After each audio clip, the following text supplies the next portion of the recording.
All right, all right, all right. We should be back live, everybody. Thank you for hanging out with us earlier today with JDZ. Unfortunately, JDZ had to step away, take care of a situation with his family. We hope everything's all right over there. We know that he will be back some in the future. All our love to him. Thanks for holding it down earlier. But we're back here with the Go Format Championship, number 34.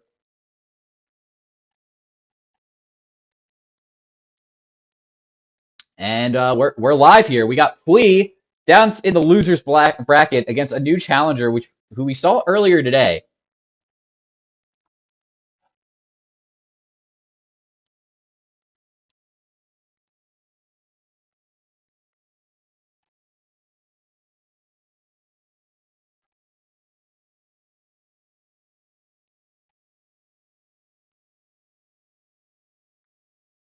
Pui on the Chaos Turbo list featuring Maju and Zork, Dark Master Zork.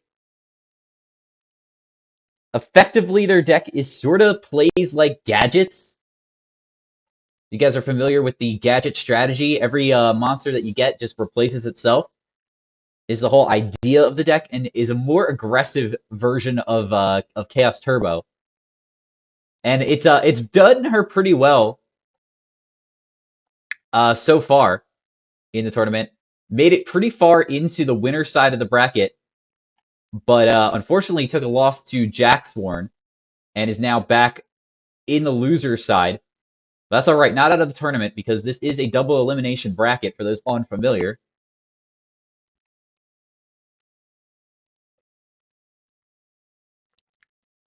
Once again, for those joining, my name is Mascus. I'm holding it down here. JDZ, who I was with earlier, unfortunately had to step away. So thank you for sticking with us as we get into game number 2 here with Pui taking that first one.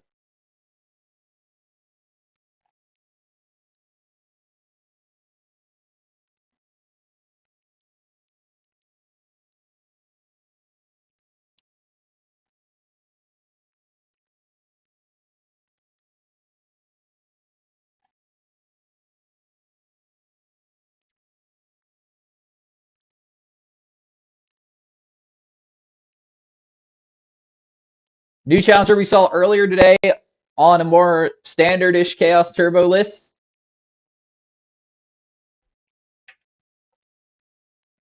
I believe they lost the round 1.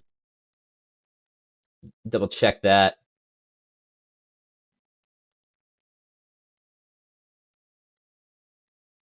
Yeah, they lost their round 1 to Yummy Callier. I'm saying that incorrectly. And has fought all the way back here in the loser side of the bracket until they ran into Pui here. And Pui taking down this game number 1.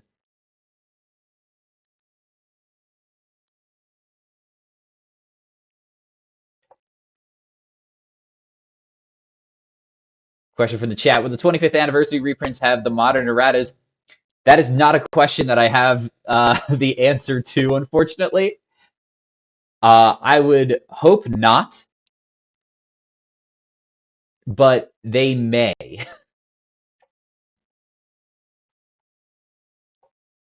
As Upstart Goblin coming out here for a new challenger after the Pot of Greed.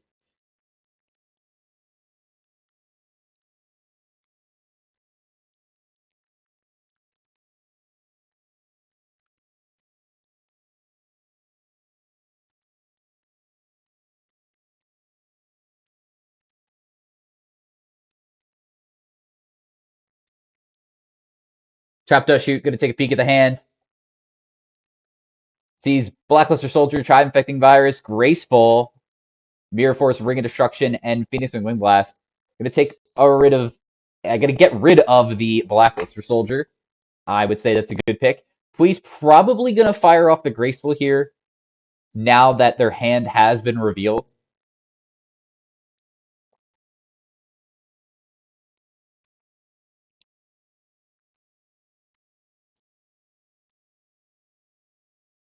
I'm wrong. Gonna just go with the Tribe Infecting Virus instead.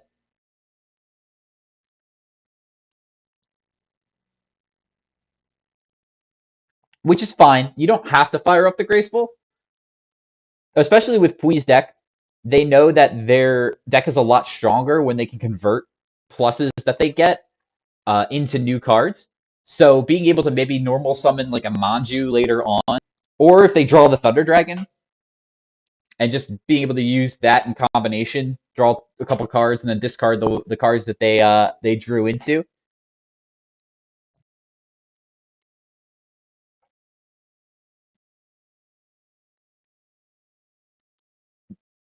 It is turn one, so the game state isn't really like there's no real pressure for you to activate the girl right away.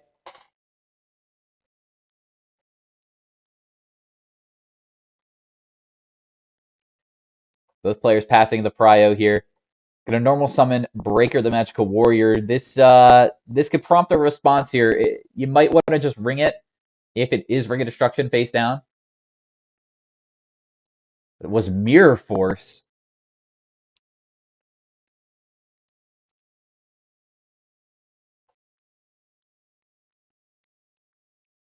Good card to pick off of Breaker.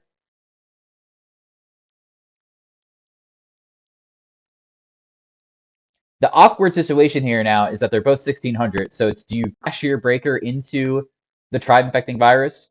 You do know the rest of their hand. It's Graceful, Ring, and Phoenix Moonblast. Instead, gonna elect to use a Thunder Dragon.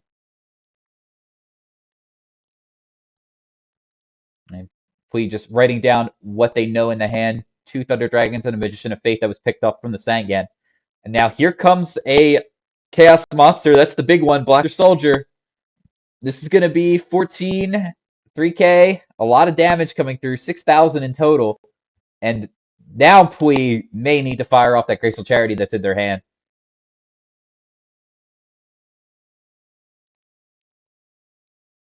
Upstart Goblin going to be the first action. Just cycle that for a new card. Now we're going to see the Charity to pick up 3 new ones, put 2 of them into the graveyard. Doesn't have to be the ones you picked up, of course. Can be the ones that you already had.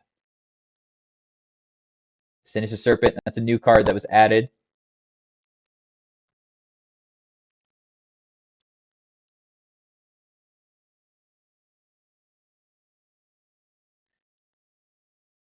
Got to come up with something big here. Doesn't have a light or dark in the graveyard. So no Chaos Shenanigans just yet for Pui. Gonna think really hard on their discard. They have answers to the board, but the problem is their answers are stuff that they have to wait a turn for. One of them is Ring of Destruction, which is really an answer. You can't ring that BLS because you'll get domed in the process. Wing Blast does seem efficient in that you can set back that Blackluster Soldier, but it doesn't deal with the card forever. If they do have a dark in the graveyard, or the dark board with Breaker the Magical Warrior, and Pui lamenting frustration here. Go with the Breaker of their own, and back over the Little Breaker.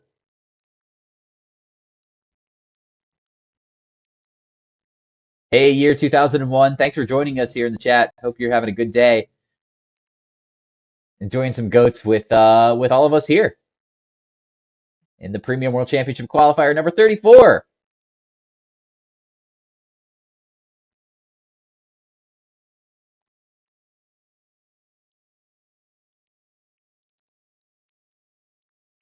Game 2 here between Pui and a new challenger. And Blackluster Soldier's going to attack in.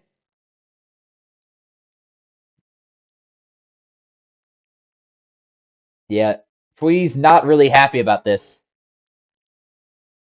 Does have a light and dark in the graveyard now.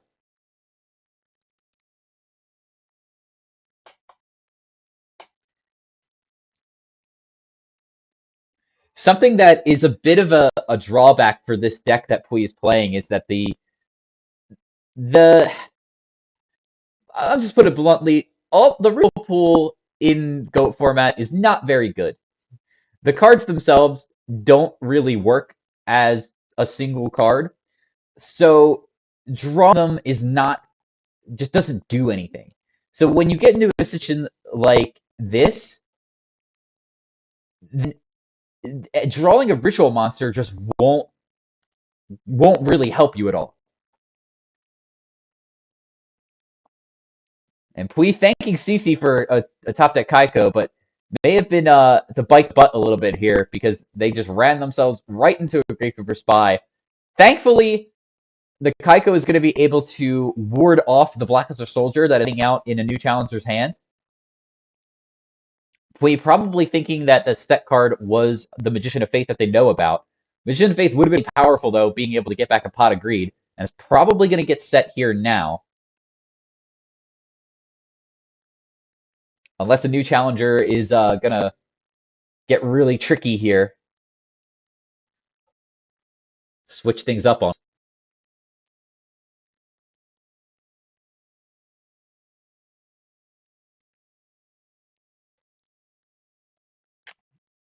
Queen now drawing for turn. Also added a back row in the face of a breaker, a new challenger. So that could be a potential card that is chainable to the breaker. Maybe a destruction from a new challenger. Be able to deal with the Kaiko here.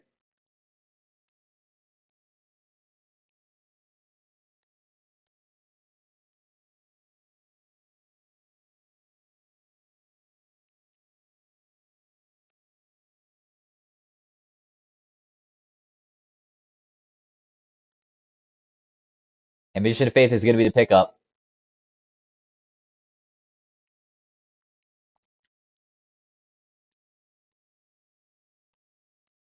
Going to get the Pot of Greed.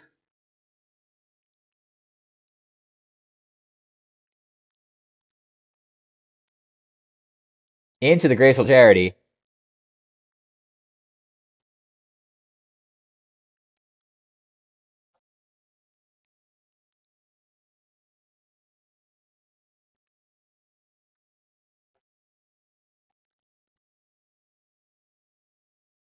Discarding a Thunder Dragon and a Trap Dust Shoot.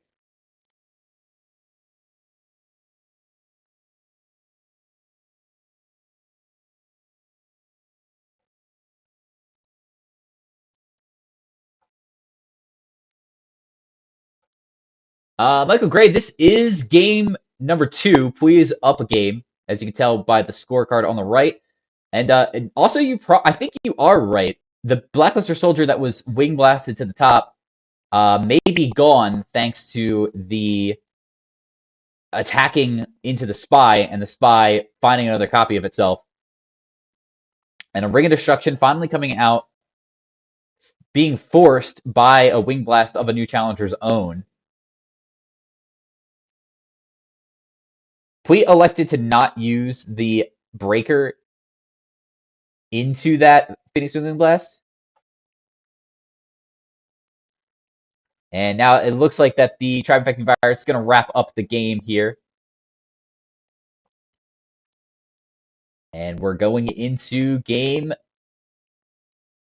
number 3.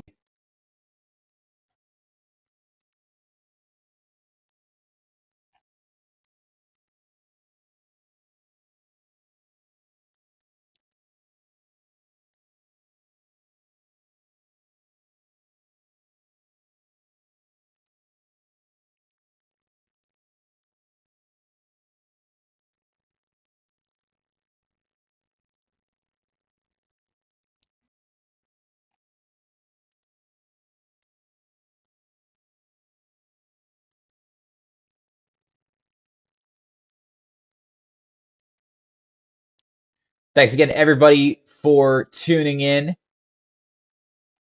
and all your support here today. Again, if you haven't joined our Discord already, head on over to goatformat.com and sign up there on the Discord. There should be a link to it. If you want to participate in these tournaments, you join up on our Discord and either become a subscriber on our Patreon or become a premium member of the Discord. And you'll have access to play in these tournaments that we host twice a month, where the winner will receive an invite to the Go Format World Championships, as well as a qualifier mat. This year shows off a incredible picture of Blade Knight fighting Chaos Sorcerer.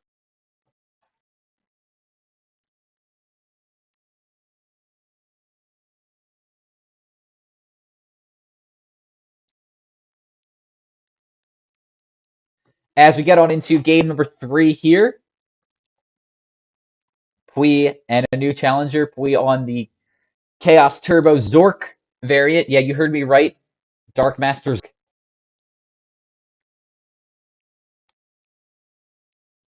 Delinquent Duo going to be the start.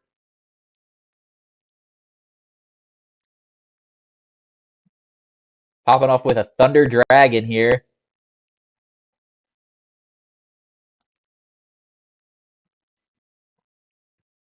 And just a set card from Pui. Not the super aggressive start, but I mean, it is pretty aggressive when you're attacking the hand. Don't get me wrong, but not the aggressive start that we want to see with like a normal summon Manju.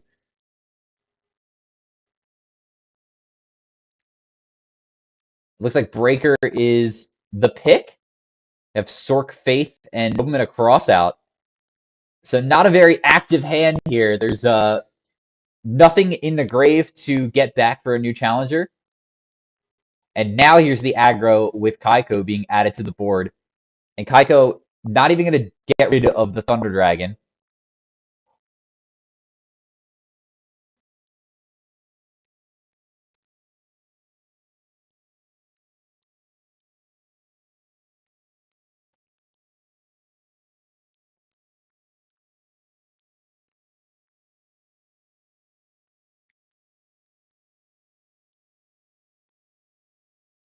Yeah, gonna poke in here. Like, Pui knows most of the hands. Doesn't have any fear. If that card is something new, it'll happen. Doesn't need to add anything to the board. Could just confidently swing in with this Kaiko the Ghost Destroyer. But now, something in the front Pui's got to deal with. Pot of Greed. Really good draw. Might be able to find an Omen to cross out. There it is. Getting rid of the Sinister Serpent. Great pickup. Will Pui summon a monster? No, they won't. Kaikan swinging in. The beatdown from Kaiko, the Ghostbuster.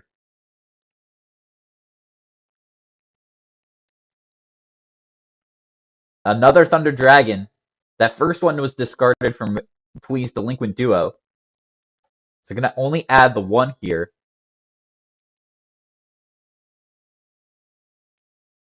I'm going to set another card in the front and the back. A new challenger is. Heavy Storm going to try to pick off both of them. Jar Greed. Going to find a new card.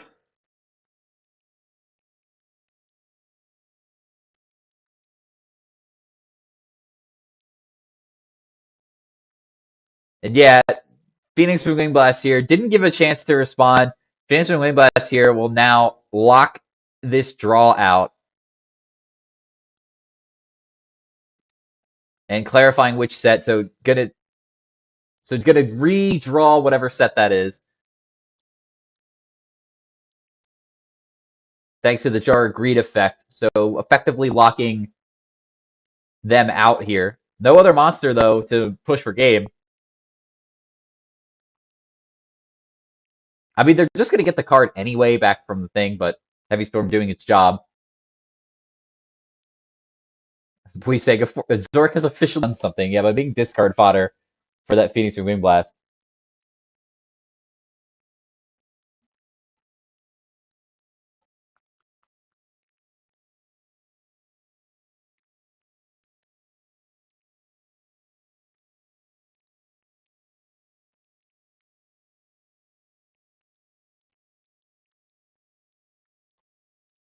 Some banter going on between the two duelists, keeping it a little bit friendly. Unfortunately, no Zork yet summoned for Pui, but is in a commanding lead in this game.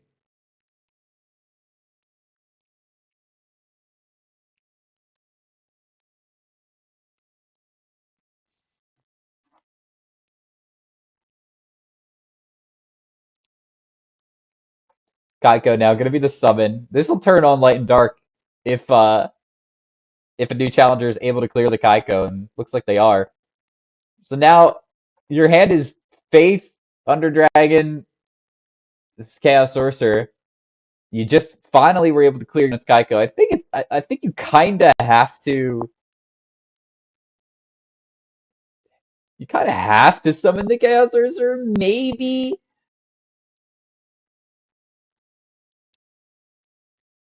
Comes down now in defense position.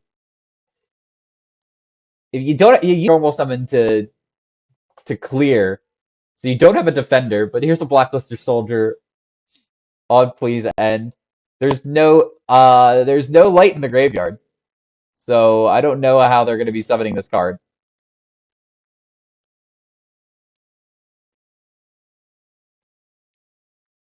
That also will work. Oh, okay, a little bit of a little bit of shortcuttery here from Please End, but no, not super harmful. Did have the Mario to win the game thanks to the Phoenix Swinging Blast. So, unfortunately, we didn't get Pui to summon the Dark Master Zork, but it did make an appearance here on the stream here today. All right. Let's take a look at the bracket here. So Pui is 1. Let's keep it in on loser side while we wait for winners finals to happen. If that I'll keep an eye on the bracket to make sure that does update. We might cut away from loser's side, but let's take a peek at Ghost Rider. Ghost Rider won Premium World Championship qualifier number 33, and it looks like they just lost the first game to Danny G here. The Danji. I will learn people's names. It is definitely something I need to work on.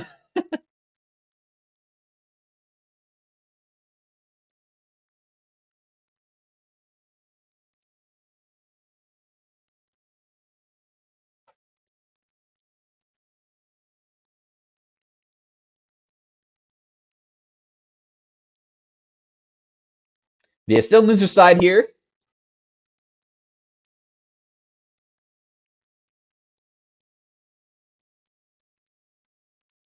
Ghost Rider going to start off Upstart Goblin T set. End my turn.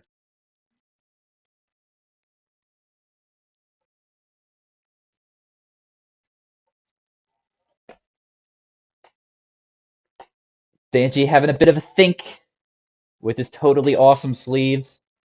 Gonna see Last Will. All right. Exile Force. All right. What are we cooking today, Danji? Sangan gonna be the pickoff from Exile Force. Sangan does trigger. Last Will also trigger here. I think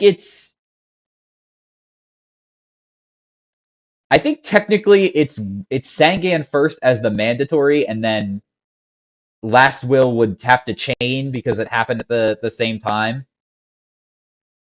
But yeah, now that it's summoned, we'll see Torrential Tribute come out, getting this Injection Fairy Lily.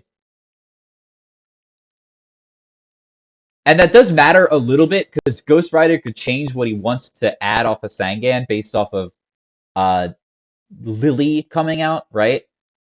Probably not, though. I don't think it matters too much. And Goblin Attack Force. I'm going to get that Upstart Goblin right back, and Goblins are going to go to bed here in defense position for a whole turn. Cannot change until the next turn.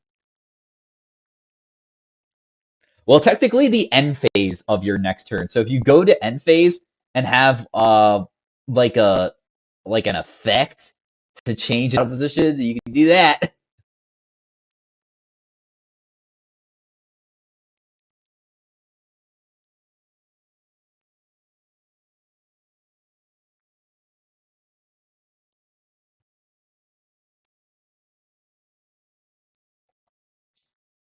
Danny G, 10,000 points of life, and then a T set from Ghost Rider. Looks like this is an Earth aggro deck with Last Wills.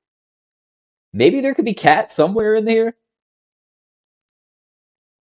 There's Panda. And Panda walking right into the Gravekeeper spy, but that's going to power the Panda up to 18.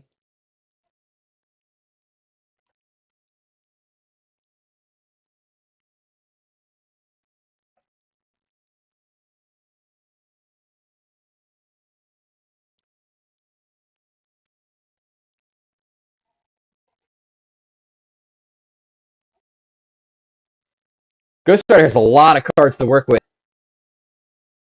6 in hand, 3 on the board.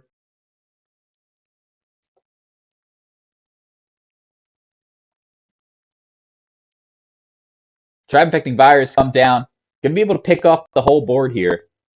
Just has to use 2 cards in the hand. Probably just gonna eat the Panda.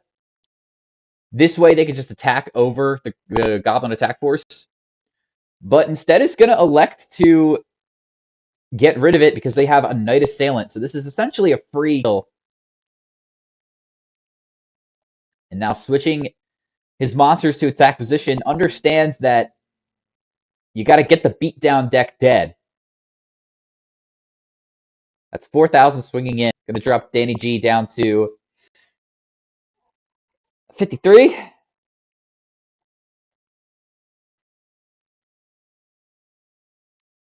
And here's Rescue Cat. Fire this one off. Gonna go find some furry friends. There's a Milas. A double Milas. So both of these are being boosted by 1,000. They're 1,300. Looking at the grave. Premature Burial. We get another cat activation.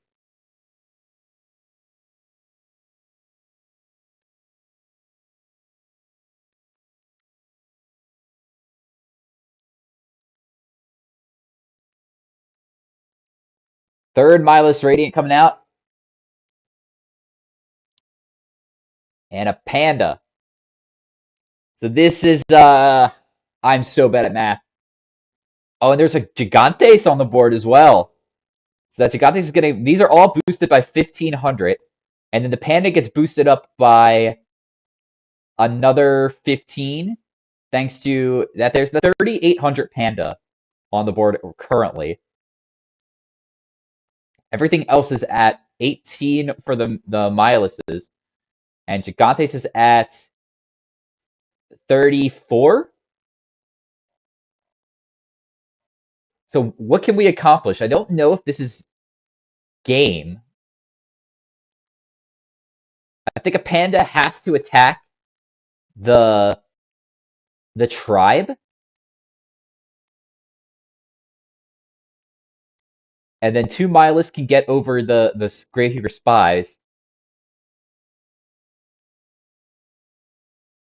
Oh no, this is 18, so this can get over the tribe as well. So yeah, this is correct.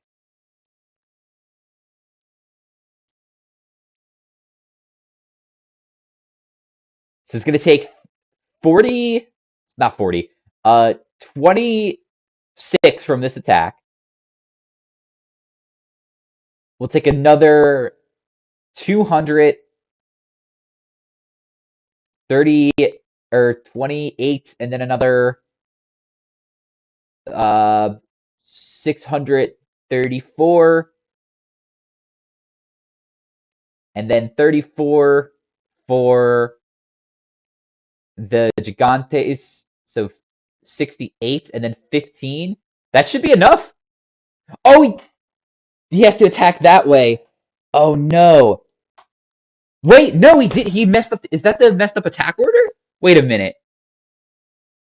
Because that Milas is 18. Unless it doesn't matter.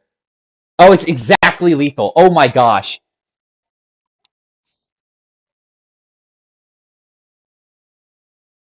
I wasn't exactly lethal. I don't know. I do that. It's enough.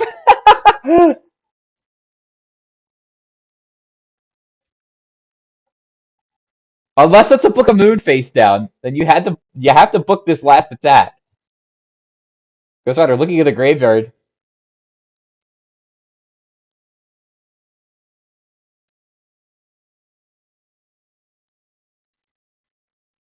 And Ghost Rider 15 has been taken out by double cat activation on top of a Gigantes. The winner of the last Premium World Championship qualifier knocked out of the tournament.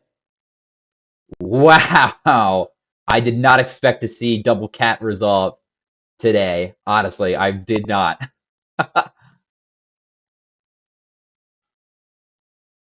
Incredible stuff.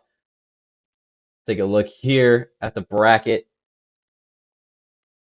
Who else is playing?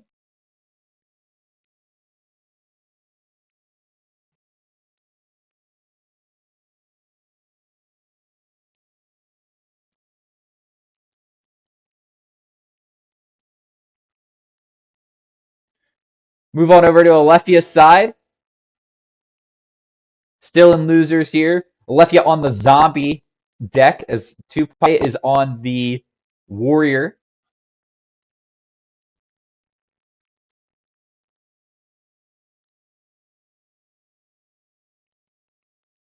And this is game 3 here. Ooh.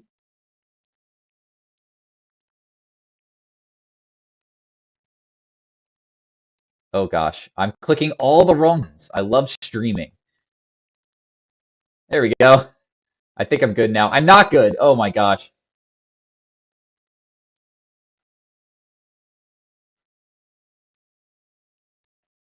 Hey Dandy, thanks for joining us. The event's going pretty well, running pretty smoothly. Had a little bit of technical issues earlier on. Stream's going well now that we're back up.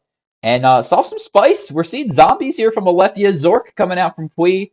Just saw Rescue Cat destroy Ghost Rider with a double cat activation. And we saw Mother Grizzly actually earlier as well. So a lot of cool decks here.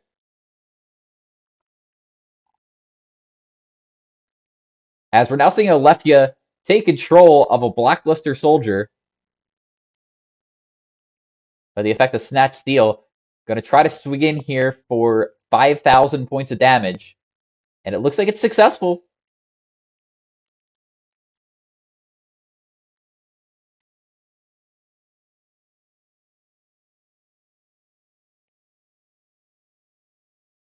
I also was wrong. Me and Tupaye are both wrong on how much damage this is. Do not ask me to do any math. I swear. I just put a bunch of guys on the board and I just hope that it's enough.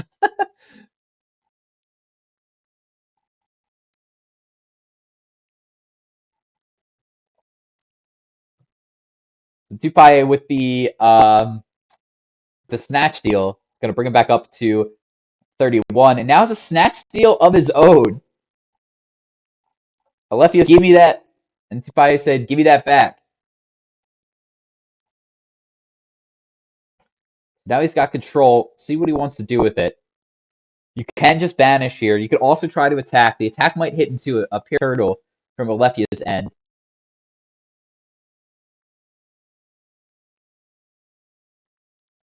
And that'll be able to cycle Alefia into a Ryukoki, which can deal with Lesser Soldier just by fighting it. That's the special ability of this Ryukoki card. Since it is a warrior monster, the Black Lesser Soldier. But it's going to be a Gravekeeper Spy.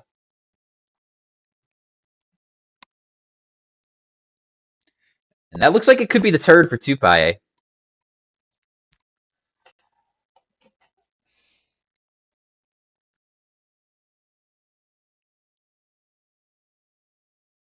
Snatch Shield going to gain Alefia back some life. Alefia thinking now, You have an ant to break this snatch steal. Doesn't look like it. Gonna use. Oh, gonna use Alefia's gonna target the Sangan.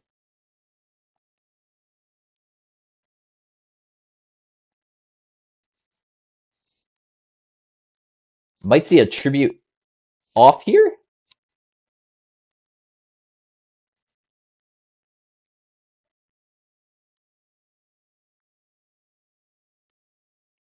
Getting tributed. And that's what I thought. It was going to be the Mobius. And this is going to be able to steal back the Snatch Steal if it goes through. And 2 Paye is going to go down to a tribute summon Mobius. Wow. Incredible stuff.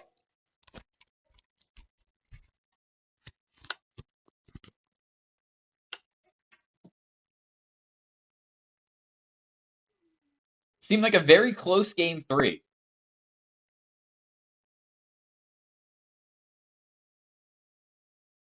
But Alefia going to continue on in the bracket. Congrats to him.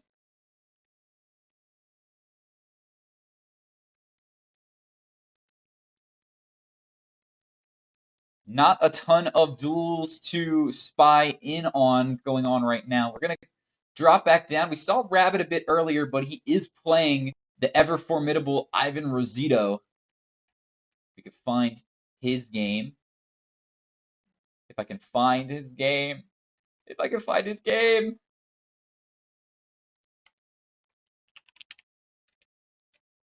They might have just finished up. Take a look here. Oh, it looks like they didn't even start yet.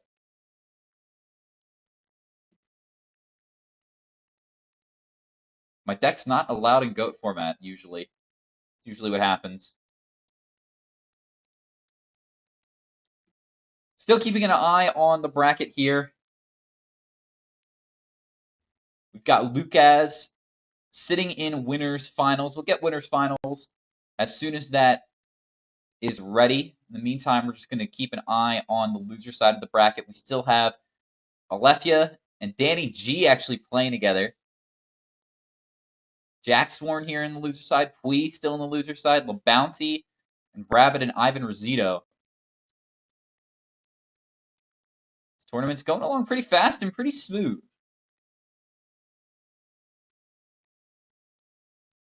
Love that for all the players here.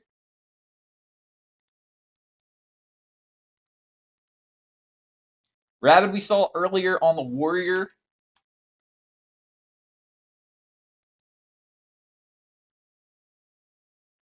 Ivan Rosito.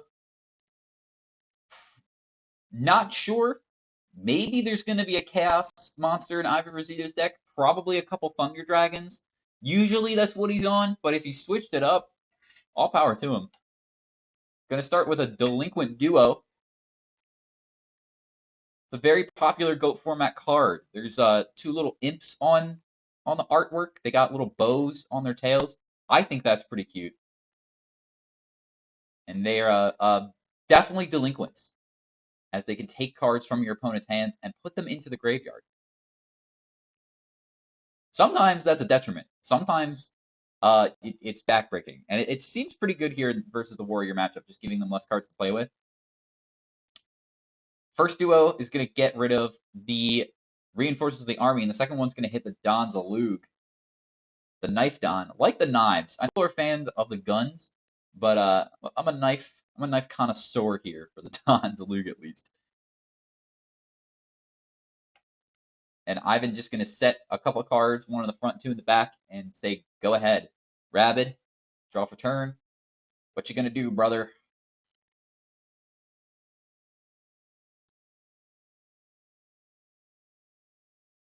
Pot of Greed, going to try to even things out here. Ivan Rosito, going to think about this. Can trade 1 for 1 with the Pot of Greed using a Solemn Judgment. That'd be 3,500 for the coat. And deny Rabid an extra card, because that duo took away a card from Rabid. So now they're back at even card advantage.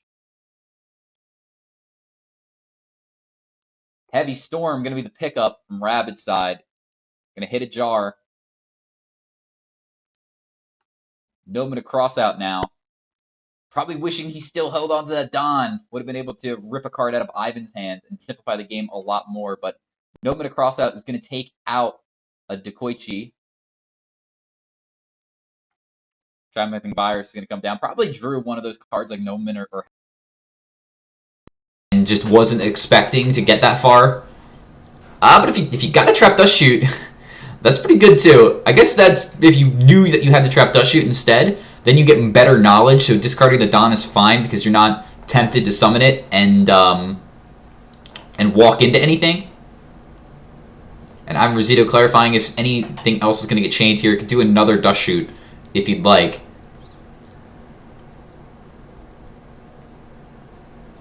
Looking at the opponent's hand, not gonna banish it for the stream.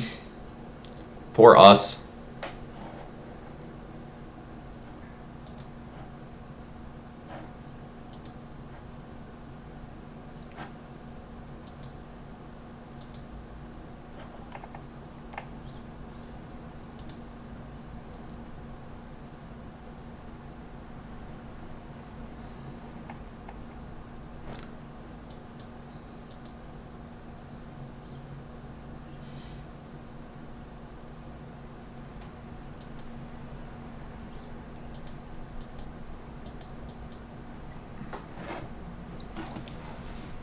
Still haven't put a card back. Still just looking at everything, right?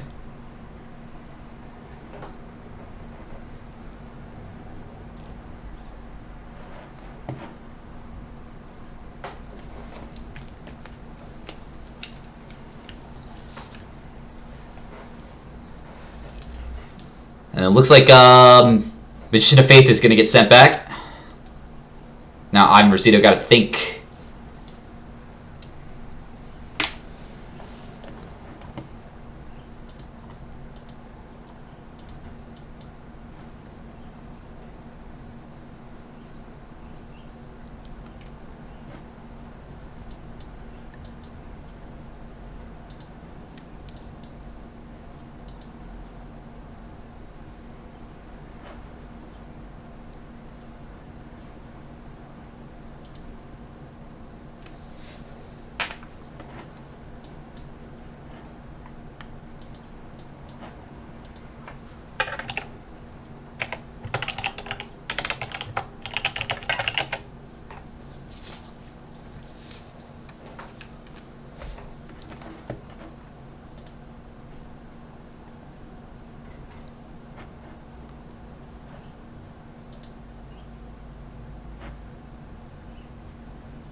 Oh, how about now? Is that better?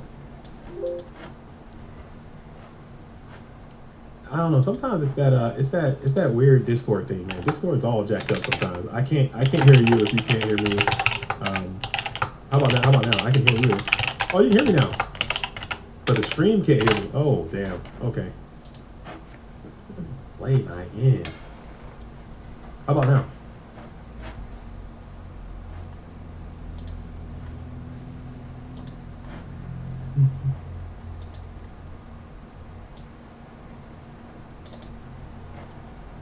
All right, go ahead now. How about now? How about now? Anything? Any luck? Yeah, the stream should be able to hear you now. Oh, sweet. Oh man, I was just about to give up, man. I was about to give up, and you just Goku'd us right through that whole interaction, man. I appreciate it. Like I was saying to you, thinking I was talking to the Goku, everything is okay. Everything is under wraps. You know, I had a dramatic emergency, a very significant event went down. You know, I don't want to talk about it too much, but children are going to be children sometimes, and they're going to do what they got to do. But we're good. We're back. Everything is up and running. You know what I'm saying? We got it absolutely back cracking and going. And I'm here, so I can be with you on your turn. We'll just have a 3-part series to the stream. Very cool. There might be a little bit of feedback. I'm gonna try to work through that in a sec here. Give me a sec. Okay. Okay. I don't want to. Do you want to start mine back? Or are you good with this? It'd probably just be fine to keep it this way. We're doing it live. We're live, pal. We're live. Okay. All right. And I've missed so much. I'm so sorry. I had to. Usually, I haven't dropped a stream in a couple streams now. I haven't put one down in a minute, so I had to lay one down. It was just due. As Ivan comes on out and does what he do with the black luster soldier. The soldier with black luster hits the field with maximum efficiency and effectiveness. 3,000, 2,500. Can't lose. Okay, he's on the field, like facing down this Blade Knight. Okay. Sorry, Maskus. I just blew up your whole spot. That's on me. The echo. Is it me? I can back up. Okay. How about now? How about that? Are we out of the shadow? Are we out of the shadow realm? Into reality. Oh. Beautiful, man. See, you're much better at this than I am, by the way. All right, I'm back on stream now. We should be good. We shouldn't have any echo now. We should be okay. How about now? How about now, Rampage? Am I sounding like pure death? If so, I can get out of here. I'll shut the hell up. Nah, I'll turn you up a little bit. BLS is swinging, dog. Oh man. It's definitely me just not being prepared to stream today. I'm sorry. No, you're totally fine. If you are willing to carry this stream as into the secret minds of the Maskus and get into there on your own, I'll reluctantly bow out if it's causing problems. I don't want to ruin. There is no problem here. It's just I have to click buttons. Okay, cool. Groovy. We're grooving. Right, we're moving. All right, so let me pull my bracket up. I can pull it up unabated now, and we can see what's going on in the top. We got Lucas the Heretic in the top. Okay, beat Jack Swarm. We got Alvarado and Wolf doing their thing. Dangy Boss and Alefia. Alefia going strong in the losers bracket. Jack Swarm waiting on him there. You got Rabbit versus Ivan going into La Bounty into Pui. What a tournament, man.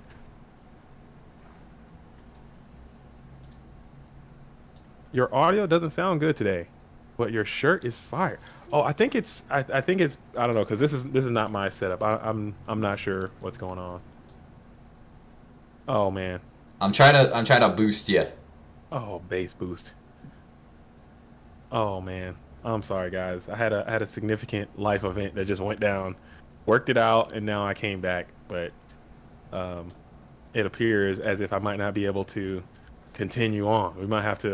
I might have to reluctantly bow out, Maskus, and you're welcome to stay. I'm trying my best to keep you on. No, I want you. You can do it. You can do it. The Go World is probably sick of hearing my nonsense anyway. I don't think so, man. I will back off gingerly in a wait, because I don't want to have you fixing, doing all that. No, I'm happy to do it. I want you here, man. Okay. I know the vibes. It's sad. You don't want to be lonely out here on these streets. No. I know that too well. All right.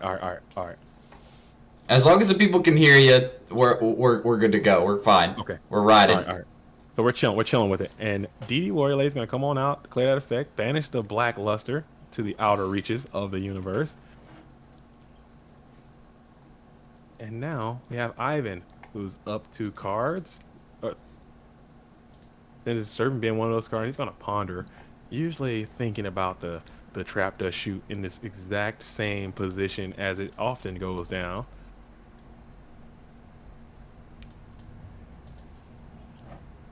How are we now? Am I still in the shadow realm? Do I sound like a shadowy figure?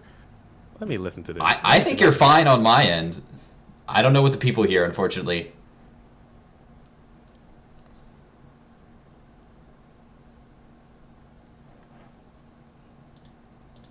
All right, we'll roll with it. We'll roll with it. We're gonna roll. No, I'm not trying. Dude, my Sunday is shot.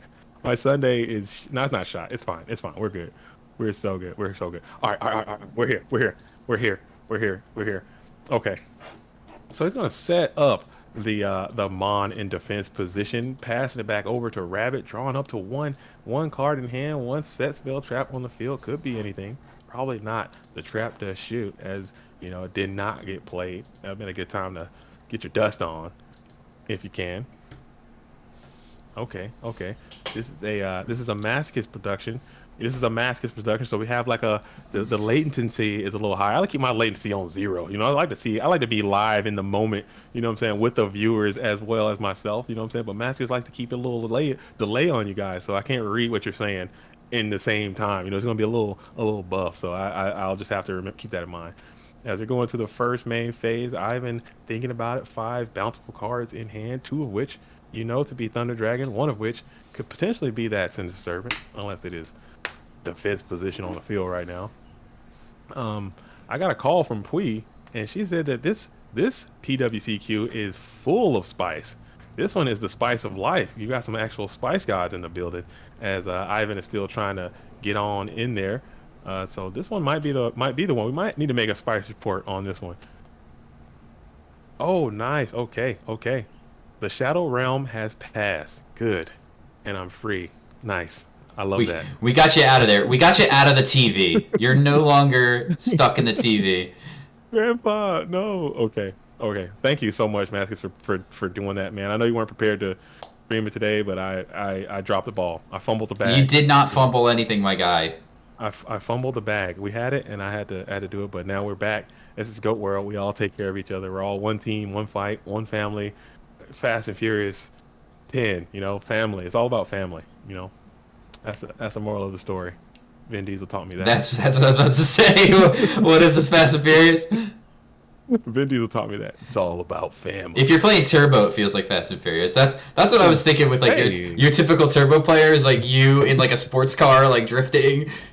I have some good ideas. I have some good concepts. I have a good little thing because I'm not much of a writer. You know, I can't write that well. But I write these scripts and I write these ideas up, and I'm like, I got some stuff, and it's pretty good. It's pretty good. I'm not gonna lie. I just gotta get some time to shoot that. You got a Thunder Dragon in the back seat, Magician of Faith on your in your co-pilot. Oh, Rhoda here is actually quite good. We're going to Rhoda. You got some delectable targets for that reinforcements of the army, probably level 2. Exile Forest, Blade Knight. If you want to get crazy, you can get the Ninja Grand. That's pretty insane. Don't do that. don't do that.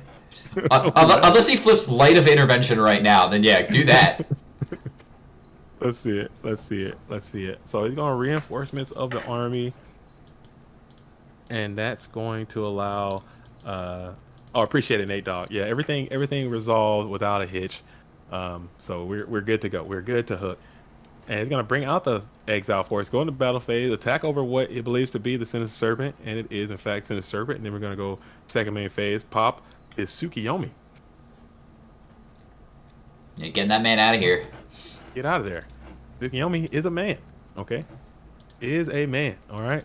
And then we go into the Delinquent Duo from the floorboard. Is there a warrior that does piercing damage?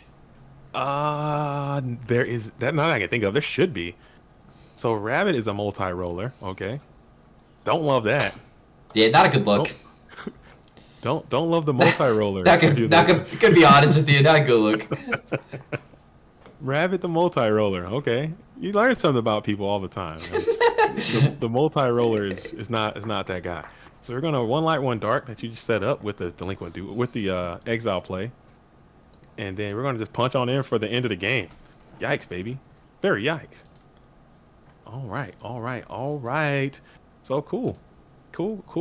And chill and cool. All right, so we have a warrior player. We have a turbo player. Levante is playing warriors, it appears. Pui is playing Zork Turbo. We have Alefia 2, who is playing the zombie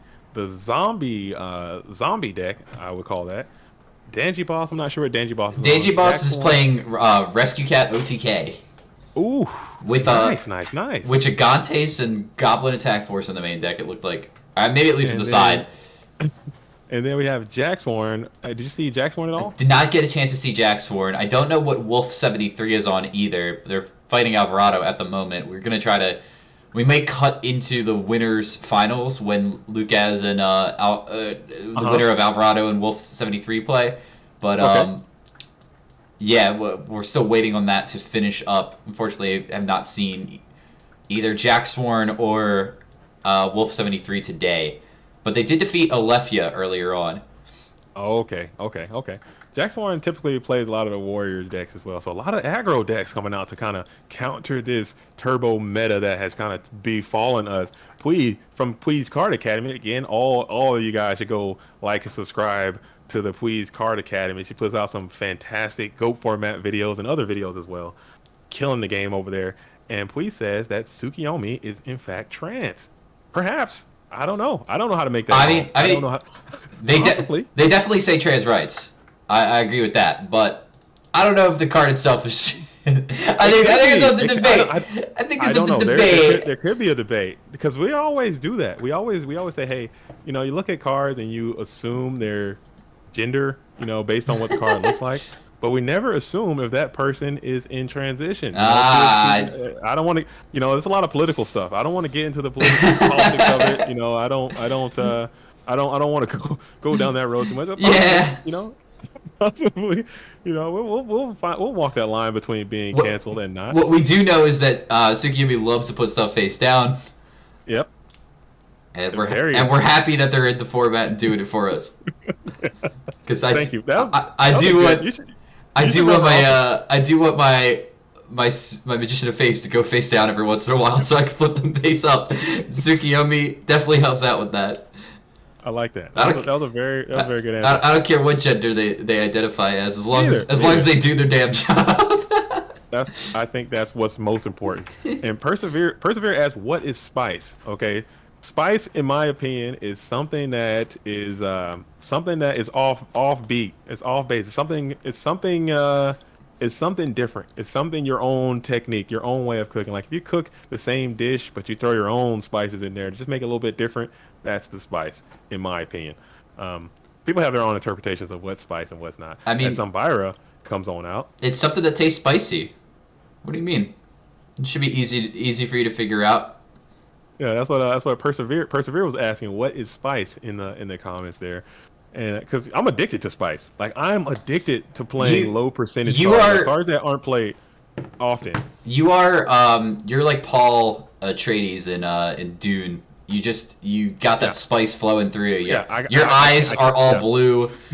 Yes. You've been hanging out in the desert with the Fremen. You've been riding some worms. I respect this reference. Everybody Dune in the building. Shout out to Dune if you don't know what that is. I respect that reference. And yes, I am a certified spice addict. Like I'm. You are a lord. You're taking back Arrakis with how much spice you've been huffing. Okay, so Persevere asks, Getsu Fuma is what then? Getsu Fuma is hot. I don't care what Getsu Fuma is hot. Okay, I was told the other day. You trying to slay some zombies right now? I was told Getsu Fuma is canonically in a male character as well. Getsu Fuma is banging. I call me what you want. I'm confident in my whatever, but Getsu Fuma Puma gets this. Okay, let me stop. What is it? Kick me off the stream. Kick me off. Kick me off. Kick me off. Get me The out of here. tribe infecting virus. Tribal infecting virus going on out. What are we You know, starting here? you know, people think it's the lizards. People think it's the bunny rabbit. It's actually the thing in the background. What the It's the air. the It's, white? it's the airborne the air? toxic event. That's what the tribe that infecting virus so? is. Yep. I could have sworn I've seen tribe infected virus on another card as the little fish monster dudes. Yeah, They're on so they for whatever reason they use the lizards as like the representation of the tribe infecting virus for being like on the ban list. There's a whole storyline where Sagan goes like, you know, he gets on the wrong bus and then he hangs out with all the ban cards and okay. he gets scared by the tribe lizards because they're just sitting there on the bus. But okay. if in the actual like video games the infecting virus is like it's the thing in the back. Little dots. The little dots. I've heard that before. That's just what it is. It's just a virus. It's a virus. You can't picture. How do you depict a virus? I mean, to be fair, the lizards being infected by the virus and just like infecting other people through the contagion aspect of how viruses spread is a good representation for the card. But no, those lizards are not the ones who are damaging you. It's the virus itself. Duly noted. I'll have to remember that. So Ivan coming out. He's got the breaker with counter, and then we're gonna go heavy storm. Let's see if Ivan elects to play a card in response to this heavy storm. No battle trap is going to be able to be used. Sakura's armor and mystical space typhoon both find their way into the bin. As Rabbit now holding 4 cards, Ivan also in possession of 4 cards, none of which are Thunder Dragon. We have no knowledge of what the duelist possess. And Breaker with a counter will be snatched. You can count on that. Take that, man. Give me that. Yeah, it's gone. I'm taking your lunch money. Thing that's going to happen. He's going to take that Breaker and he's going to beat with it. So Breaker and Ninja Grand together in harmony, slamming on in for a bountiful bouquet of beautiful damage. Alliteration station. Almost. Almost made. I couldn't think of a B word for damage. Barrage? Barrage? It doesn't work. We'll work on it. We'll write something later. As Graceful Charity's going to come on off the top of the deck for the red corner as he's going to survey that hand. Check him out for a little while. Ivan also changes profile picks every now and then. He usually goes between this guy and a couple other guys. Maybe it's different events for different picks. I don't know. He's back on this samurai-looking dude. That's Shien. Shien? Do you remember Great Shogun Shien? Were you around for that, man? I was not. I was around for Ninja Shogun or Total Defense Shogun. This is the synchro version of the card. It actually pairs very well with Great Shogun Shien. Great Shogun Shien says your opponent can only activate 1 spell or trap during that turn, and then this negates the effects of a spell and trap. So it doesn't negate the activation. So if you have both of them out, and then like they activate a spell or trap, you negate it with this guy, and then they can't activate any spell or traps for the rest of the turn. Gotcha. Shenanigans, pretty much. You've been bamboozled. You've been corn swallowed. Okay. This is a fun game. What cards does JDZ know? I'm telling you, if it I know. Oh, and Breaker gets snatched back. Okay, so that's how that goes. As Breaker with a counter will be snatched. That is just a guarantee. This could be a fun video. Goat player evaluates current format cards. Just based on the picture. I'm telling you, if it came out, I've been watching. Like I said, I've been watching a lot of Edison, so I know I'm learning a ton of Edison cards. I know a lot of the set that comes out after the Lost Millennium. I know quite a bit of those cards because that's the last set I remember like playing with. And then after that, it's just a big darkness, just a darkness, just a void, just a void of just nonsense. I don't know it. I have no clue.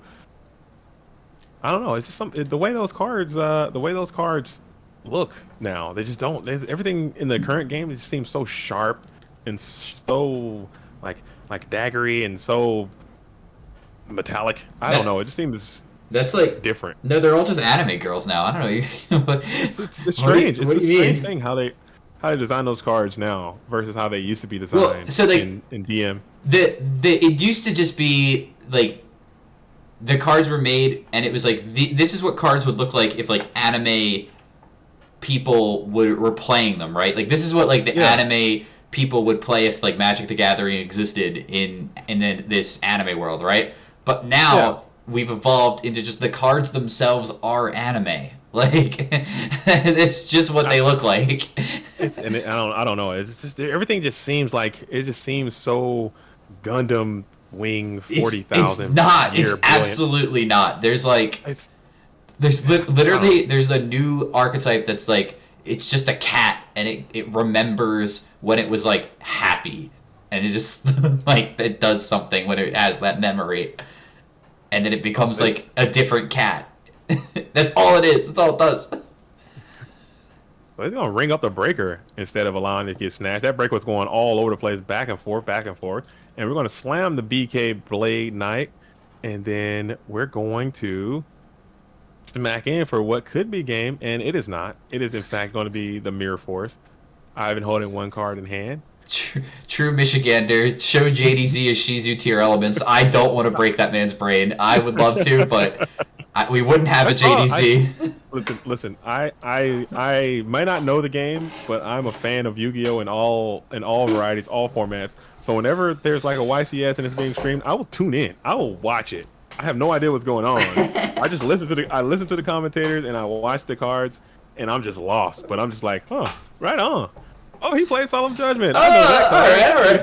Oh, look at that. That came out in 2002. I know what that does. I know what that does.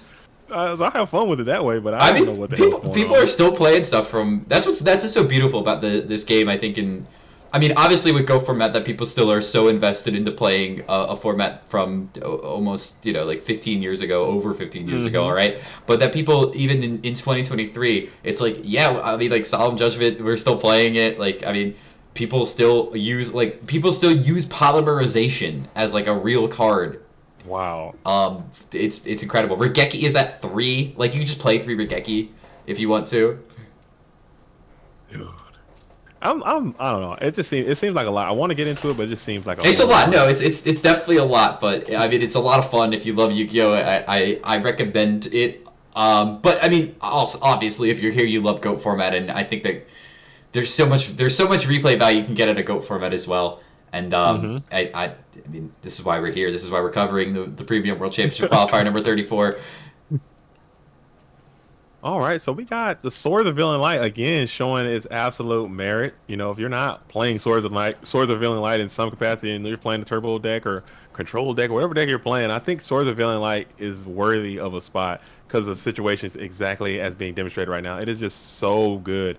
As Ivan elects to go ahead and dump the Thunder Dragon in an attempt to play around what he's expecting to be a trap dust shoot that is already set up on the field. So throwing the Thunder Dragon and to retain the information of your hand on the next draw phase is a play you can make. I think that's pretty neat play when duelists do that, especially when it turns out to be actually the trap dust shoot is down there and you worked out. And he already got his Graceful Charity's already been played, so these Thunder Dragons are just gonna get worse. One Regeki breaks already in the bin as well, so yeah, it's gonna keep getting worse and worse and worse until Duo comes, and then you're gonna feel like bad, I guess. We'll see. Did Duo already get played?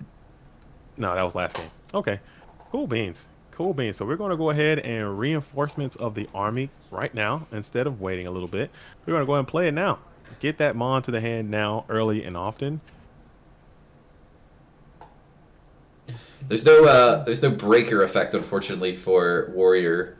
Breaker is a magical warrior, but it is a spellcaster monster, so you cannot grab it with reinforcements of the army. That's another thing that would be awesome if Breaker could be roted for. Roted for Breaker would just be insane. That'd be a power play. Roted for anything is a damn power play already for this deck. Rota is like fourth and fifth Trinity, I would say, for this Warrior deck, and just going through your deck to get whatever the hell you want. Just being able to get a breaker would just be bananas. But he wrote us for the Ninja Grand Master Sasuke, and then sets another card onto the field of play into defense position, and then swords will expire. So Ivan with 3 cards in hand, 1,800 life points left. needs to get something going against this Warrior Menace. Rabbit has a lot of health. 8,700 life points to be exactly are on the call for a Rabbit. Looks like Anthony Alvarado has lost to Wolf 73. So winners finals. Wow. We may cut into that now, actually. We're going into winners finals now. Because yeah, that's a little important game to watch. We'll know who wins here in a moment. Okay. So I'm down with that. hop on over. I'm down with that. Sorry guys to duels, cut out of a game. Obviously we don't love to do this, but gonna head on over to winners finals here. Shout out to both of those duels, by the way. Shout out to Rabbit, and also shout out to Ivan Rosito. Ivan still, I think he might have actually just lost his #1 ranking right now to Ghost Rider based on some of the events that happened in this tournament. So there's some back and forth going on, some elo trading that is happening right now. So we'll see how it goes after this tournament shakes out.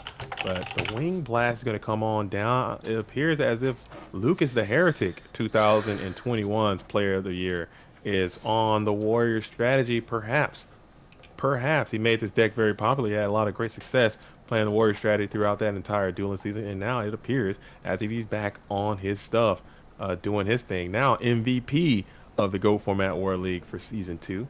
Fantastic duelist. Can't say enough about the accomplishment of this Red Corner player, but this Wolf 73, I don't know much about this duelist. I don't know much about Wolf 73, but they're doing great, up in a ton of cards in this Game 1 situation, and they are absolutely making it happen. Yeah, shout out to Wolf 73. Looks like some Thunder Dragon in the hands, maybe some amalgamation of Flip Monsters. There's a Knight Assailant in the graveyard. Trap Dust Shoot looks like it was might have been discarded, it seems like, probably because Lucas set their entire hand.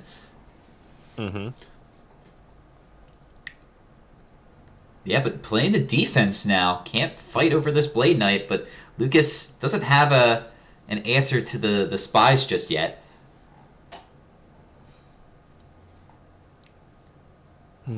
So now we're thinking about it in the red corner.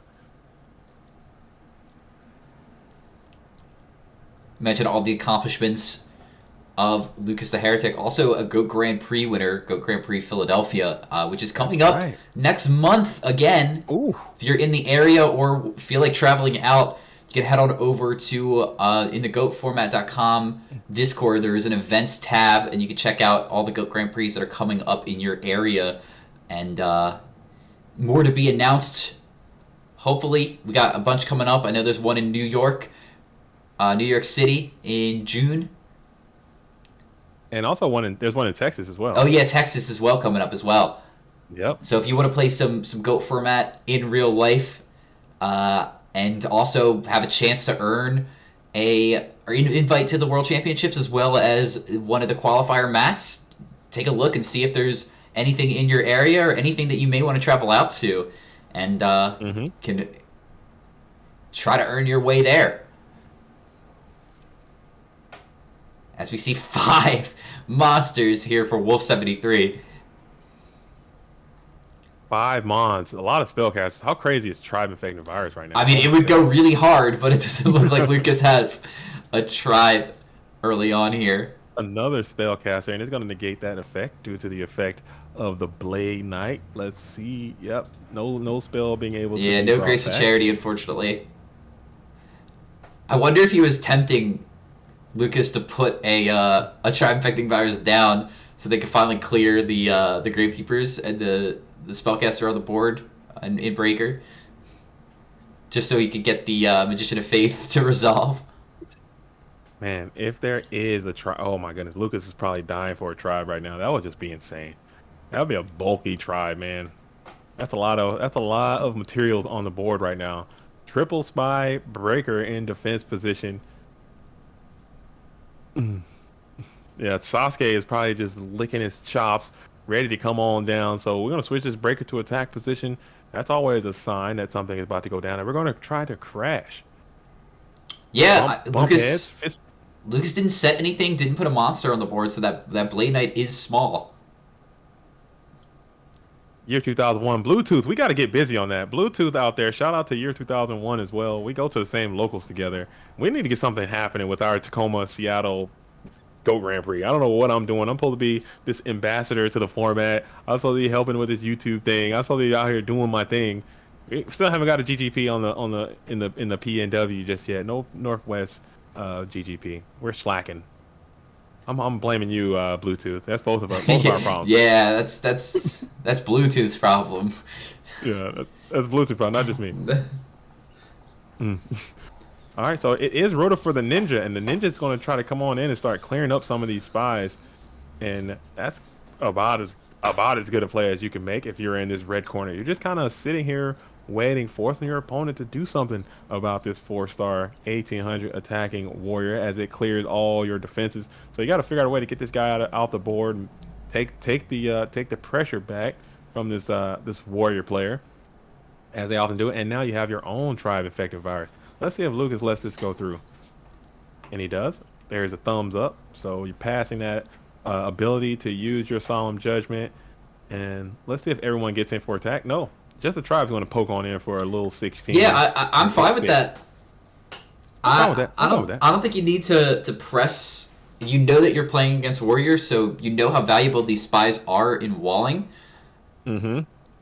And yeah, just keeping the tribe on board, just pressing in here for a little bit of damage, and you can clean up later once you run them out of monsters. So then you can finally, and the back row as well, right? You don't want to put your spies into attack and get hit by a big mirror force. Right, and then you're down tremendously. Yeah. All right, cool. Okay. So we're gonna go ahead and reveal the premature burial from the floorboard. We're going to select back that Ninja Grandmaster, making a triumphant return to the field in attack position, and then what's going to happen next? We're going to check the graveyard. Lucas, the heretic, is going to look in there. You got Chaos Live for the blue corner. And we're going to think about it. So yes, it allows the tribe infected virus to fall into battle to the hands of the Ninja Grandmaster, and he's back on your case. And still in your face a little bit. Ninja Grand, that is. Sasuke in that nice pose. Arms crossed, daggers up, can't lose. That is kind of like a crazy pose. I don't think I'd be very mobile in being able to... I assume that he's like winding up to maybe do like it's like a double toss. Like he's about to toss both. You don't throw like that though. That's a weird position to be in. To start throwing. Do you throw kunai? I guess you can. Naruto does. I guess you can throw kunai. Yeah. Maybe not. I don't know. I think it's tossing. Those things are about to get tossed. Or maybe it's like in a interesting. Maybe it's like posing like a styling out. We sound like weebs. No man gets value game 1, which is the worst if you're the warrior player. I hate to see that, but getting that Dawn down is it is. I mean, it's trying to you set your card. What do you expect? Nopeman's the most popular card in the format, I think. I mean, I hate to see that thing get some play in game 1, but Lucas, it has to be a part of the plan. It's got to be a part of the plan. Lucas the Heretic is a quite cerebral player. He likes to. He's very thought evoking. He's not going to just do something just to be doing something. So there's got to be a plan behind it.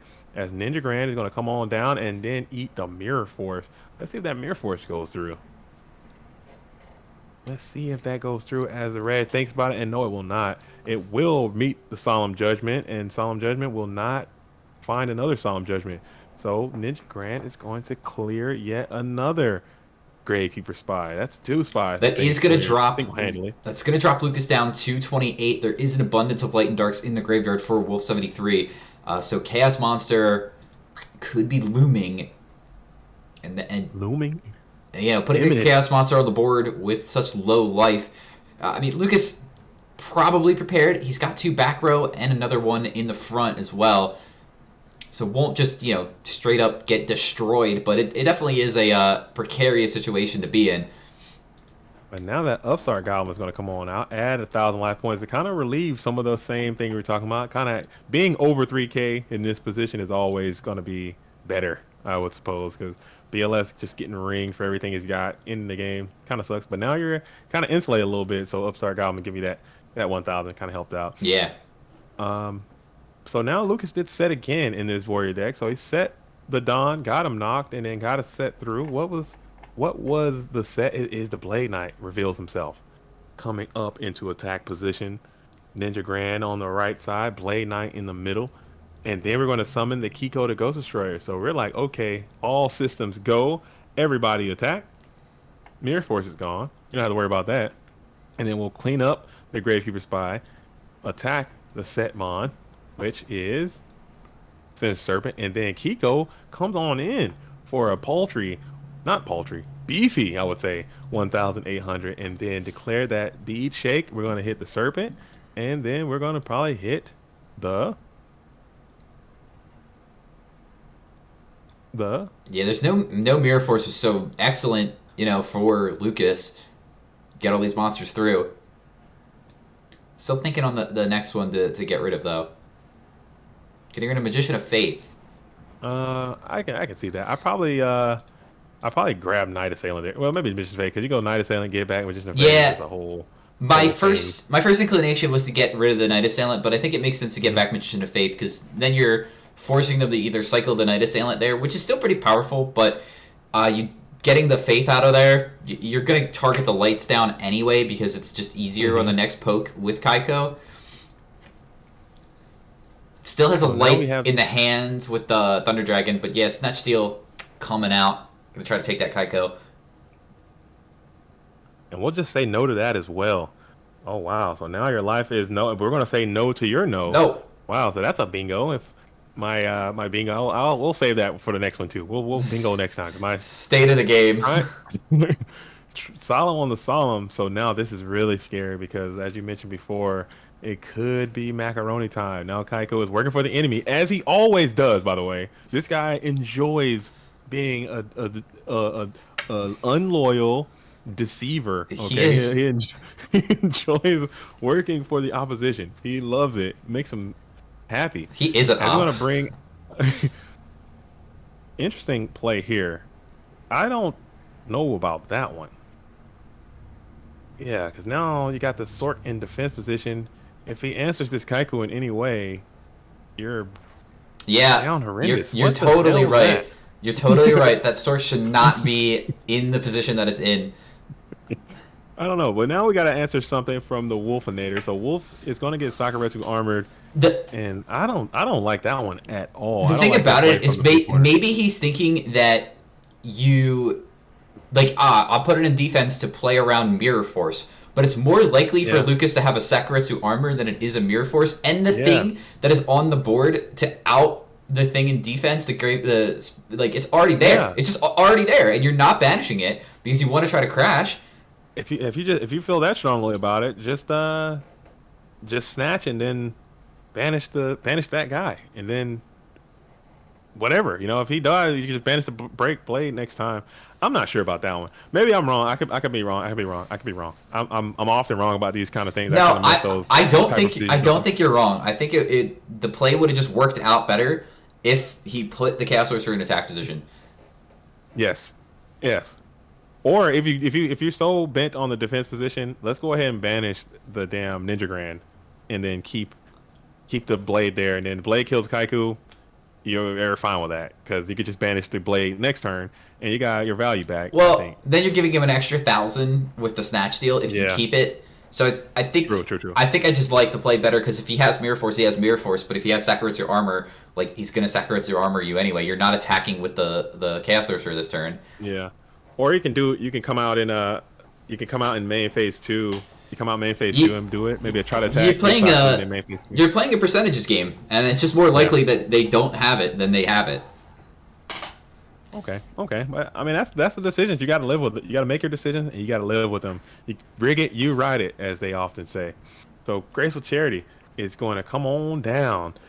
3 cards in hand, a 3-card Graceful. Not the best Graceful, but it's still Graceful. It's like a painful Graceful. We'll call that a 3-card Graceful. Where you have to send 2 of them to the grave. Graceful's choice. I gotta get rid of 2 of these guys. Painful Charity is gonna come on out because you gotta send both of those units to the bin and keep only one. Your best and most succulent unit. I always mess this up too. I mess this play up too. I messed this play up too because I was like, okay, I throw out the snatch steal, and I throw out the mirror force, and then I have the one nobleman. I'm like, oh, he summons BLS, and then snatch will be just in bananas next turn. But knock was probably correct, and then you're gonna go ahead and play the nobleman cross out. And everybody in the chat is saying earlier that he could have just did the play that he did in main phase 2 instead. So I see that. I like that too. I like that too. At least attempt to attack with Kiko to go destroyer, bump heads. If that doesn't work, main phase 2 banish, and you can put in whatever position you want. He's already used premature. Highly unlikely they run 2 Ninja Grands. Maybe calls beat you, but you'll vibe with whatever happens next. But it's all good. He seems to have Blue Corner seems to have restabilized this position as level 2 is gonna come on out and challenge this set. There's a little guy. The little dude is out. He's just a little guy. What could he do? He can slash. He can slice and dice. And slice and dice he does. Go ahead and send that Tsukiyomi to the bin. No questions asked. 2 set cards still on the field as the little dude pluses as he often does. 1900 is going to be left for the red corner. Shift it back over to blue. Wolf draws. Enter the standby phase. And we're going to MST in main phase 1. Interesting that he waited because I think he could have end phased, right? He could have. Oh, Sangan coming on out, aggressively accosting this level 2 as he often does. That's another battle. Tickled. That's his oldest time. That is kind of wild that the level 2, he's just not good enough to beat a little guy. To beat the little critter. He comes out and does his duty though. His duty is that one time. He just needs one time to kill one set. That's all you can ask for him. If anything more than that is icing on the cake. So Breaker is down though. So Breaker's gonna come out, break the trap dust shoot. And whatever that set mon is that Lucas the Heretic has been hanging on to, you think that thing would be upright and beaten at this point, but yeah, it's still been set for a couple times. What the hell is that? It's the Exile Force. Oh, look at that guy. That's a bunch of guys. That's the boys. It's the boys. That's the gang. The gang's all back in town. They look very menacing. They are the Exile Force. One guy's wearing a championship belt, similar to the one that the Go Format World Champion can win this year. Could be you. What if you're playing? What if we remade that belt as you just get the Exiled Man's belt? The Exile Force. I'm assuming he's the leader. He's in the front, so we're assuming he's the leader. He's got a helmet on and a belt and some shoulder pads. Very neat. We got Exile Force in attack position along with Breaker the Magic Warrior also in attack position. We have one set spell trap and the train is in the station. Ironfish is down. And Thomas the tank engine tries to clean up the Exile Force and it works. 400 damage is going to be the play. As Exile Force finds itself to the bin. Will Lucas find a normal summon? Yes, he will. Yeah, you will. Game will end. All right, unless Karibo. GG. Main deck Karibo. Not today. All right. It's going to be game 1 to Lucas. Very interesting and peculiar game 1.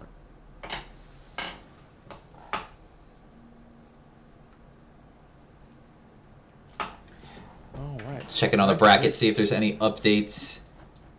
I can do that too now. Now that I have access to my entire monitor, I have access to full powered monitor. It looks like running it. It looks like Jack Sworn defeated Danji. So Alefia lost to Danji here. I don't know if Alefia had to drop or if that was just how it was recorded. And yeah, Jack Sworn defeated Danji, so Rescue Cat out of the tournament. And then we're still waiting on Ivan, Rosito, and Rabid. That is the side of the bracket that's kind of holding everything up on losers. So we'll follow as soon as we're done here. We'll be able to follow basically the rest of the games for the rest of the day. Okay. Yeah, Perseverance says so much spice, but the last 2 games have been the classic Turbo versus Warrior. That is a very, very, very common matchup. Turbo is probably by a very large margin the most played deck in our format. I think a lot of duelists enjoy playing that deck because it is quite consistent. So that's why a lot of duelists tend to use that. And same with the warrior strategy. A lot of duelists tend to go to the warrior deck, tend to go to the turbo deck, because like I stated earlier in the first part of the stream before the shutdown, people want to win this event. It's a hard event to play. A lot of the best duelists on the planet show up to this event and play in all the time. So it's going to be a very try-hard event. So if you're trying to bring some for fun stuff, you're probably not going to do that because you want to win. To maximize your time and trying to get that invitation to the go chip. That's what it is. But sometimes there were some spice lords in here. We had some spice in the building. It was still pretty nice to see. As the Wolf's going first, going out, double TD. Double TD is going to be down. Adding to the hand, and they worked out.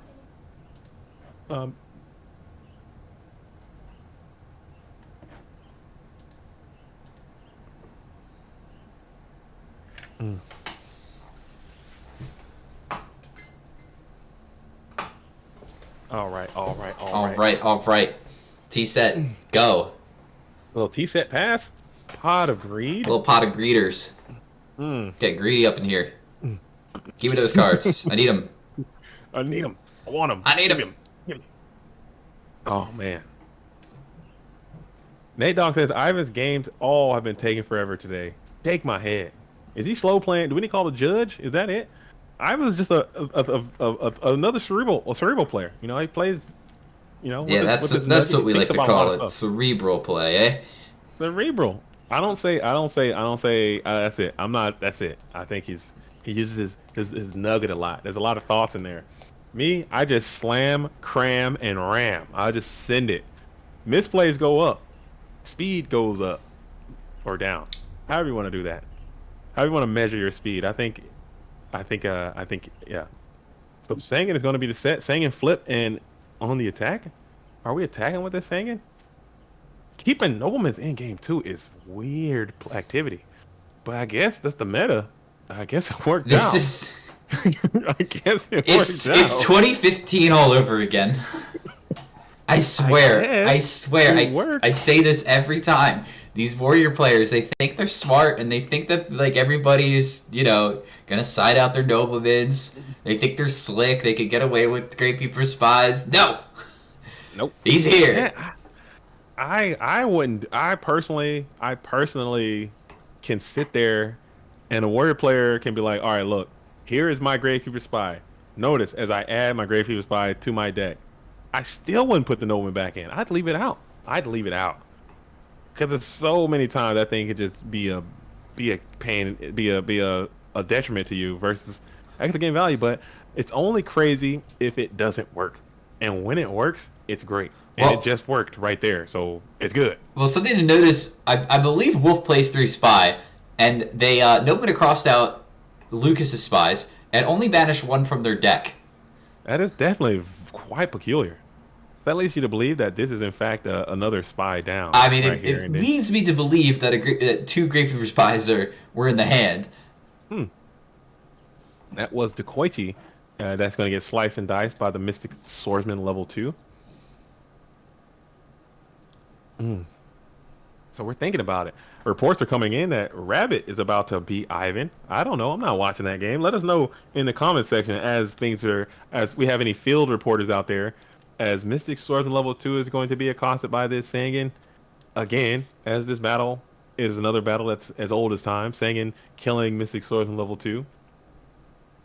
And it goes through. And Lucas goes down to 6,900 life points. Giggity, giggity goo.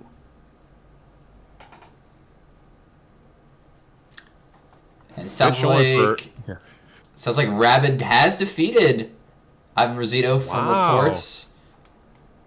Okay, right on. Shout out to Rabbit. Rabbit is a good player. Rabbit is a sneaky good player. Doing some great stuff as well. Representing Safari Zone in the house in the War League. They're in the playoffs, moving on to round 2. I believe on Monday. so. All right, so we're gonna Donnie Z is gonna get the Ring of Destruction. Both duelists losing 1,400 life points. And Stangen is still on the field. Okay. This is a bulky and beefy Stangen. Already got a plus from a clear, and he's done another 1,000 damage. Sangin might have checked the Uno block or checked the bingo block. Uno block. What am I talking The about? Uno block. Checking the bingo block. What am I on? What am I on? Oh my goodness.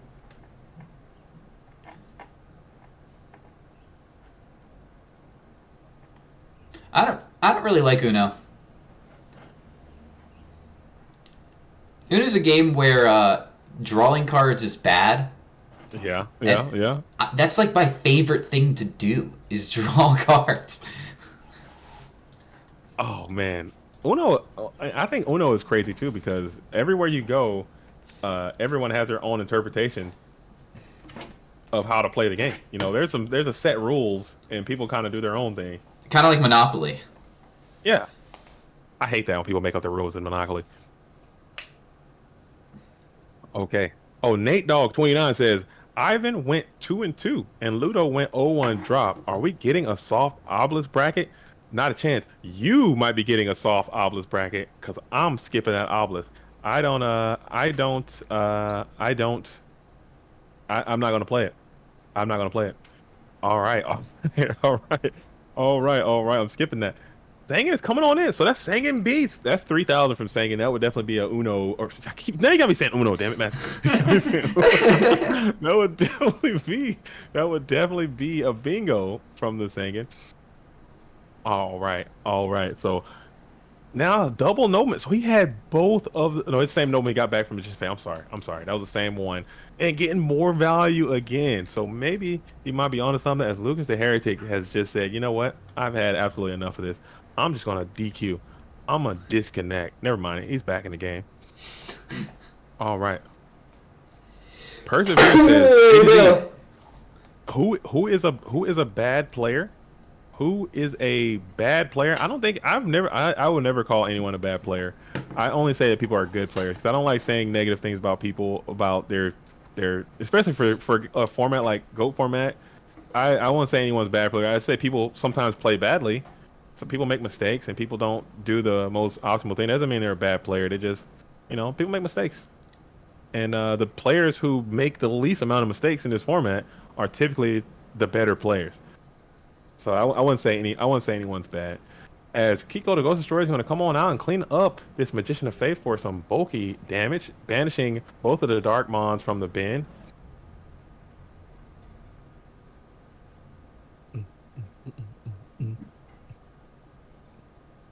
All right. Main one. Hey, Nate Dog, when is that obelisk supposed to launch? I might jump in there. I might just jump in there and fire it in.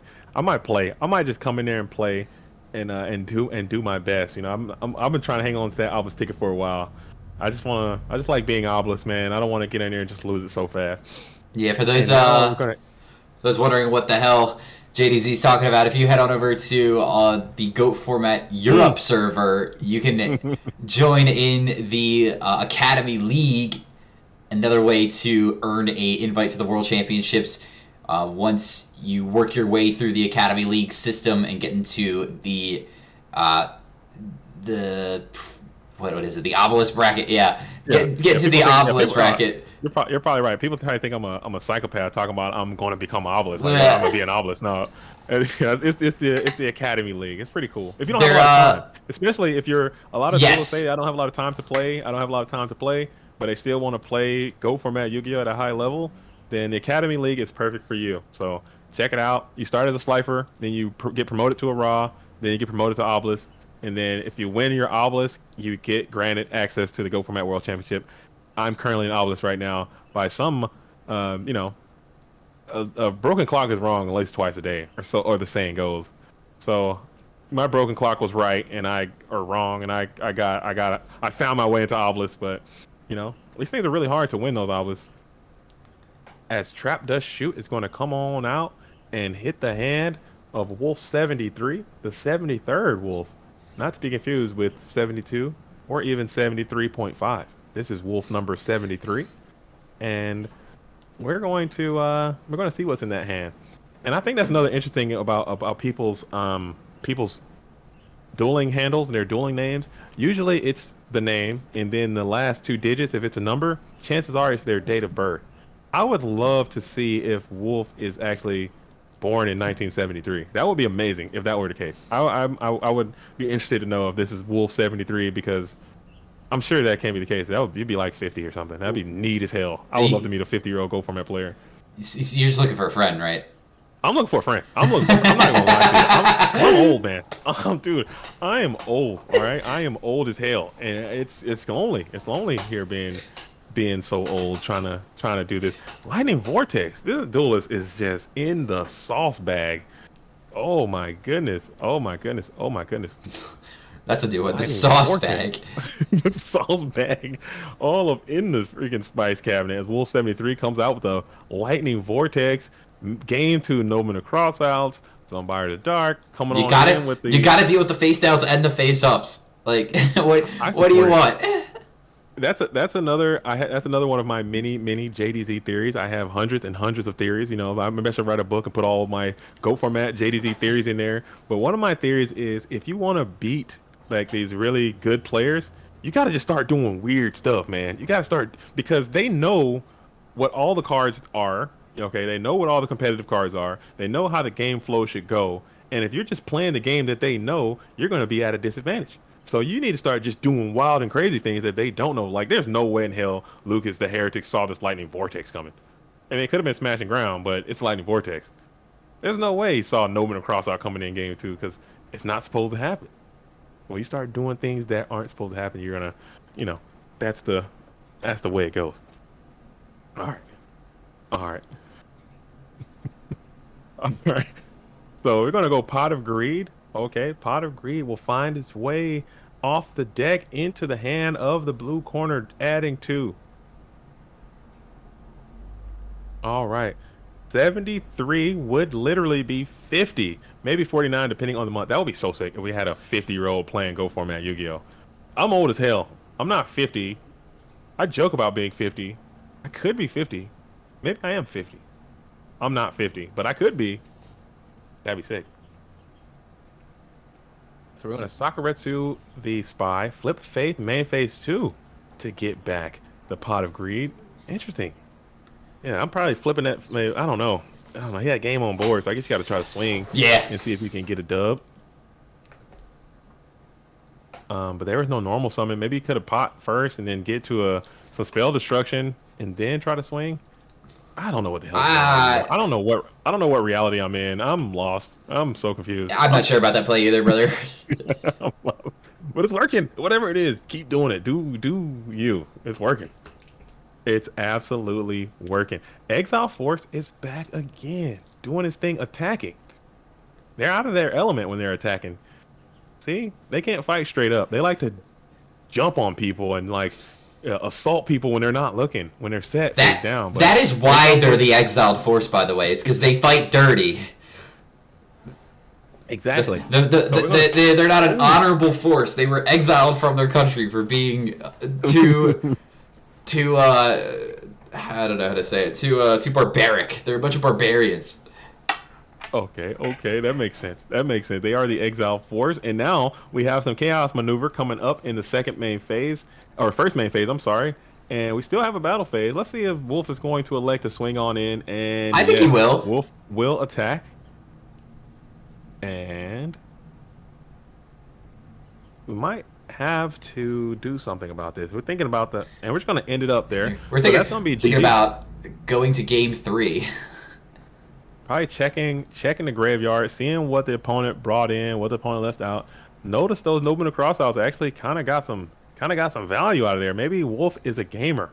Maybe Wolf is a meta gamer. So now the red corner has got to think: do I take my flips back out, or what do I do? I don't know. But it is what it is. So Turbo is going to Turbo sometime. Red corner is on the Warrior deck. It's going to do its thing from time to time. And we are done signing from the red corner. Wolf now has to continue the metagame. What is he thinking about over there in the blue world order? Hollywood Nova over here. Big Stevie Cool. Oh my goodness. This is fun. I love this. All right. So Lucas going first. Slam 1, 2, 3. Come on. 4. Ah! Sorry, son. You gotta get a Whopper Junior. Oh man, so close.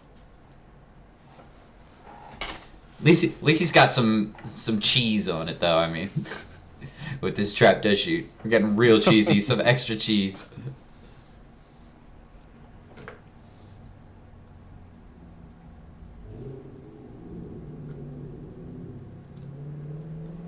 Take whatever that card is. Maybe Lucas will write it out for us. Okay. Okay. No. So no manners from the blue corner or the red corner. You know, they're just keeping their secrets. Keep your secrets. That's fine. Keep your secrets to yourself. It's okay. We don't want to know anyway. No, I do. Don't give them the satisfaction. I think we all do. We all do, Maskins, but now they know that we know, and it's just makes. I think I'm gonna write some policy and just not announce it and just be like, this is what everybody has to follow. And then if they don't follow this policy where they reveal on stream, it's just an instant game loss. Make them learn the hard way. It is like that for the Go Format World Championship, and I think we also do that for GFCs. I want to say that we Well, Go Format World Championship is definitely very strict, but for a good reason. These events definitely have we're not, we're lenient in certain areas, but you're not going to get a game loss, like I'm saying, for not banishing your hand on stream. There's definitely expectations, though, so don't expect to do things willy-nilly. You have to play in a proper manner.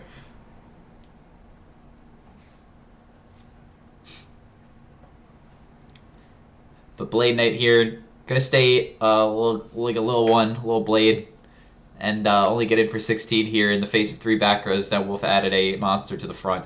And Lucas the Heretic just gonna draw him. Yeah. Okay. I mean, it's not a bad. You're not. I mean, usually as a warrior player, you're fine if the turbo player doesn't come out and have like these huge, dynamic turns with all this graveyard set up and all this Trinity stuff. You're kind of fine with it. Not so much with these spies getting set up on you early like this, but you're still kind of chilling. You have perfect information of what your opponent has. Well, not perfect information, but you have pretty good working information of what cards your opponent has access to. So you're still kind of absolutely vibing with this whole thing. And we don't know what's in the hand from Wolf, but Lucas does. So there may be options that Lucas has that they don't want to play into the back rows that Lucas knows that are there. So can only kind of speculate from our end what those may be, but Lucas has that information already. And there's Tribe Infecting Virus coming down. Getting an out early. Oh, but that is another misplay by the blue corner. I think that's a misplay. You always want to wait. Well, the problem here is that he has to just do it. You can wait. You can wait and ask for priority. He can ask for priority, but Lucas here, if he already knows about the Torrential Tribute, is going to pass priority. And then if he doesn't Torrential Tribute anyway, he'll lose the ability. I think it wouldn't hurt to ask. Oh, yeah. If he says no, and then you just play it anyway. But maybe that's that. I don't know if that Torrential was in the hand from the Trap Dust Shoot. I'm sure it was. I think it was. Yeah. Set. Okay. But I still think you still wait, and maybe you can get a card from your opponent. Yeah, you still should ask if they want to retain player priority. But I think maybe Wolf is respecting his opponent and saying I know the situation here. Regardless of the situation, they're going to be able to torrential tribute. So it's just going to flip it.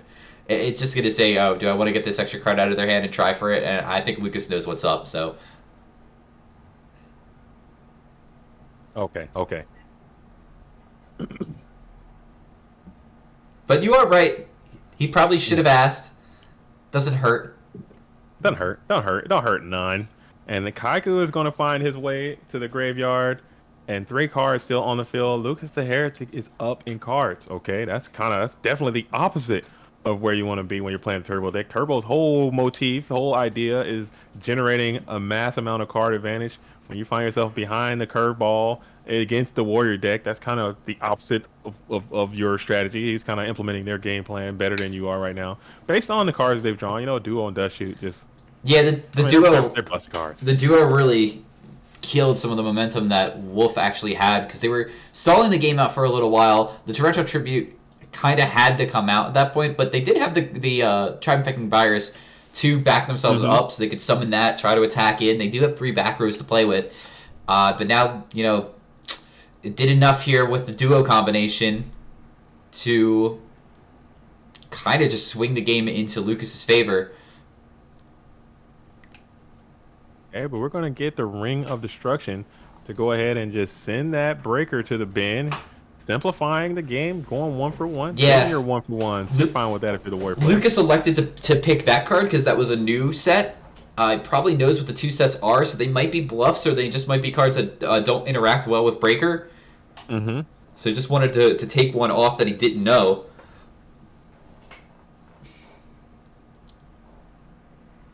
All right, so blue sets up another one in that middle position. 2 thunders in hand. Lucas shuffles up with three set spell traps as well. And we're going to set up another Mon. Is there going to be another Nomenal Crossout? Let's see if that comes down. I mean, there might from be. this red corner. And if Wolf flips it up here, I mean, that's maybe just, again, like we talked about, that's what Lucas wants them to do, is slip up a Nomenal Crossout. But we're going to slam it into the first main phase. No Nomenal Crossout to be had. Maybe the blue corner went ahead and reduced those this time. If not, you know, just didn't have it. Well, gonna try to get a light and dark banished here. Blackluster Soldier gonna be the play. Okay. And we're going to think about this for a second. Knowing that full certainty that it cannot be Torrential Tribute. Solemn Judgment could be an answer.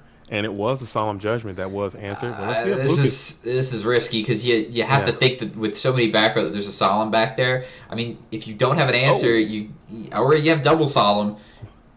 You go down to 24, then to 1200. Maybe Lucas has another Solemn.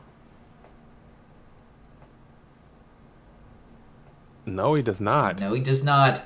Yikes! But now you flip this Spy, and then the game comes to a crashing halt. Is Yeah, that what's happening? Spy does have exactly 1200 life points. That's a little man though, but there's a Exile on the beats again. On the beats. Exile beats. GG. Man, that's a lot of attacking exiles, man. I haven't seen that many attacking exiles in a long while. So Lucas the Heretic has gone ahead and moved on to the winners finals. Wow. Congrats to him. Gonna be sitting in winners finals. That's a good place to be. Again. But we got a lot more goats to play. We do. It's so much Go format Yu-Gi-Oh left, and that's just something that's just so incredible to me. I don't understand. I've been trying to figure it out. Like a lot of people, I talk to a lot of people, Mascus. I talk so much about Go format Yu-Gi-Oh. I talk to so many people who play so many different formats of Yu-Gi-Oh. Some people who don't like. I like to talk to people who don't like Go format Yu-Gi-Oh. Just because it's something I'm passionate about, and I want to see. You know, I like to interact with people who don't like what I like, just to kind of go back and forth.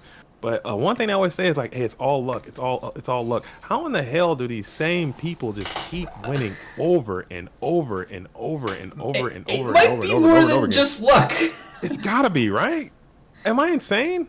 It's gotta be. It's gotta be something more to it than just luck, because this is just insane. Lucas the Heretic is so consistent. You got Pui, she's back in here, so consistent. LaBounty's so consistent. Ivan's so consistent. Alvarado is so consistent. I mean, all these duelists are just so over and over and over and over and over and over again. It's like, man, what the hell is going on? Speaking of LaBounty, he's up a game now in the loser's side against Rabid. Believe this is the Warrior Mirror match. Yeah, Warrior Mirror. And Rabid with the tech, the Jujutsu Master from the side deck, it looks like. Oh, nice. I like that. In the graveyard, though. I don't know if this was hit with... I think it might have been hit by an Exiled Force, unfortunately, a little bit earlier on in this game, too. But I like this.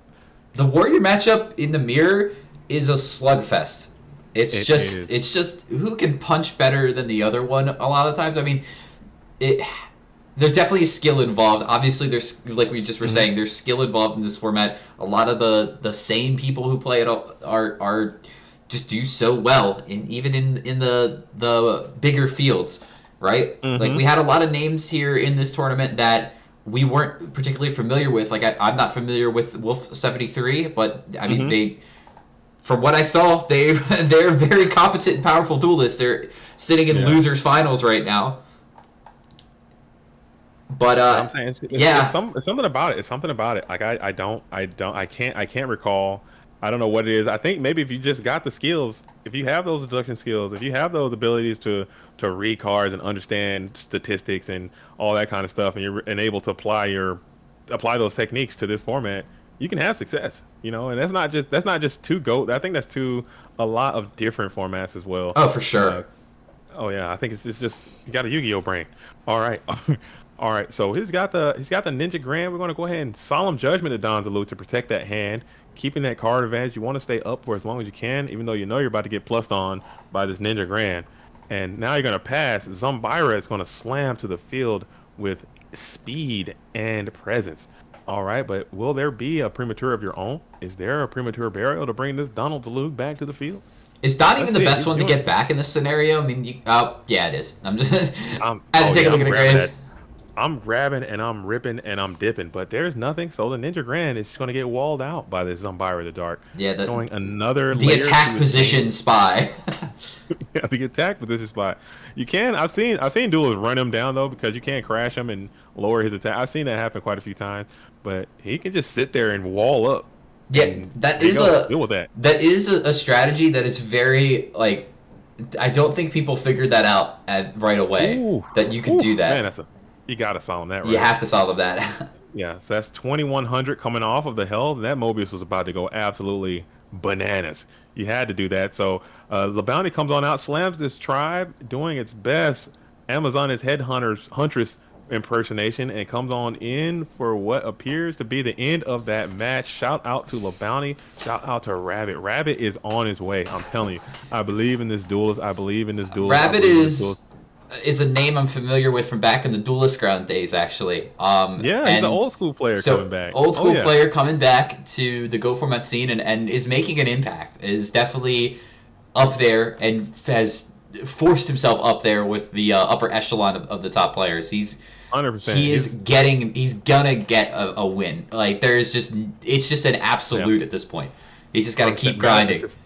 It's a matter of time. He shows up to these Patreons. He plays them quite often, tops them quite often. And like you said, it's just a matter of time before they get the right bracket, the right breakthrough, and they're going to make it. Very skilled duelist. Just ran into LeBounty, which LeBounty is a damn chainsaw, man. It's hard. He's hard to kill. He's hard to beat. That duelist is tough to play, as you know. So we got to get through Pui. Pui's on the spice. This is going to be a tough game honestly, for both players. This is an aggro version of Turbo that Pui is on, and they're facing down the aggro deck in Warrior. So we're gonna see. We'll see. And I mean, Pui is an avid Warrior destroyer. They do not like the Warrior deck. They like to tech out for the Warrior deck as well. Okay. And I'm just cruising through, and I see Alvarado on the rated ladder right now, playing a match as they're trying to stay warmed up. That's very neat. That's very cool. I like that. I like this duelist doing that, staying loose. You know what I'm saying? As you're waiting on LeBounty and Pui to do that. So I'm going to hop in there and get ready. This is nice. This is very cool. Very dope. Very dope. Man, oh man. All right. Okay. Man, I feel so bad I had to end that stream, man. We were rocking and rolling Money Maskets, man, and I just I did it. My kid was over here just being, oh my goodness. Do you have kids? None that I know about. Hey, River. Yeah, don't. Okay, just keep it to yourself. Keep it in. My mom will agree with you. No, just don't. Okay, just do not. All right. Are you looking at your kid right now and just say, just don't? I'm telling you, is it? Nah, I'm not gonna make that joke. We're not gonna make that joke on the stream. But we're just saying, you know what? They can be good. They can be awesome sometimes. Sometimes they can just be real buttholes, man. Absolute beeholes. You got how many kids? 3? I have 3. I have 3 girls. How? That's a lot. I have three girls, man. I have a 15-year-old, I have a 13-year-old, and I have a 10-year-old.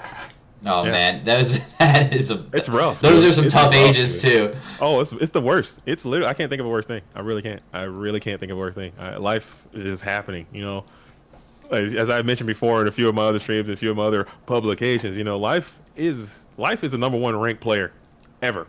You know, life is never lost. And you go in here, you know, three old ass kids, man. It's just it is what it is. But you know, you keep chugging. I have a very important question. What's that? Over your lifetime of being a father, how many pairs of socks you got for Father's Day? Oh, mine. I never get socks. I never get That's socks. so. I always get. That's baller. I never get socks. I never get socks. Listen. I love socks. I would prefer socks. Give me socks. You know what I get? I get a lot of handmade cards. I get a lot of handmade cards. That's a classic. Those are I love them too. They're all, and I keep them all, and I like to see them like as they get older and as the cards get more sophisticated, and artistic, they get better.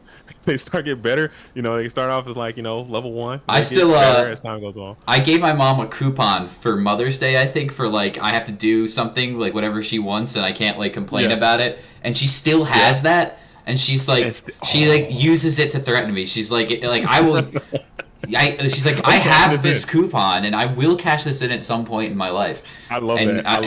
And she's like, it's gonna be at the most inconvenient time for you. And I'm just like, I'm ruining this day. This is like, you know, you think it's cute when you're like a kid. It's like, oh yeah, this will make them happy, and you just don't think about the repercussions of which the power of that coupon that they have over you. I'm gonna be, she's gonna be, I don't know, I'll be like 40 and she'll finally cash it in for something. You should have put a date on it. Yeah, expires. It's only good for a year. Yeah, well, I was a dumb kid. I didn't think about that. All right, so we got Kaiko. LeBounty doing a little bit of metagaming, it seems, as he go ahead and slams this Kiko to Ghost Destroyer, sets one card behind it, and just says, go, deal with it. So Graceful Charity is going to be played, and Pui is going to throw out one copy of the Dark Master. Zork. The Zorkatron is in the bin. Look at this man. He is unbelievably jacked. Got those boulders for shoulders. Got the tries for the guys. And the best chest that you will ever see. Absolutely shredded. But those things coming out of your shoulders, I don't know if I want whatever that is. Those little whatever those things are, those little tentacles. I mean, I could pass on those. Labouty in the chat did not know that Pui was on this. Pui saying you haven't seen my video, and Labouty saying no. So Labouty may be pulling up Pui's Card Academy right now and finding out what this deck is. You know what? This is part of the game. I'm not buying that for a second. If I'm Pui, I'm not buying that for a damn second. There is no way in hell Bounty's in this tournament playing Pui right now and doesn't know what she's playing. I'm not buying. I'm not buying that for a damn second. There's no way. He's played in too many damn tournaments. He's played in too many events. He knows how it goes. He has one of the most powerful Yu-Gi-Oh! Dueling teams in our entire game. You know, Team Rampage. He's the captain of that team. He's probably got emissaries and assets all over the place, just feeding him information about this deck. I'm not buying it, LeBounty. Don't sell it because I ain't buying it. There's no way. He knows what Pui's on. He probably knows exactly what she's going on. And MST is going to gotta get rid of Manju. That's a light and dark. And Breaker the Magical Warrior. Yeah, he doesn't know what she's playing, but he sets Nobleman because he doesn't know what she's playing. I'm calling BS. If you're buying it, hey, I'm sorry. I got some property on the moon. I got for sale as well. I did want to sell you. I did say Might no, and I mean Might is doing a lot of work here. Oh yeah, because he comes out, slams the Kaiku, sets the knock. Okay, know that knock's not gonna be great in this matchup. I got my eye on the red corner. He's a crafty one. You gotta watch out for LeBounty. He plays. That's the advantage. You gotta play the mind. You play the player. You play the cards. Okay, he's playing all three assets or facets. Not assets. What am I talking about? Damn it! Goddamn. Hey now. Sorry. All right. I'm back. Okay, we're cool. So Breaker is in attack position with counter. And this wall's enough. I mean, the Bounty has to commit a lot of cards to the back row if they want to get a big Blade Knight out. And that could be an advantage for Pui if they have something like a heavy storm. But a Oh, snatch breaker with a counter. steal. Of course. Oh I mean, obviously man. that's gonna happen. Oh man. Bulky damage coming on in from the And- red corner onto the blue corner. And there's a Kaiko on the board. This is just Yikes. Kaiko's just so strong into turbo decks, man. This card's just Yeah. absolutely brutal. Getting rid of Zork and Manju, something I didn't think I would say in a Premium World Championship qualifier number 34. Especially in the top 8 as well. Oh, especially in top 8. All right, so please going to go ahead and gain one. And there's a heavy big storm is heavy. bulky. Oh, my goodness, that's strong. Hit him with the rooter. Oh, wow. Clearing it all. Get that Haiku out of there. Wow, that is a huge heavy storm. And Delinquent Duo is going to come on down, taking the remaining card from the hand. But you got to get to a Yeah, Blade Knight. how do we follow this up though? Because the Blade Knight is big. You need a self snatch. You got Nah, we need a ritual spell and sacrificing of level 8s. Get the Dark Master on a roll. Stangen is going to crash, take a little bit of more damage. This can find a Manju. Yeah, there's Manju. Main phase 2. We're going to go ahead and set another card in support. Manju in hand. And we're going to set up. Oh, never mind. We're going to normal summon the breaker, break, and that is going to Wing Blast. Oh, there we go. Wing Blast now. Shane, we're going to target that Blade Knight, send it back to the top of the deck. Yes, that locks out of the draw, and then the breaker here is small, so can't attack over the big breaker. Mm-hmm. Manju in the graveyard, so now Light and Dark is back online for Pui. And Pui gets a draw here. Labounty thinking what they want to do. I mean, they could crash the breaker. I don't see where that is good.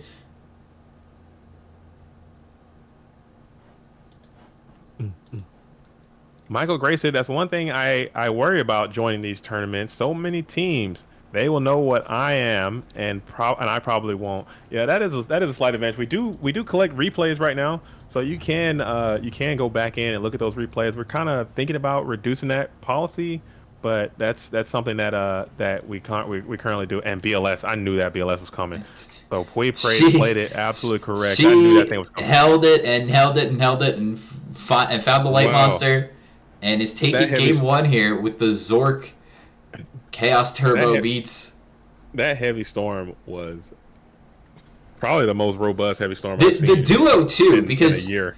Getting rid of the resource, even though it wasn't like a great card in the hand for the bounty, just getting rid of it and stripping them down to just like a super simplified game state really like cemented Pui's position in that game. 100%. Wow. So we're sitting here, we're side decking the matchup. If you're just tuning in, it's going to be the blue corner, Pui, playing what appears to be the Zork Turbo, which again, like I said it before earlier in the first stream before it got shut down. Now we're on the new stream. Pui had made a video about it in the Pui's Card Academy. It's a cool deck. It's a cool theory. It's a cool idea, and it's working clearly fairly well. She's already made it to a deep run in this tournament. Fantastic Yu-Gi-Oh player. I can't say enough about what Pui is doing for the Go community and also for, the game at large. Labounty, again, no slouch, GFC champion currently right now. Your reigning GFC champion, already qualified for the GOAT Format World Championship. He did reach out to me and said, "Hey, this is classified information, all right? I'm gonna spill the beans right here live on air." I did speak to this duelist and he said, "Guess what, JDZ? My schedules has been changed for work." He works very hard. Everyone knows he's always working on the weekends. But he's like, "Guess what? My schedule has been changed and I'm going to be able to plan a lot more events. My weekends are now free." So guess what? That means that the champ is going to be out here playing a lot more. So look out for him busting brackets all the way out through the rest of this dueling season, as he has got his eyes fixed on the GOAT Format World Championship and Player of the Year titles to go to their own illustrious crown. What a career. What a career this duelist has put together for themselves, I would say. So the next stop is trying to get that Clash of Champions, which I think we're trying to shoot for that in April. I want to say it might be too soon. We might have to push it back to May. See what the scheduling is looking like for all those duelists to get the Clash of Champions underway. It will be another great crowning event for these fantastic Yu-Gi-Oh players, and we'll do it exactly like that. So we have the little bounty coming on out early and often with this delinquent duo as you want to do it. I hate this card with all fibers of my being. I can't stand it. I think they're cute. I hate it. This is my least favorite card in the entire format. 66666. As we're gonna keep rolling. LeBounty is a multi-roller as well. LeBounty is a multi-roller as well. Sacred Your Harbor and Phoenix Wing Blast are the discards. LeBounty setting. But yeah, I don't know. I don't know. I don't know about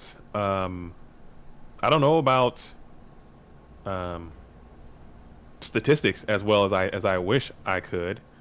I don't know about statistics as well as I wish I could, but that's a lot of sixes. Okay, so Zork needs sixes to hurt you. So LeBounty's already rolled 2 of them. I guess you have a 1 in 6 chance every time, but I mean I don't know, man. I don't feel that way.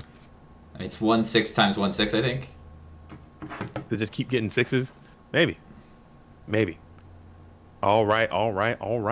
So we have the Gracha is going to come on out. Graceful is going to discard the Sork and discard Dust Tornado. Not any of the ritual nonsense that is usually what is going to be discarded. It's going to go to Ghost Destroyer. It's going to clear the Donald Zalug. Those are the 2 cards that that LeBounty knew about from the Peeking the Hand and Trap Dust Shoot. So yeah, just getting rid of the information that was already known and being able to beat over the Don Zalug. Powerful stuff, but down a card now thanks to the duo Dust Shoot combination. But yeah, I mean, people. I mean, you can give credit to whoever you want, but people have been playing Zork Turbos for decades. People play Hungry Burger Turbo for a long time. People play Zork Turbo for a long time with Exchange and all that kind of stuff. The Lighten the Load. I seen Wild Wink played Zork Turbo with Lighten the Load long time ago. So everybody wants to take credit for et cetera, but it's Please deck. How it works in this format is who got the tops with it. It doesn't matter who claimed they have whatever idea. You got to put it into an event and you have to make it work. I mean, that's when you get the credit. If you want credit, you got to make it work. And Please got the tops with it, so it's Please concoction right now. It doesn't need to be Zork. Zork is just a good. It has like a pretty decent effect because you can maybe clear a lot of guys, have a Mirror Force kind of effect here, right? But it could really be any ritual monster that is a dark, right? Like you could just play Relinquished, right? And it kind of does the same thing. But actually, putting Zork onto the field is really neat. She'll summon that thing from time to time. Yeah. Mirror Force. That's a huge Mirror Force is going to come on out. And Kiko the Ghost Destroyer is going to come on down again. A second Kaiko the Ghost Destroyer.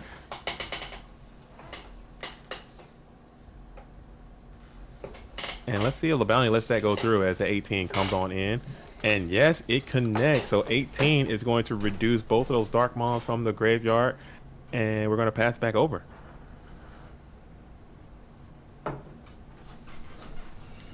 And now Strong Breaker is going to come on out and slam into the Kiko the Ghost Destroyer, putting him into the bin. And now we're going to pass it back over. Will there be another snatch deal? Will there be another snatch deal? No. We're going to go ahead and Manju up. Manju is going to grab the Zorkinator. So we have Manju grab Zork. Yeah, that's the thing about Manju is unfortunately you can't really set it and get the effect off. It has to be flip summoned in order for the effect to go through, or normal summoned. So the normal summon effect is going to add a card to the hand, but the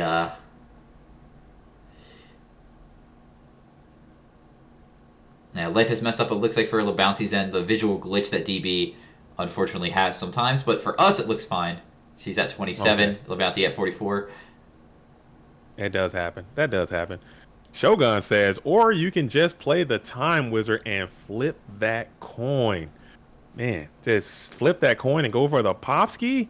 Not the Popski. Oh, man, the Popski, dude. I got Time Wizard the other day.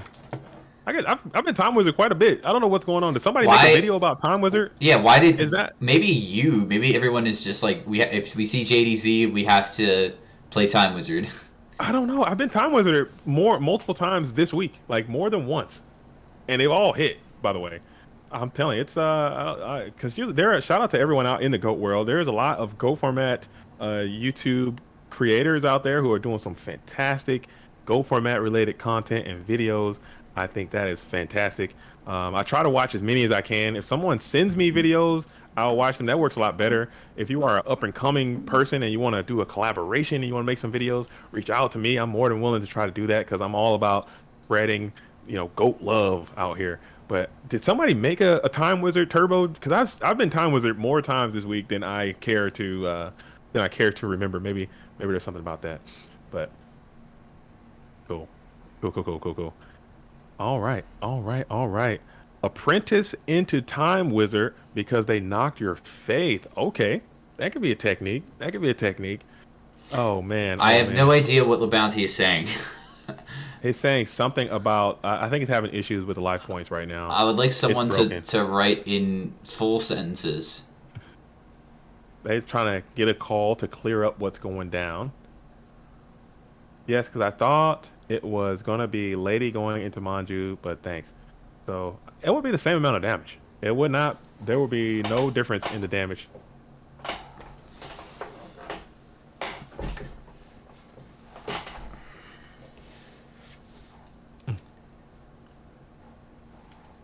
Oh, you said ACP made a video suggesting Time Wizard? Oh, maybe. I don't know. Like I said, I have no. I mean, that's usually what happens. Like if someone makes a video or they say, "Oh, this is the next hottest thing," I mean, the format is 20 damn years old. We out here working, dude. If you're, I mean, it's. I'm not gonna lie to you. Let me pull down the curtain. All right, let me unveil the curtain to you for a little bit while we're waiting on this dispute to be concluded. No, so she's saying that. Oh. He's saying that they never took 500 from one of the attacks here, which is just not true because right here at the top there's, like, she declares the effect if we loses 500 from one of the attacks, which is the breaker into the Manju, and then 15 from the attack there. So we should be at 27 for what I understand. 27 or 28? I believe it should be 27. I mean, I'm not...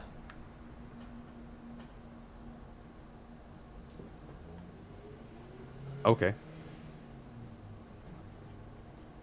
I mean, they're sorting it out.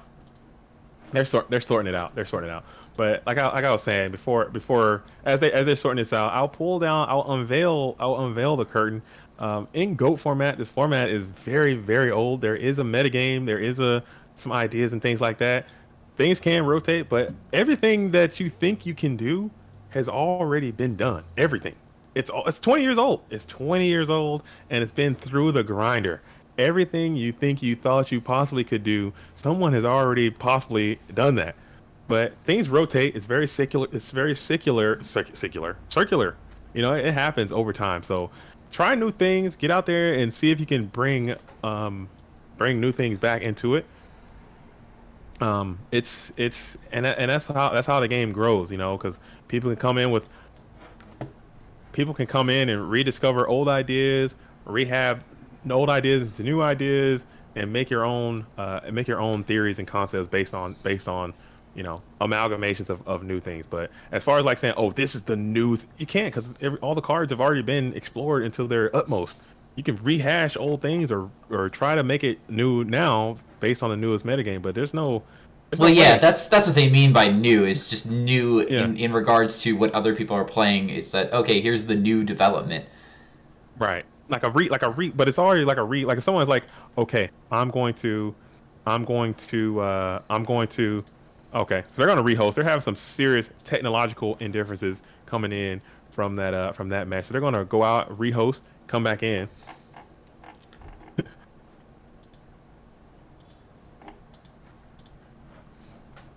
But yeah, that's that click, like the whole click, like, perseverance, like you're saying, like the clickbait stuff. That's what you, okay. Like I don't I'm still trying to learn how to YouTube and how to make it. Oh my goodness, this sound is just harsh. Let me put that thing off. All right, so they're back. This is gonna be game 3. Both duelists emit back and forth, and then we're gonna go back into game 3. You have to try to do what you can to get people to watch your videos, because that's how you get it to grow. From what I understand, again, I don't know what the hell I'm doing, so I'm just assuming I see other people doing it, and I'm trying it myself. But I can only assume that's what you're trying to do. So saying, oh, this is the best deck ever made, and it's the #1 deck, and blah blah blah blah blah, it's probably gonna be not that, maybe. But it could be something different, like what Pui has here. It's a different deck, it's a different take, and it's working. So, what do you mean? I think Golem Sentry contradicts that quite a bit. Golem Sentry is a good card. It's a good card. If you're trying to tell me that Golem Sentry was just played this year or last year, you're incorrect. Because I can tell you with 100% certainty that people played Golem Sentry when it came out. I can tell you that. Well, I mean, I don't think they put it in. There's a lot of stuff that was, when these cards came out, were not initially put into decks. Like, people tried them, but they didn't make it at the competitive level that you saw it then. But if you look at a deck from 2005, it does not look like a deck from 2023. Okay. I'm saying, but like, not even through the rebirth or whatever, the rebirth or GOAT format. People would play Golem Century then. It might not, like I said, it might not have had the amount of success that, say, Fresh did. He topped GFC, so everyone's like, okay, this card has now topped an event. This might be real. Like, this is not no longer an experiment. Or when Jace and Alvarado, when they're winning events with this card, okay, now it's real. That doesn't mean that if someone had it or tried it or demonstrated it before that it had potential to be good, then yes, I think that's not saying like, oh, these people just developed it right now. It takes time, and you can come in and rehash it, but that doesn't mean that it's just like it's a rehash, it's a retelling, it's a redoing, everything is a I don't know. If that's not making any sense, I can't. Yeah, things just fade in and out of relevancy. The real pain, like you said, like even the previous game, Rabbit is playing the defensive dude that can put stuff on the top of your deck, Legendary Jiu-Jitsu Master. So if Rabbit wins his tournament and says, okay, Legendary Jiu-Jitsu Master is a good card, somebody can't come out and say, oh, this is the newest card, because people played Legendary Jiu-Jitsu Master years ago, and it was good then, and it still could be good now, is what I'm saying.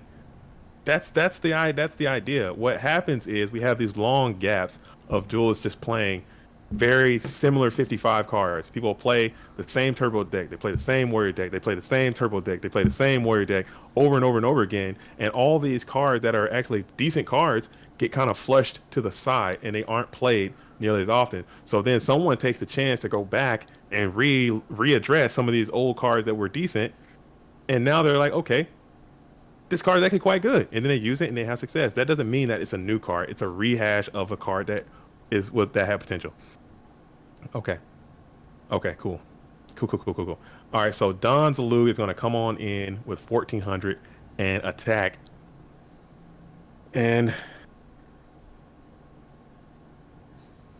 okay, TK. So they're still having some technological indifferences over here, but we cannot quit this game again. They're going to do their thing, as Don's going to come on in and rip a card from the hand. Yeah, not a fast start for Pui. Don't want to see the Don Zalug come out. Speaking of cards that were played in 2005, Don Zalug was played a lot in 2005. 100%. Unhappy Pens fan says, I don't really care if some child in 2005 played Golem Century with Solemn Wishes and Luster Dragon in his deck, and it's clear the new development in the meta. So Unhappy Pens fan, you're clearly not listening to what I'm saying, and it's fine. I mean, it's fine. We don't have to agree, but you're not hearing me, so it's cool, and that's fine. We can agree to disagree. Monkey. So check this top 8. Check this top 8 and see how many Golem Centuries you see in the top 8. As Ring of Destruction is going to hit the Berserk Gorilla, and that is going to reduce that from the field, as 2000 is going to be reduced from both duelists. And now we're going to play the Dust Tornado. Dust Tornado is going to end phase. Snipe. What are we hitting here? What are we going to hit here? It is going to be the in-phase snipe of the Solemn Judgment. And then we're going to set one card in support.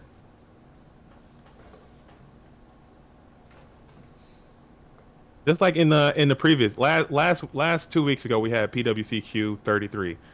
SDL says, you know what? I'm going to put Big Shield Garnet in my turbo deck as a nice tech card. So that's saying like, oh, is this the new tech card is taking over Go format? Big Shield Garnet. I mean, is that accurate? Accurate? I mean, if he won the game.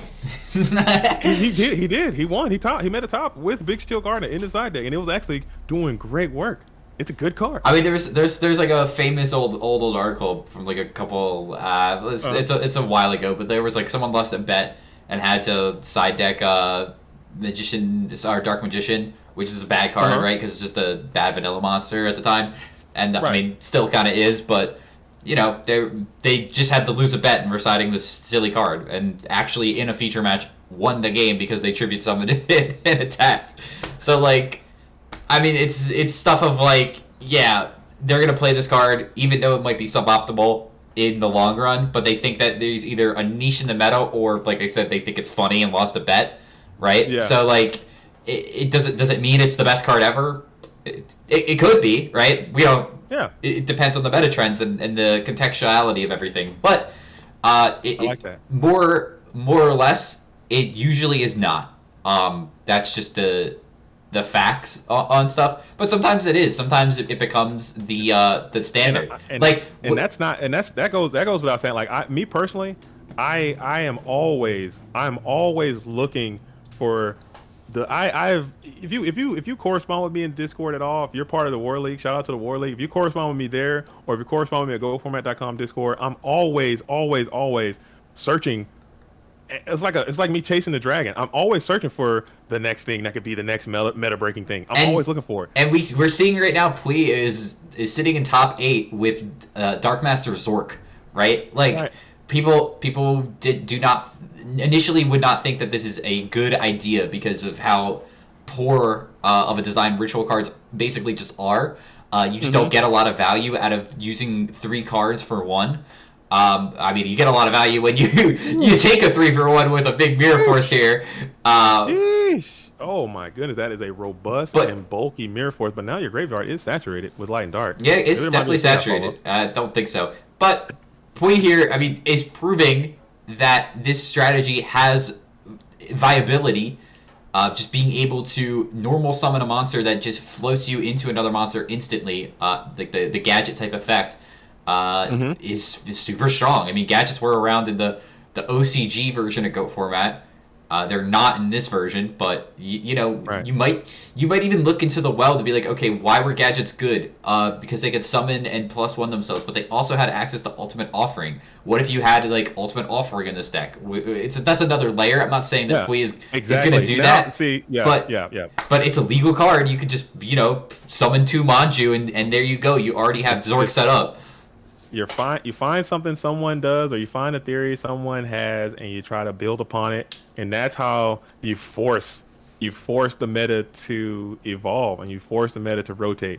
I've always been a proponent of people trying new things, trying different things. I'm addicted to spice. I'm addicted to goo. I'm not trying to encourage people like Unhappy Pins fan. I don't know if my tone came off as like argumentative or something like that. I'm not trying to encourage people to stop trying new things, because you should try new things. I'm encouraging the top players to try new things, because that's how you encourage the metagame to evolve and rotate and become different. You know, you want to have a vibrant metagame with unexpected tech choices and card choices. This makes the game fresh, in my opinion.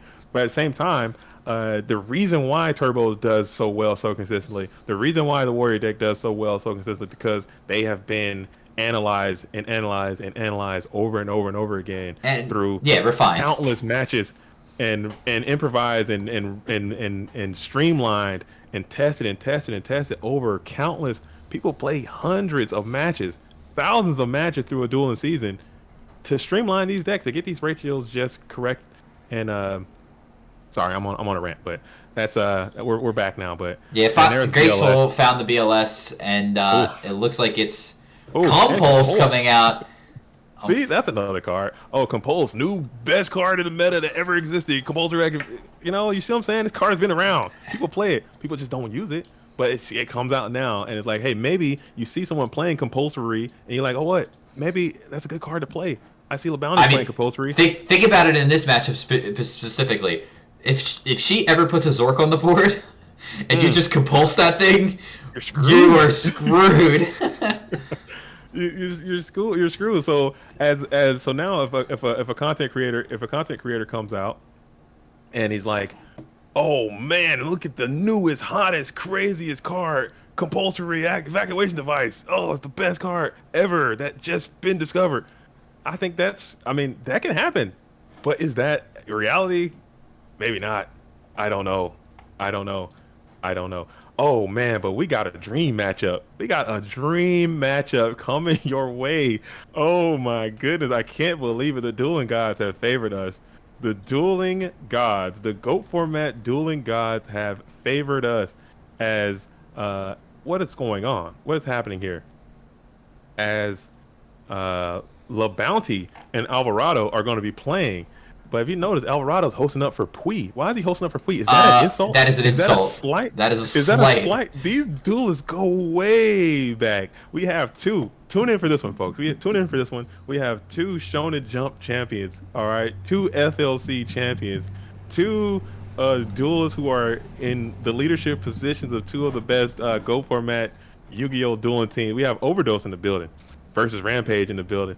This is a rivalry, okay? This is a rivalry. There's no. I mean, I'm sure it's a friendly rivalry, but I like to hype it up. We gotta hype it up. You know what I'm saying? It's a friendly rivalry.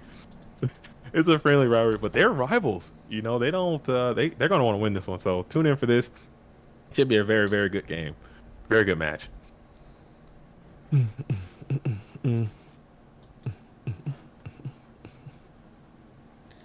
Gotta fix up the thing here.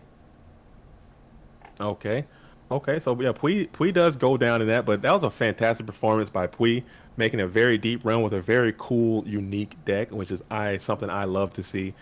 So that's neat. That's neat. So Graceful Charity coming out for the red corner. LeBounty, Shonen Jump champion in the building, doing his thing in the blue corners, followed by Alvarado, Shonen Jump champion in the red corner. Both of these duelists back at the top tables yet again, proving that, hey, there's something about it. There's something about being able to win in Yu-Gi-Oh! It can't just be all Trinity. It can't just be all luck. It's got to be something more to it. I don't know. I don't know what that something is. As soon as someone finds out, let me know, and we'll share. So we're going to go full Whopper value meal. Bingo. Hey-o. Full value Blade Night. That is a Whopper. I'm hungry now. I think I got a Whopper coming. I got a Whopper inbound. You got a Whopper inbound? I might have to run out and get me one. I got a Whopper inbound. I got a real deal Holyfield Whopper coming my way. I had Crown Fried Chicken last night at like 10 o'clock because I didn't get out of that regional till really late. I was almost missed my train to get home because they closed the station entrances at like every street except for like one. I was cursing up a storm, but that might have been the best train ride Crown Fried Chicken that I have ever eaten. Because man, was I starving. Oh man, hungry. I'm pretty starving myself, but you know what? This is a tough position. And both of these players are starving for a victory.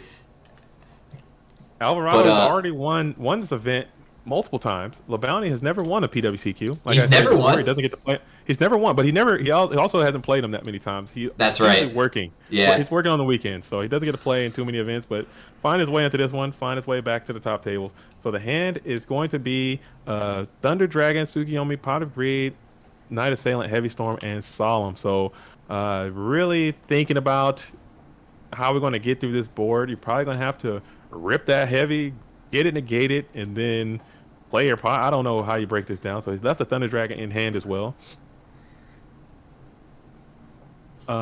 This is losers semi. No, losers. This is losers top 8 still. Losers quarters. Losers quarter. Losers quarter. Yeah, you can see on the little thing here it says losers side top 8. I try to be on top of it. Hey, unlike some other people who stream on the format channel. I try my best here. I'm terrible, man. I'm trolling. People are used to watching my productions, and they're always going to be jacked up as far as what is out and what's not. It is what it is. This is loser side top 8. So Mask is actually correct. His is much more accurate than mine. So we're gonna play the Pot of Greed first. No, he's really Thunder Dragon. making LeBounty think about it. Interesting. Oh my goodness, I would have jacked this up too. So we're gonna play the Pot of Greed first, and we're gonna let that go through. That's gonna resolve with full effect, adding 2 more cards to the hand.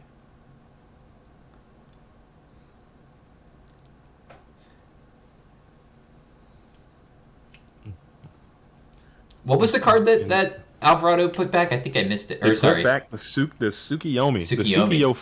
The Sukiyo flip me, as someone coined last stream. Sukiyo flip me. I don't know. It might work. That could work. Sukiyo flip me as a call. The Real Pain says, oh, he's talking to Bobo. Never mind. So Real Pain's talking to Bobo about something. Talking about Mind Crush. I mean, Mind Crush is another card that can be played right now. It could be played. It's a good card. But if someone comes out and they top with Mind Crush, you can't be like, oh, this is the newest, spiciest, most robust. Alvarado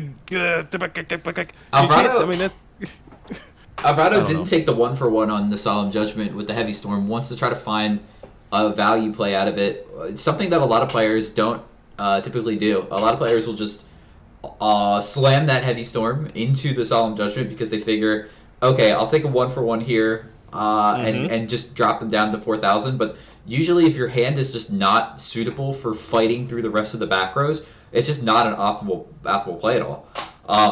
I mean, it also could just be that the bounty is confident in setting 5 and just bluffing that he has a solemn. And he could not have a solemn whatsoever, and Alvarado, just missed his opportunity. The Don's Elude, though, coming out, gonna potentially snipe this here, but he's insulated thanks to the Thunder Dragons. Well, the bounty is trying to just clear those cards off the deck, off the floorboard. Getting those cards into the bin right now instead of falling victim to the Heavy Storm, which could be on the field right now, could be set, could be still in the hand. You never know. Like I stated before, we're going to go ahead and use that Don. Go ahead and rip the hand. The bounty life points still aren't working, so Alvarado updating. Just get a different computer. I don't know what you want from us.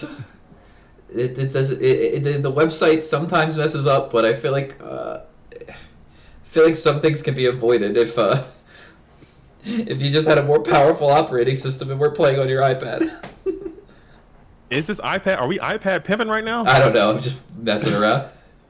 All right, so we're going to go ahead and hit the TDS. Trap That Shoot is going to reveal the hand of Alvarado again, but we're going to ponder about this in standby phase before we go ahead and reveal. Alvarado does have a solemn. He could just solemn this and not lose one of the cards out of his hand. I mean, but now when you're getting into these solemn engagements, you hate to be the first person to flip it.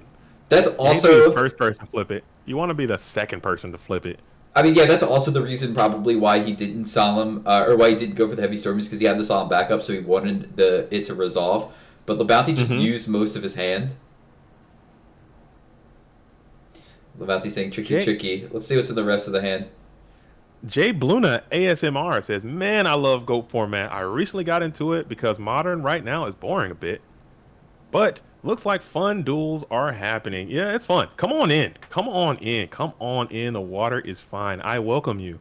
I don't know what the current is. What's the current meta right now, Mascus? He's our resident current aficionado. There's too many decks, and all of them are not very good. Too much mid? Mid? Every deck feels incredibly mid to play. It's like it's a thing. Okay. So he's going to go ahead and it's like a shock, because we just were in a format that was like there was one deck that you could play, and if you didn't play that deck, you were at a significant disadvantage. Where now it's like there's 40 decks that you can play. Not 40, but there's a lot of decks that you can play, and they all feel really like bad in comparison to what we just had. So it's just not like, I don't know. You have to find what you think is the most fun and just stick with that. But if you don't like any of the decks, you're in for a bad time. So he's gonna go ahead and get the Dublinsky. So LeBounty goes full warrior mode. Warrior mode assault. A lot of dust shoots, a lot of cards, and hey James, and sends it right on in. James Go, thanks for joining in and asking. Unfortunately, you're a little too late. This is the top 8 of the tournament, so you would not be able to join. But if you are interested in joining, head on over to goatformat.com, check out our Discord, and sign up for either the Patreon or the Premium. And you will be able to enter these events in the future. We run the Premium World Championship qualifiers twice a month. So that subscription to either the Premium Discord memberships or the Patreon membership will get you access to play in these tournaments, as well as other benefits as well. And if you're looking for other events to play in, we have GOAT Format Friday. Every Friday is a free event, double elimination bracket at 1 p.m. Eastern and 7 p.m. Eastern. That'll earn you a spot for the GOAT Grinders, which is an invitation tournament to earn an invite to Worlds. As well as these Premium World Championship qualifiers, the winners of this earn an invite to Worlds as well as a qualifier mat. And then keep on the lookout for other events as well, especially the big one, GOAT Format Championships, the GOAT Format Championship 20, going to be announced hopefully soon, with more information on that information to come. But, free event, always the premier GOAT Format event, as we see 2 premier players. LeBounty took the first one, but we're going to see a delinquent duo from Alvarado's side going to attack the hand. That was the strategy that won LeBounty the first game here. See if it pays off for Alvarado, reciprocating that as well.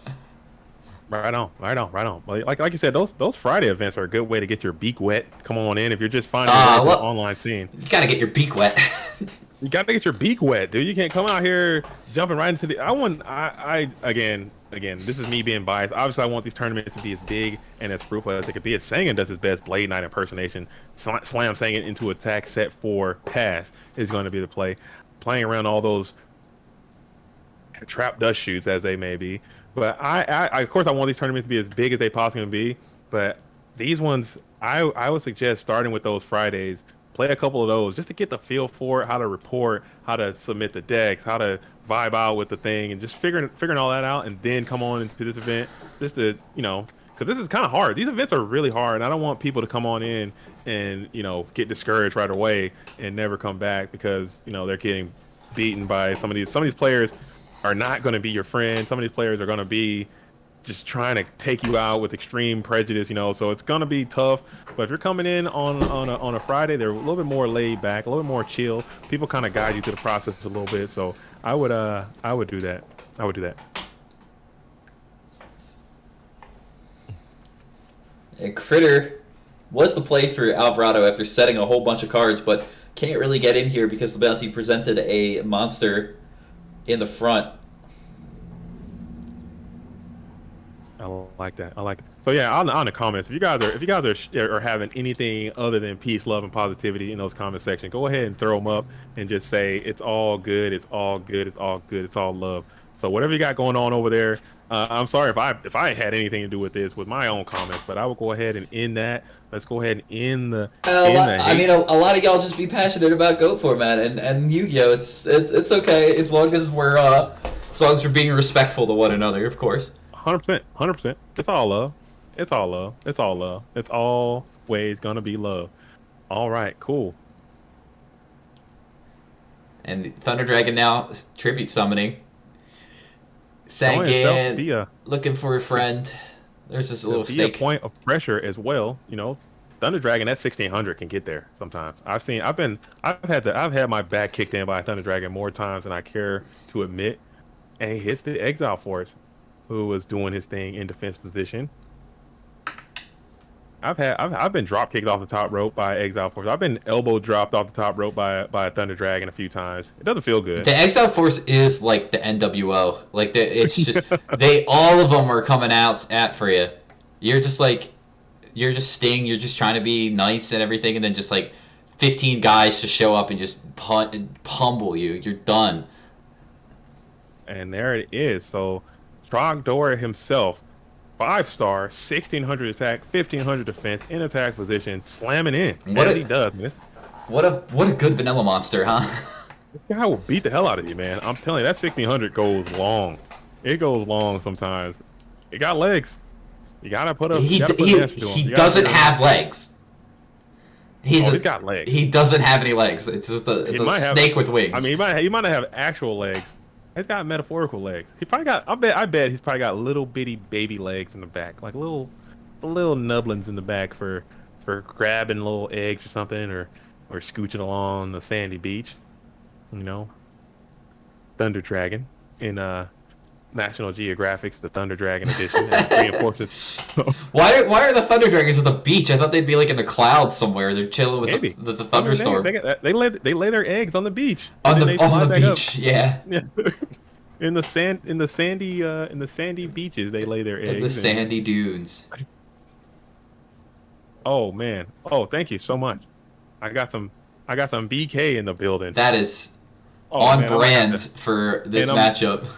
And I'm not on stream. My camera's not on, so I can sit here and just powerhouse this as I listen to this duel go underway. Can you send me some through the computer? I would like some beef.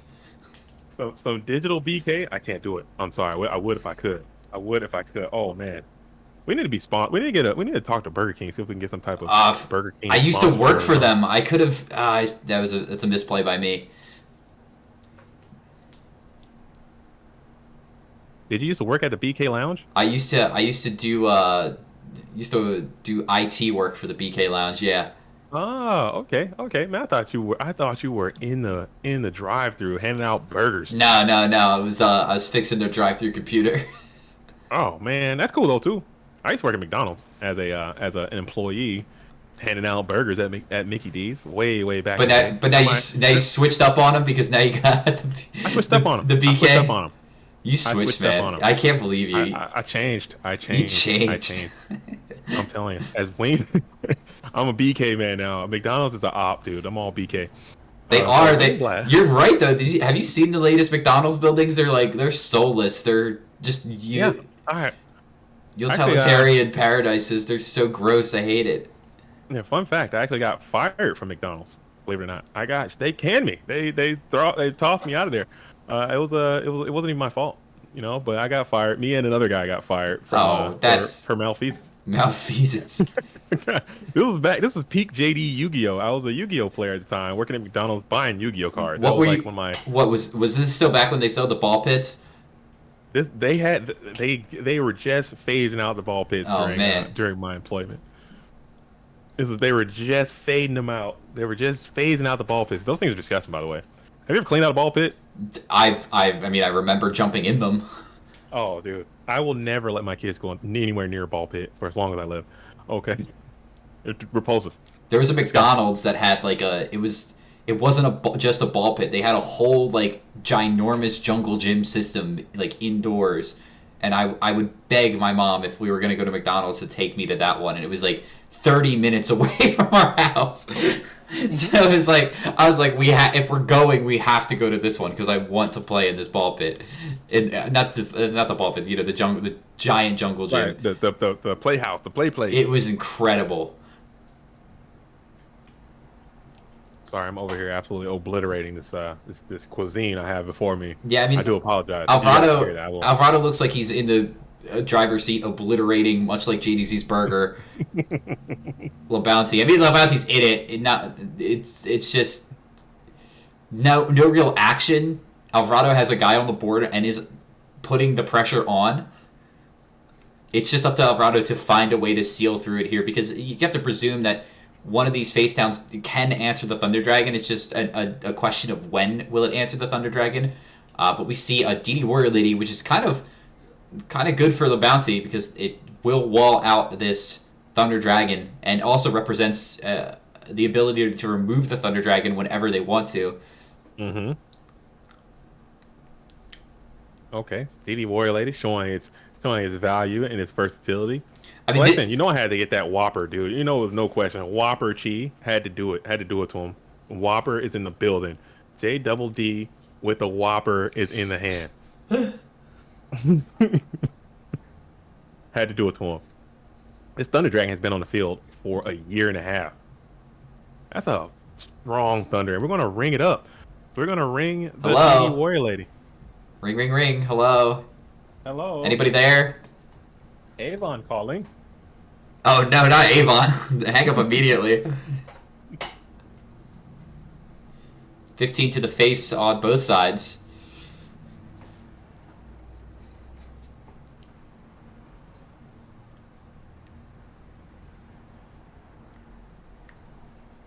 You think when they were designing Ring, they were like, this would be good balance. Just a trap card that could destroy anything, and then both players take some damage. That's pretty powerful. But like, I don't. Some of these cards I don't understand. But it was like, oh, like you inflict it to both players. It's like it can't. That balances out. No, it does not balance the card.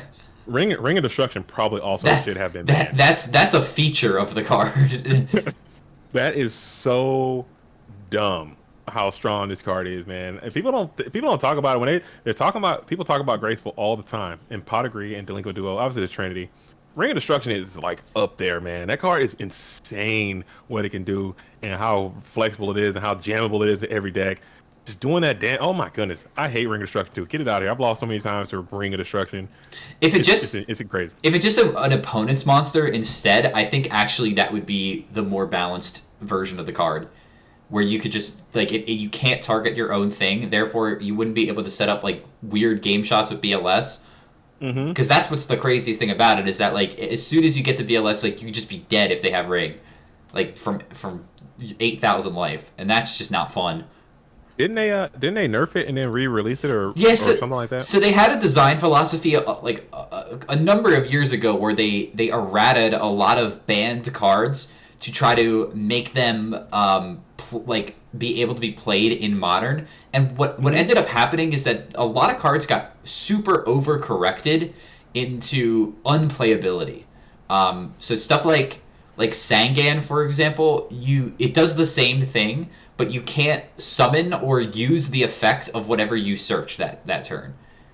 So like it doesn't matter if you're playing like the old version of Sangan, right? Like if like you're playing like GOAT format, right? Like that clause is really never going to come up. But in like 2023, being able to Sangan something, like it's just so easy to get Sangan in the graveyard from the, like there's just so many ways to get to it on the board, where like if it just did what it normally did as we know it, that normal effect would be insanely broken. So like the overcorrection, like Sangan still does see fringe play in certain strategies because it can do like some sort of things. I think you can summon the monster still, but you can't actually use an effect of that monster, like whatever name that you search. Okay. So LeBounty get maximum value out of his patent pending Magician of Faith. You know what I'm saying? They did in the Warrior deck. But now they've abandoned that philosophy and they're just unbanning stuff that is like clearly there's no reason for this card to be banned anymore because it's just the game is so far beyond that power level that it doesn't matter. Like it like Yatagarasu just became unbanned very recently because there's no way that summoning Yatagarasu in 2023 is going to make an impact on anything. So like it's been that way for a very long time. I've been an advocate of freeing Yata for about like 5 years now because it's just not a good card.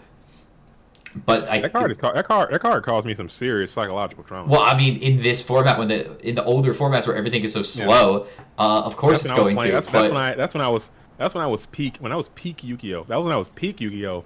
When Chaos Emperor Dragon, Yatagarasu, Witch of the Black Forest, Painful Choice, Monster Reborn, all that. That's me. That's my era that I grew up in. So a lot of people talk about the brokenness of GOAT format. Clearly didn't play in that format because I love GOAT format because it's not that. That was just so much in my face. Oh man. Like they nerfed brain control a number of years ago, into saying that you can only target something that was normal summoned, and then like they just went back to 3 because that ability is like super bad. And then like a year ago they said, okay, we're just gonna unban Change of Heart. So just like we can just play with Change of Heart now, and like it's not even that good. Like you can only play 1 still. Like you can't play 3, but Dang. it's Kurt is wild. Okay. So Michael Gray says, where does Burger King rank on your fast food tier list?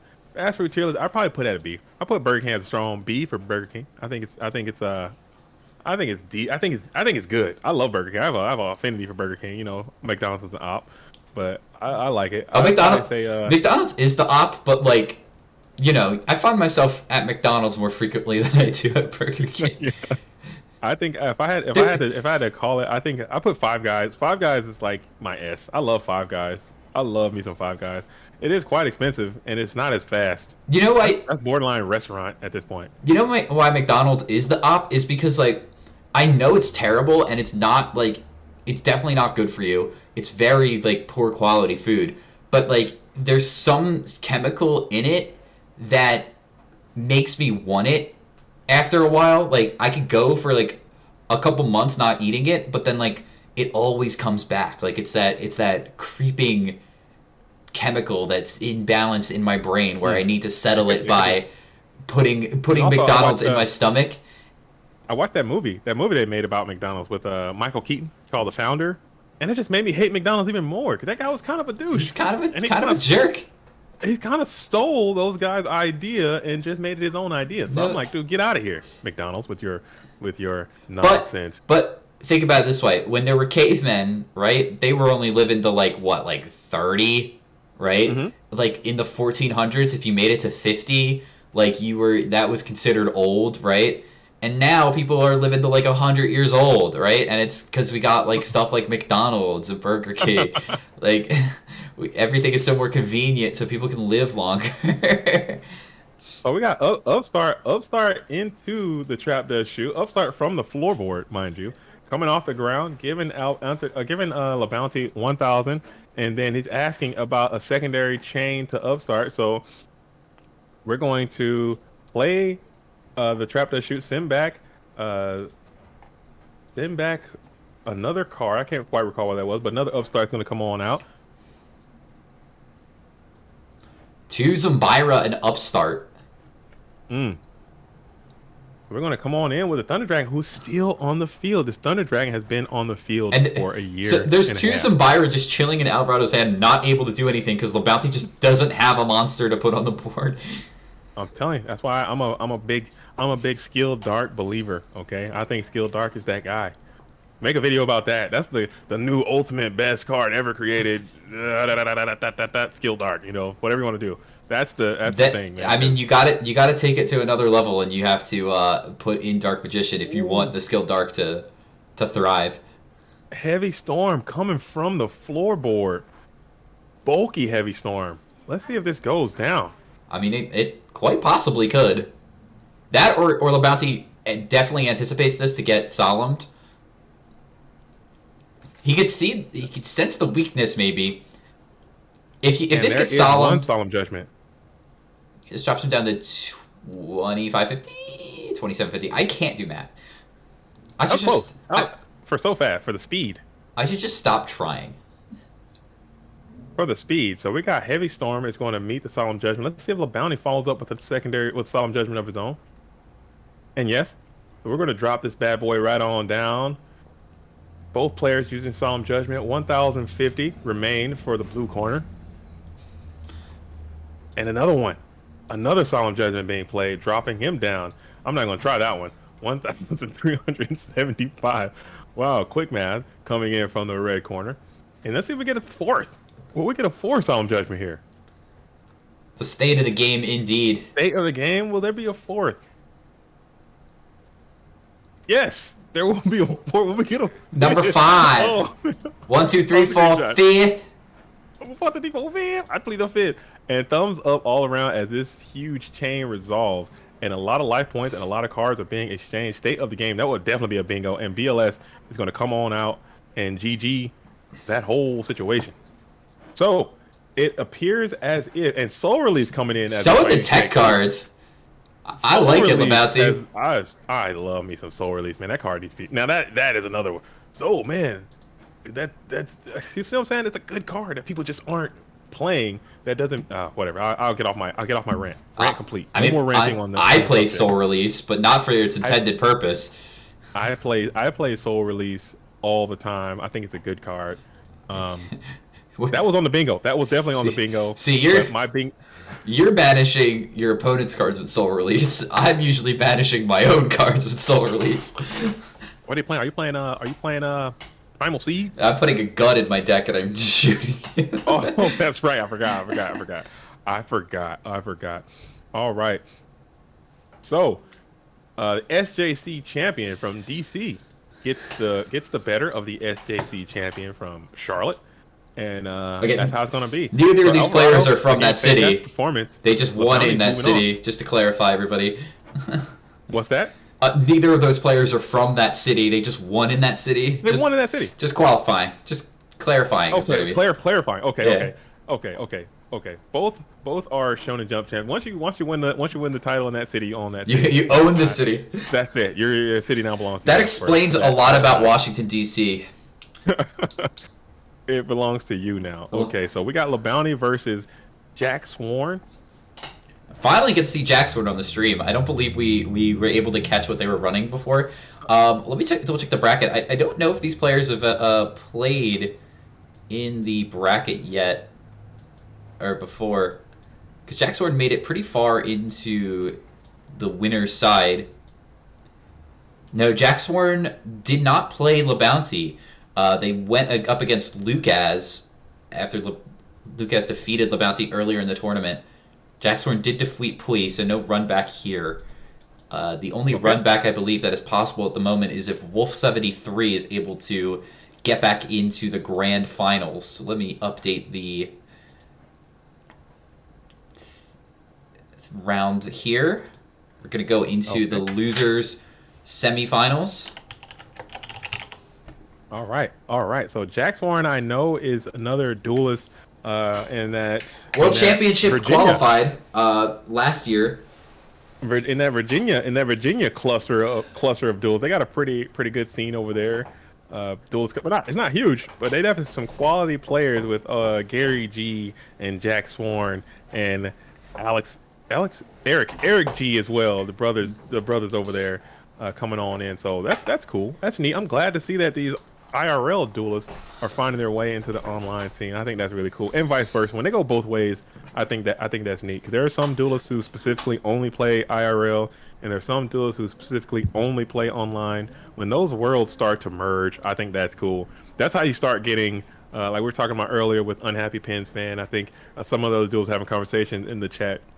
That's how you start cross-pollinating, getting like different ideas. I'm not gonna say new ideas. I'm gonna say different ideas and different strategies, because the metagame online and the metagame IRL are different. I don't know why that exists that way. Maybe the IRL scene is slightly more behind, which causes just different holes that can be found in the metas and stuff like that. So they start bringing some of those IRL ideas to the online game. Things happen. Same thing to the IRL game. That's pretty cool. So neat. Soul Release is good in Edison. I don't know, maybe, possibly.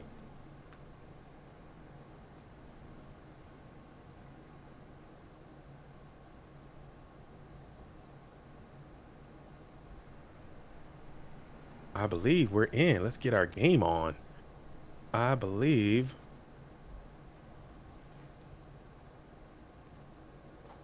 All right, and we are in, folks. We are in. Money Mascus is coming back to the stream. Probably just ran over to Burger King here to grab I did. grab him a sandwich. I need to. Speaking of, I might have to go away for a brief moment, as we're in this thing. We're in it to win it. But I need to do this. So we got another warrior mirror. A lot of warriors in this event to make up for all the turbo we had last event.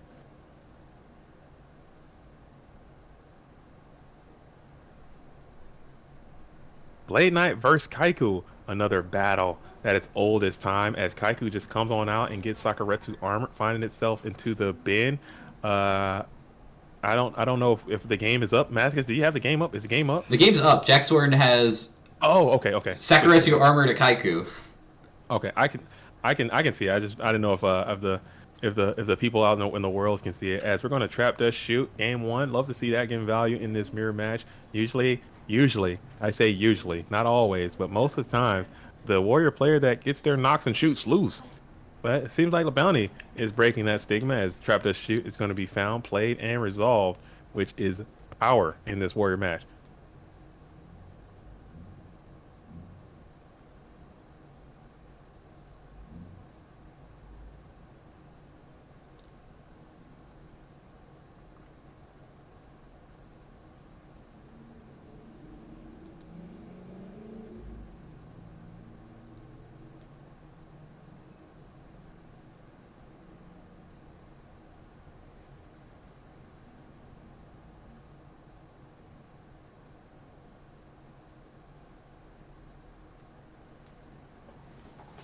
Right, sorry about that. I am over here still smacking right now.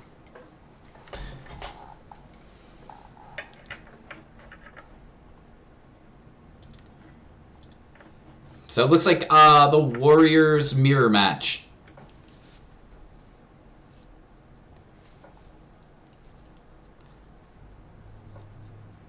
Big blade swinging in. Gonna try to hit for 2,000.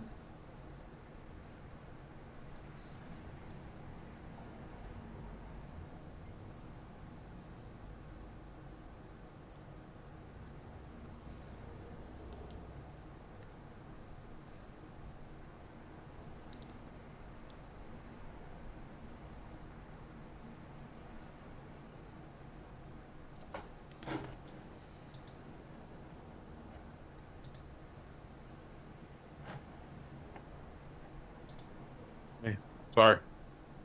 Oh my god. Sorry, folks. Trifecting Virus is going to be the normal summon here from the Bouncy.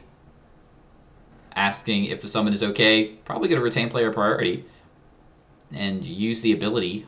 No priority. Interesting decision from Jonathan the Bounty.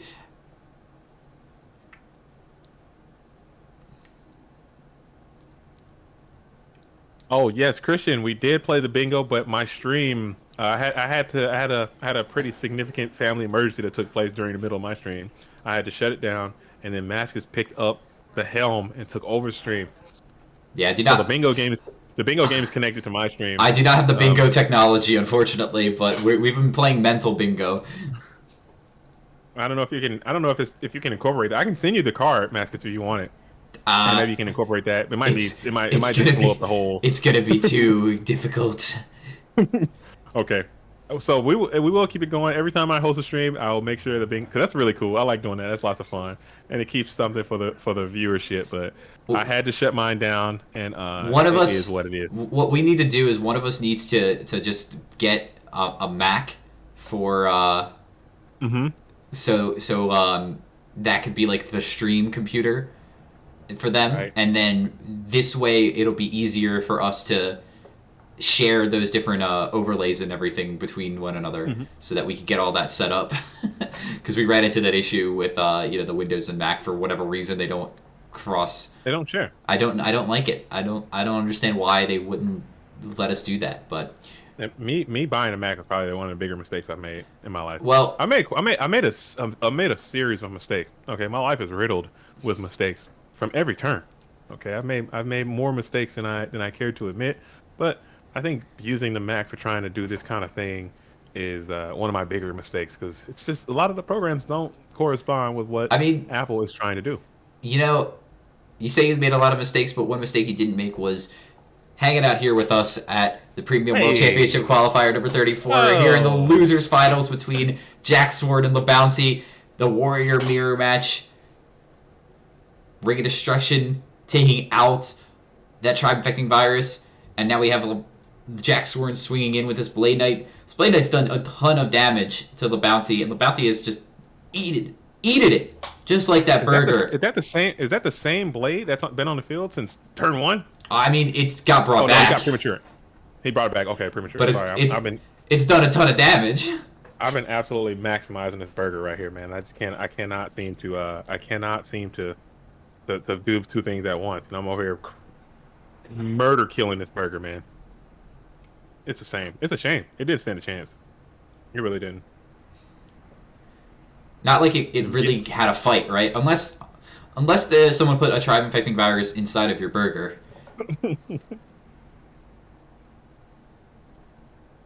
The Blade comes on in and gets another 2,000 in there. Man, you're right. He did a lot of damage. I think he did all the damage so far. He's done a lot of damage. I mean, a Ring of Destruction did 1,600 to both players. Lebowski down to 400. Jack Sword at 56.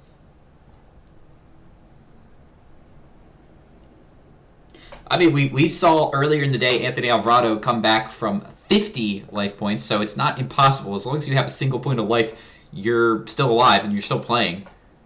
Dust Tornado going to target one of the back rows that is not the Premature Burial. So Lebowski did have an option to get rid of the Blade Knight by dusting the Premature Burial away, but instead is opting to take out one of the unknowns. Going to pick off each Torrential Tribute, followed by Breaker the Magical Warrior. Now, Breaker is in an awkward spot here. A lot of the time you do want to take out one of the unknowns, but because Breaker is so small, can't beat over the Blade Knight, you might be forced to take out the Premature Burial.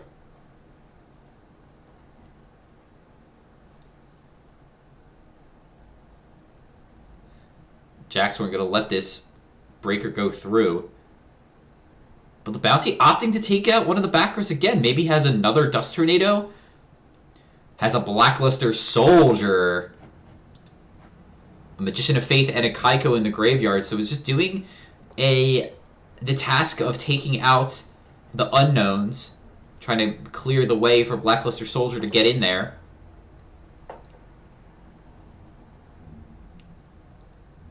And Jack Sword's going to take 4,000 here. This to be 4,600, exactly lethal. Unless we use the Call of the Haunted, the revival spells. No Solemn Judgment is interesting. I thought he was solemn that for sure. Sorry. I mean, if he's got a solemn, he solemns it. Yeah, this Call of the Haunted has not fully resolved yet. The target being Blade Knight.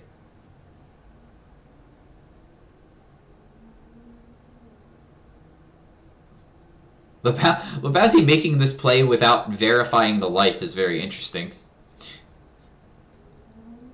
And he should know because Jack Sword is telling him that he was at 56 before. I'm sure Lebowski understands this math, doing the 4,000. Yeah, if there's a solemn there, he plays that 1,000,000,000% of the time just to get that off the field and win the game right away. Well, he decided not to do anything. Didn't want to crash the Breaker. Which is interesting. I guess you can. Oh, he could not crash the Breaker. Graceful Dark, yeah. Oh, Snatch Steel.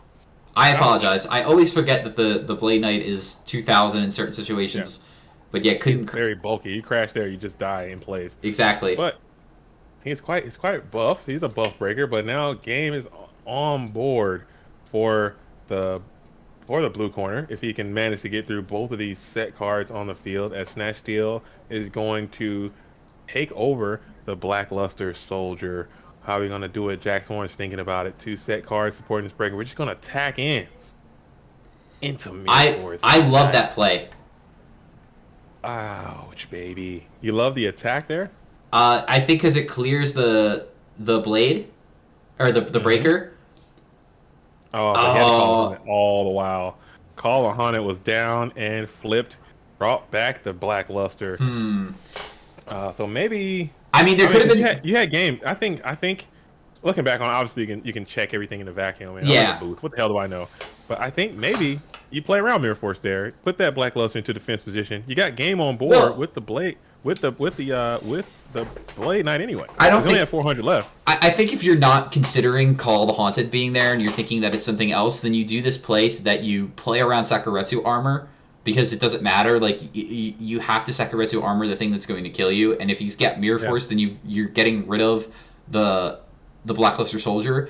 And because you drew Kaiko and haven't used your normal summon, you know you're not dying like right away. Right. You're putting them on draw the out to this Kaiko. But I mean, you have an idea. You have an idea of what this both duelists should have done their due diligence. They kind of know what each duelist has access to. You know that there's going to be another Chaos Mon coming your way. So if you slam that BLS into defense position, you try to crash with the Blade Knight, you could then go ahead and banish the breaker, and then you can even summon in main phase too if you really wanted to. But I mean, it is what it is. That's a play that you're gonna have to live with for. I think that's the most optimal decision to make, considering all of the factors. Like, if you'd have to verify what's in the Bounty's graveyard and see, okay, what could that down card be? I think the read was that there's at least a Sakuretsu armor there. There's at least, there could be a Mirror Force. So if you're playing into Sakuretsu armor, then you are trying to win the game by keeping that in attack mode so that the Sakuretsu armor is a non-factor. But if you're fine with it being Mirror Forced, because that means you get both of them, it's just, are you predicting that it's going to be exactly Mirror Force and Call of the Haunted? That's a tough call to make. I mean, like you said, I think an optimal decision would be if you're playing around both, then you just do what your play is. But I think he was just pressuring himself to win the game at that point instead of cementing a better position.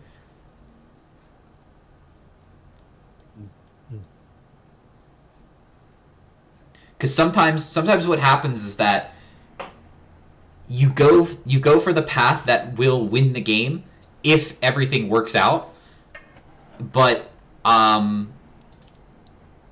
it's better to just go for the path that ensures that you win the game, but doesn't necessarily win the game automatically. You know what I mean? Yeah. It's like a play that actually wins the game by just stripping away resources and or playing around certain cards, or just sometimes you hold something until the most opportune moment to use it, and then it effectively wins you the game instead of reducing their opponent, reducing the life to zero at that point. I think Jack Sword might have saw that, okay, this is the line that reduces to zero. I'm going to take the risk instead of going for the safer option. So I can see why you would make that decision, is what I'm saying. Oh, I'm not saying it was. I'm not saying it was a bad play at all. I'm not. No. You play to win the game. Yes. As the saying goes, you play to win the game.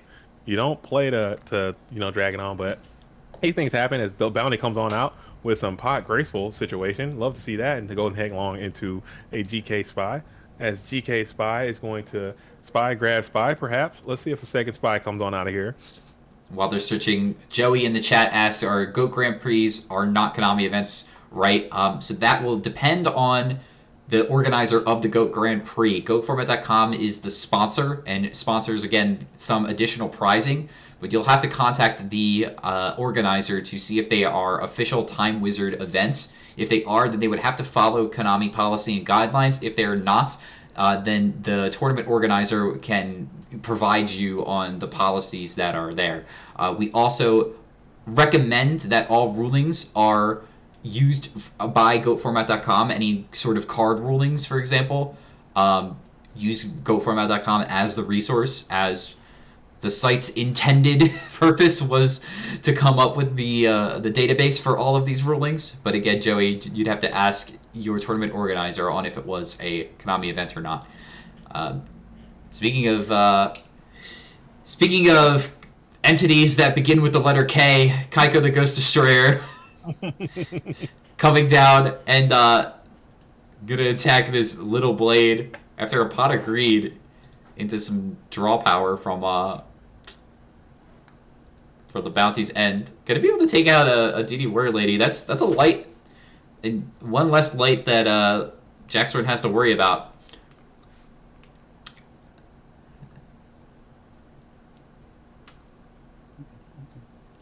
Dust Tornado gonna pick off this fresh, and it was the zinger. If you received this in the mail just mysteriously, JDZ, what would your reaction be? I'm like, oh, this is neat. Somebody sent me an Etsy. Oh That's no. cool as hell. Let me open that. That's I'm cursed for life. Exactly. I was about to say, as soon as I get that in the mail, I'd be like, I gotta send this back. I don't want to get cursed. And I'm cursed for life. And I'm cursed for life. Perfect Shadenza said you could go summon Kaiku, flip BLS defense position, and banish, and then attack with Kaiku and Blade Knight. That play, I'm not sure if Torrential Tribute had already been played, but that play loses extremely hard to Torrential Tribute. You do that, and you're gonna be having a bad time. I don't recommend that. You also extremely lose to the Mirror Force. That did happen, and at least BLS will be in defense position, but you lose 2 of your guys to Mirror Force, and then you still could banish with BLS, so it'll probably be okay. But Torrential Tribute was just too big of a card to play. I'm not sure if it was used already. I'm not sure either. But that'll be a terrible time if Torrential Tribute gets your BLS, Blade Knight, and Kaiku in that situation. So I don't recommend that. If it hasn't been played, then that's a great play as well. I can't quite recall. Yeah. But now we got Breaker in attack position, cleaning up this Kaiku the Ghost Destroyer, as he often does as well at 19. Let's see if we can get another Breaker get snatched with a counter. We might have to add that to the bingo card in the future. I need to write this down. Is Breaker also an op? Breaker is a definite op, 100%. Breaker is an op, dude. Breaker is a counter spy, dude. He is an op because he's a magical warrior and is a spellcaster. That's messed up. 100% op. This dude enjoys working for the enemy. He loves working, especially when he's at his best. When he's full countered Breaker, he loves getting snatched and breaking your own stuff. Freaking idiot, dude. Yeah, I only recommend putting the counter on Breaker and swinging if you absolutely have to. Yeah. Look at him! What do you know? His brain has been controlled. What do you know? What do you know? Breaker is going to the other side of the field with a counter. What do you know? Good job, dude. Great. Awesome. Wow. Didn't see that coming. I don't know if I love the ordering of this, because you committed Kaiko. Just so like, yeah, this is gonna work out. I'm just gonna summon this Kaiko here, and then the brain control is gonna go through. What a I hate Breaker with a counter loves getting I love brain control in this matchup in particular, because this matchup is a lot about like using your MSTs and Dust Tornadoes to pick off the opponent's back row so you can jam your monsters in and just win the game by battle. But brain control plays around all of that. The only thing that can stop that is a Solemn, and boy does it feel bad to Solemn with brain control. And fun fact, LeBounty is the one who brought that to the GOAT world too. I think he is the most he is the brain control in Warrior deck. The brain genius. He's the brain. He's the one who brought the brain control theory again. Brain control, newest hottest thing again. That's just as an old concept. Brain control has always been a card that's saw play. But until someone comes on, you gotta win, man. You gotta win, baby. And LeBounty has been playing brain control for a while, and he's kind of brought that onto the GOAT world and introduced us all to that. What's so sick about brain control is that you can turn it into like a twofer sometimes, because you just grab like a monster and then it's like, oh, I'll attack it, and it's like, what are they gonna do? They're gonna sacrifice like Sakura to armor it. With that. They're like, all right, cool, thanks, man. I love it. It's great in this deck because, like you said, they play a lot of 18s and they play a lot of 16s. They play a lot of 2000s. You play a lot of 2000s. You got two blades set up on the field. You brain con, and then you're just bumping both blades. Especially if it's like if you're playing Thunder Dragons in your deck, just take it with brain control, attack. All right, sack it for Thunder Dragon. Yeah, it is. I mean, that's the play. So we're gonna go ahead and Blade Knight is going to come on over this Kiko to Ghost Destroyer, sitting at a full value of 2,000. Jack's going to ponder though in the first main phase. Well, in the battle phase now, we're gonna go to the second main phase. The second, and he's gonna slam it over. So both duelists are so we got 6,900. Giggity goo 69. Hey-o, river. All right. Christian says, what are your War League finals prediction? Wow, okay, if you don't know about the Go Format War League, we are in round 2 of the playoffs. We have Overdose, who will be playing against Solitaire, and then we also have the 400s, who will be playing against Team Safari. I don't know. I can't make any more predictions. I'm telling you, I'm so bad at my predictions. They've been so poor this entire time. I don't want to make any more. But I think Overdose is the team to beat. They're very strong. It's going to be hard to beat Overdose. So I think Overdose might go ahead and get the Dublinsky for this entire event. Maybe that's Kiss of Death. I don't know. Strong team, strong players. and they're doing their thing. So I think Overdose wins the entire thing. How it happens, I don't know. All right, so Zambira comes in, the elbow dropping menace from the dentist, doing his thing, as I like to call Zambira the Dark. What a good card. Love me some Zambira. Does a lot for this warrior deck, or excuse me, does a lot for the warrior deck. Does a lot coming in off the side and also in the main deck. And that is just how it is. Lucas the Heretic coming in from the grand finals. Love to see it. Lucas the Heretic doing the thing. Says SDL has changed how the warrior deck is played. I agree with that. That is probably, and LeBounty, correct. LeBounty as well. I think what Rampage has done to the warrior deck, I think that is probably one of, if in my opinion, one of the last greatest huge format warping innovations. Some of the stuff that they've done to this warrior strategy, keeping it viable, keeping it alive, which is why they're so consistent over time. So I think that is one of those things where, like, hey, these adding those spies in, now everybody's doing that. Trendsetters from the front is what I appreciate about this game, and I encourage more top players to do that. And you only can do that is if you're out and you're experimenting and you're trying new things and you're making new calls and you're doing new analysis. But if you get stagnated and just keep doing the same thing over and over again, the meta won't shift, especially in GOAT format. It won't continue to rotate. Shogun says, did you finish the Whopper? Oh yeah, that Whopper didn't stand a chance, dude. That Whopper did not stand a chance, dude. It was absolutely KO'd. I'm talking 2-0. Did not stand a chance. I went full Trinity both games. You went full Trinity on that? Both games. Yeah, it did not stand a chance, dude. It was playing like, that thing was playing like Pinch Hopper Turbo. And Pinch Hopper. Wait, you got the Impossible Whopper? What's up? Oh no. That's what the Whopper was playing. It was playing Pinch Hopper. It was playing Poison, Lord Poison Control. You figured it out. You got there. Oh, I was on some tier 0 turbo, and I got full trend, Thunder Dragons, Ring, everything. It did not stand a chance, dude. It was absolute blowout central. Whopper gone. Whopper's demise, dude. Whopper of dark demise. So double premature is coming out here. We're gonna see Zambira the Dark try to pick off this Blade Knight, but gonna be met with a Sakuretsu armor for its troubles. So Sakuretsu, those spies are still doing their thing, showing their value, showing their immense worth in our metagame for this particular reason. Just being a nuisance, being in the way. The game's gonna be in shambles when I start dropping what's that card we talked about the other day? Kotodama. When someone starts playing Kotodama, now who's playing Kotodama? Who's putting Kotodama in their deck and going to risk and try to top the Kotodama coming in off the side deck? Now that person is going to be the person who makes something up. No one's ever tried no damn Kotodama, but it might be good. It might be good. Slamming Kotodama right now on the warrior deck coming off the side. Why the hell not? Why the hell not? I don't know. It's got 0 attack. That's probably why not. What are they thinking? That's probably why not. That's probably why not. That's probably why not. It's got 0 attack. Konami could have gave that thing 0 defense and 1600 attack. What were they thinking? I don't know, man. I don't know. They just love hating, man. So another Blade on Blade is out. Blade can clear this Breaker the Magical Warrior, sending Breaker to the bin. Breaker target Breaker. Or Breaker target, or Blade target Breaker.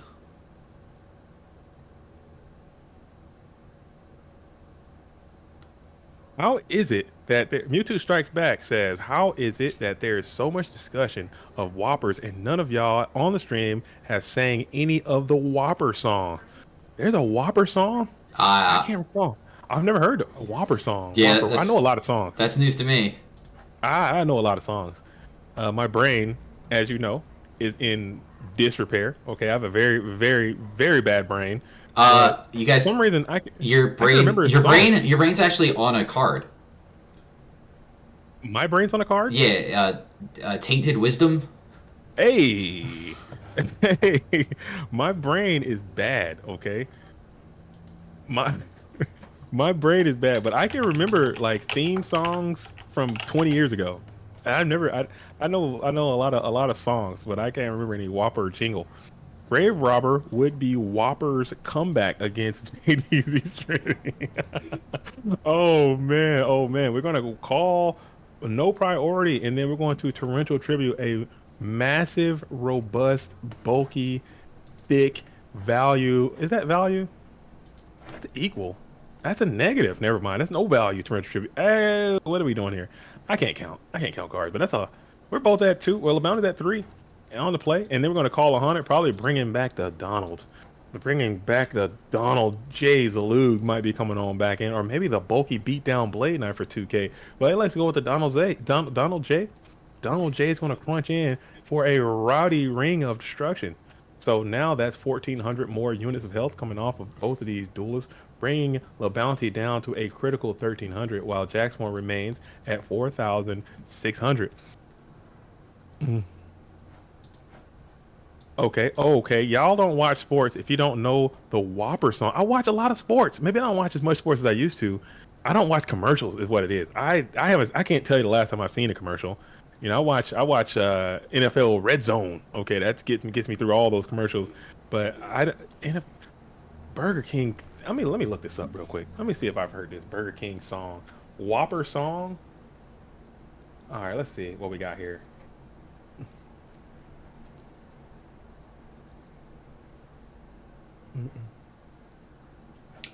Ninja Grandmaster tried to come down from Jacksworn's end, but was met with the Sakuretsu armor. Now we got the bounty playing a lot of draw go from both players here. This is a set on the bounty side, set monster that they could potentially flip up, but if they're going to set it, it might be something like the Exile Force. Instead, it's a Magician of Faith. Bounty innovating Warriors a bit with Magician of Faith main decked. That's new. Seeing it here paying off. When you get into a game state like this where the board is simplified and you are top decking, setting the Magician of Faith, it's going to be less likely for them to like hit a... I mean, like they could still hit a Blade Knight and run over it, but if you have back row to protect it, like you might get a lot of advantage just by getting that over. And Jacksword identifies this, decides to use a Solemn Judgment on the Magician of Faith, and now drawing a light... drawing a monster that you need to banish Light and Dark for is Blacklister Soldier here for the bounty. My trusted soldier. And there he is. The Blackluster is down.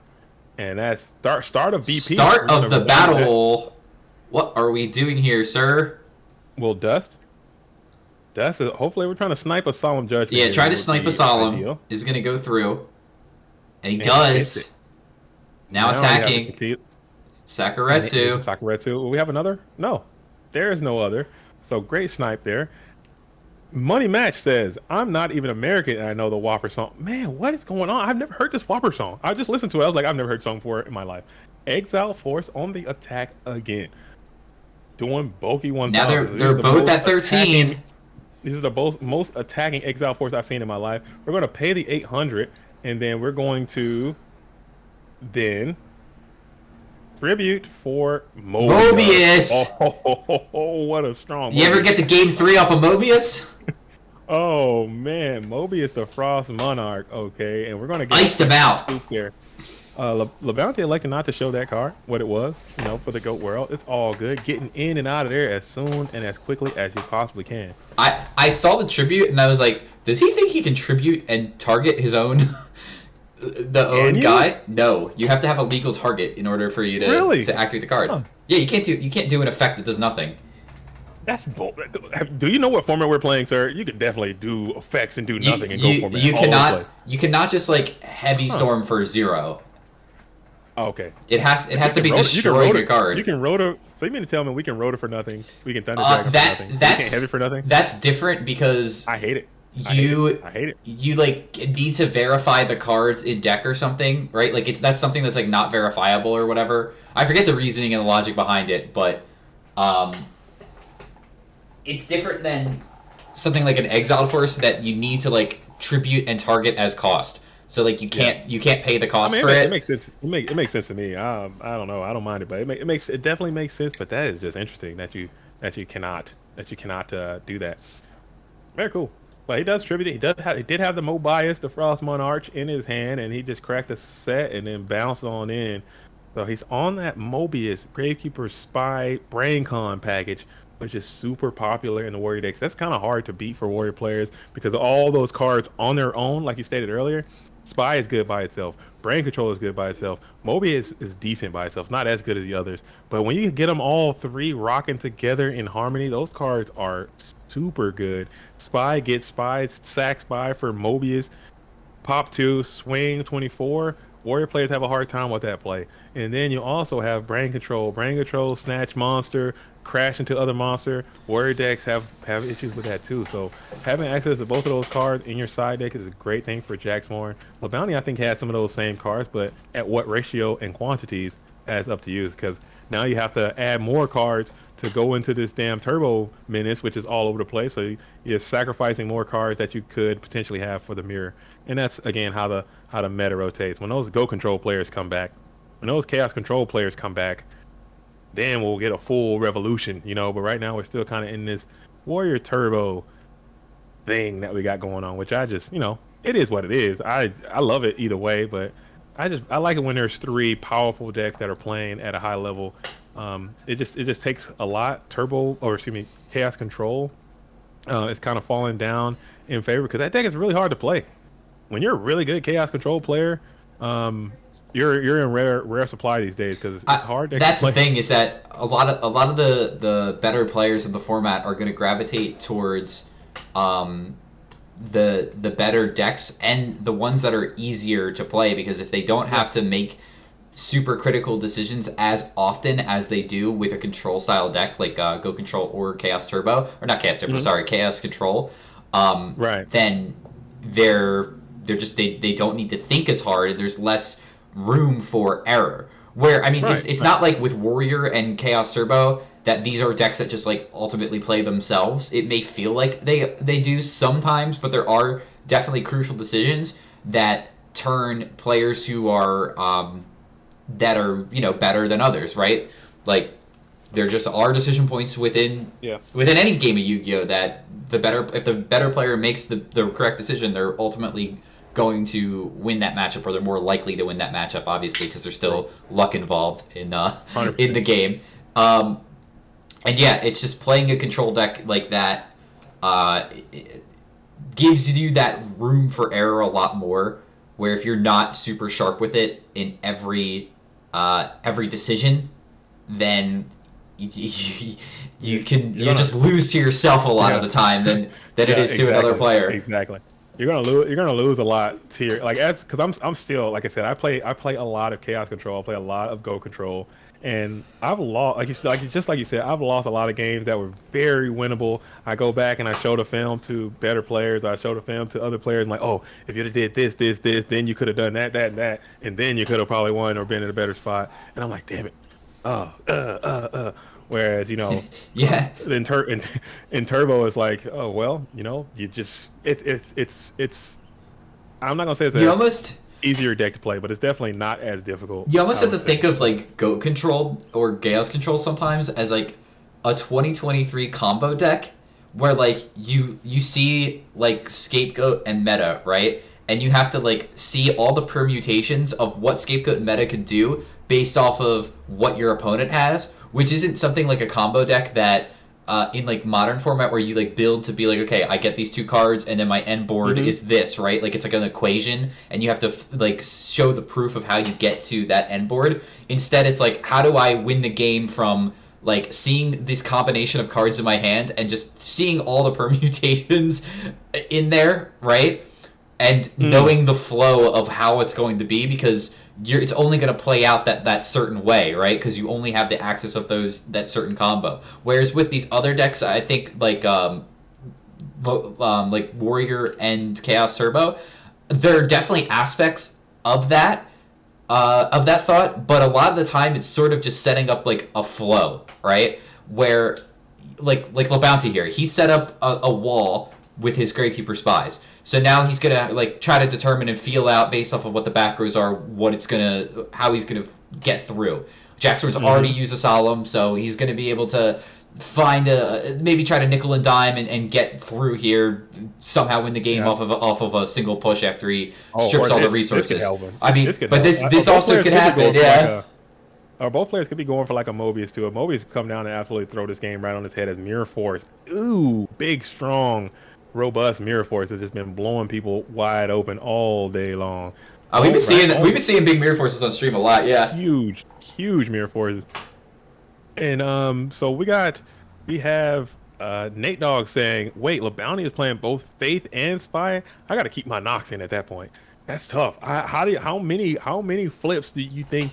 Because the damn Warrior player is setting more than the Turbo player in these game 2 and game 3s. So maybe old Wolf is onto something, just bringing the damn Nox in and just leaving them in there. I don't know. It So works. now LeBounty is showing some serious pressure as GK Spies are going to come on in, showing that 24. It feels bad to mirror force 2 Spies because it will essentially just be a 1-for-1 type situation. But they did, plus from the deck. Jack Swarm's down to 1,100. This is game 3. 2 Spies in the tag position. He just got absolutely rail blasted by a mirror force. You hate going pot or graceful duo and being in a down bad position, but maybe this reinforces the army can kind of change the flow of that a little bit. Maybe there is a Donald Salug perhaps coming from the deck, or maybe another Blade. We shall see. We shall see. We shall see. He has 2 cards in hand. It is the Zombyrid one is going to be the card of choice that Jack Swarm elects to grab. It is a Darkmon. It is a Dark Warrior. No Darks are in the grave already for the blue corner. No light in the grave for the red. So we're going to go right on into that battle phase, and Zombira the Dark is going to try to clean up this GK Spy, and he does so, weakening himself to that feeble 1,900, as it most often always is. And we're going to set one behind that Zombira the Dark to support before passing it back over to LeBounty, who slams it right into the first main phase. We're just going to smash that ground. Okay. Punch that ground and then punch in for what could be game. And it is Torrential Tribute. The Torrential Tribute is going to go ahead and end that duel as GK Spy is going to resist what Jackson was trying to do and send LeBounty onward and upward into the winners losers finals. Losers finals. The down bracket finals.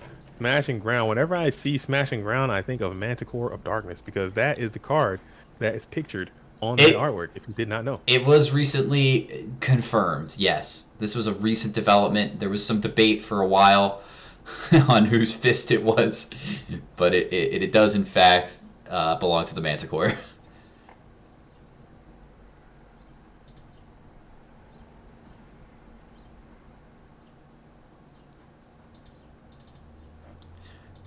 Streamlabs, all of these are labeled, but I still cannot find it. It's infuriating. Which one is that? Just try to find the round update. It's just there's round, but there's now you see why I suffer. I suffer when I'm doing this. I am like in pure misery whenever I'm doing it, because it's just I can't do it. It's just the worst. It is absolutely the not best. All right, so now we have LeBounty versus Wolf 73. So Wolf 73 playing that Chaos Turbo deck versus the Warrior deck, and then we have a potential all Warrior final or a Chaos Turbo versus Warrior final. And what a great event! I like this one. The Patreon or PWCQ 34, I think, had a nice little mix of top 8. People had the opportunity to demonstrate some of their spice of life. We might have to dust off the old Spice SS Spice. I got Pui back in the building. She's back, able to maybe make some videos. So maybe I can get the Pui to come on back by the Go Format program. We could do another Spice report. It wasn't cool doing it by myself. You know what I'm saying? I'm just out here spicing alone. It's not that cool. But whenever Pui's in the building, we could do that. So stay tuned for that. We can make that happen. And like I said, also I had the opportunity to sit down with Ghostwriter. We did some coaching corner. Stay tuned for that. That's probably gonna be dropping either tomorrow or perhaps even Tuesday. All right. So we're gonna have that out there. A lot of stuff. And also, you guys get into the Discord. DM me. I don't mind. Tag me. I don't mind. If you have ideas of videos of things you want to see that represent the format well, if you are a video producer yourself, you want to take a crack at making videos your own self, and you want to put them onto the Go Format channel, send them to me. If they're good enough, you know what I'm saying, they're up to a decent quality, and you got something to say, let me know. And I can upload that to the goatformat.com YouTube page, and we can share that with the GOAT world. I don't mind. I don't mind. I don't mind. As I've stated before, billions and millions of times, this is not my channel. You know, this is not my channel. This is the Formats channel. I am representing goatformat.com as a humble, lowly employee, you know, as Mascus is as well. And as Scully is, we are all servants to this community. So if you want to be a part of that and make some videos, please reach out, let me know, and we can do that as much as you like. Cool beans. So we got. Right, so yes, I believe Lucas was on Warrior. So we got Warrior sitting in grand finals here. Chaos Turbo versus Warrior Labounty. Labounty, we just see him. Hey, he's just running. He's just running. You know, like it seems like all these tournaments just can't get him off the screen because he just runs so hot here in the loser side, even on the winner side too. That's how it goes, man. That's how sometimes these especially these PWCQs, it ends up that way when someone gets a hot hand and they just kind of make a long run. It turns into the Little Bounty show. This has turned into the Little Bounty stream, just like it's been the Ghost Rider stream a few times. It's been the Ivan stream a few times. It's been the Alvarado stream. Just keep following the same duelists throughout the entire thing as they make their way through this down bracket. DD Warrior Lady attack, trap does shoot, activate. That's combo. It happens all the time. All right, we're gonna see a nice peekaboo at this hand. Maybe Wolf 73 will get a little banishment. Probably not.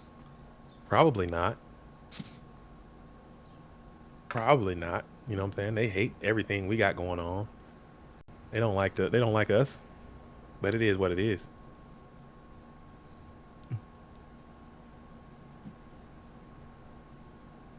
It is what it is.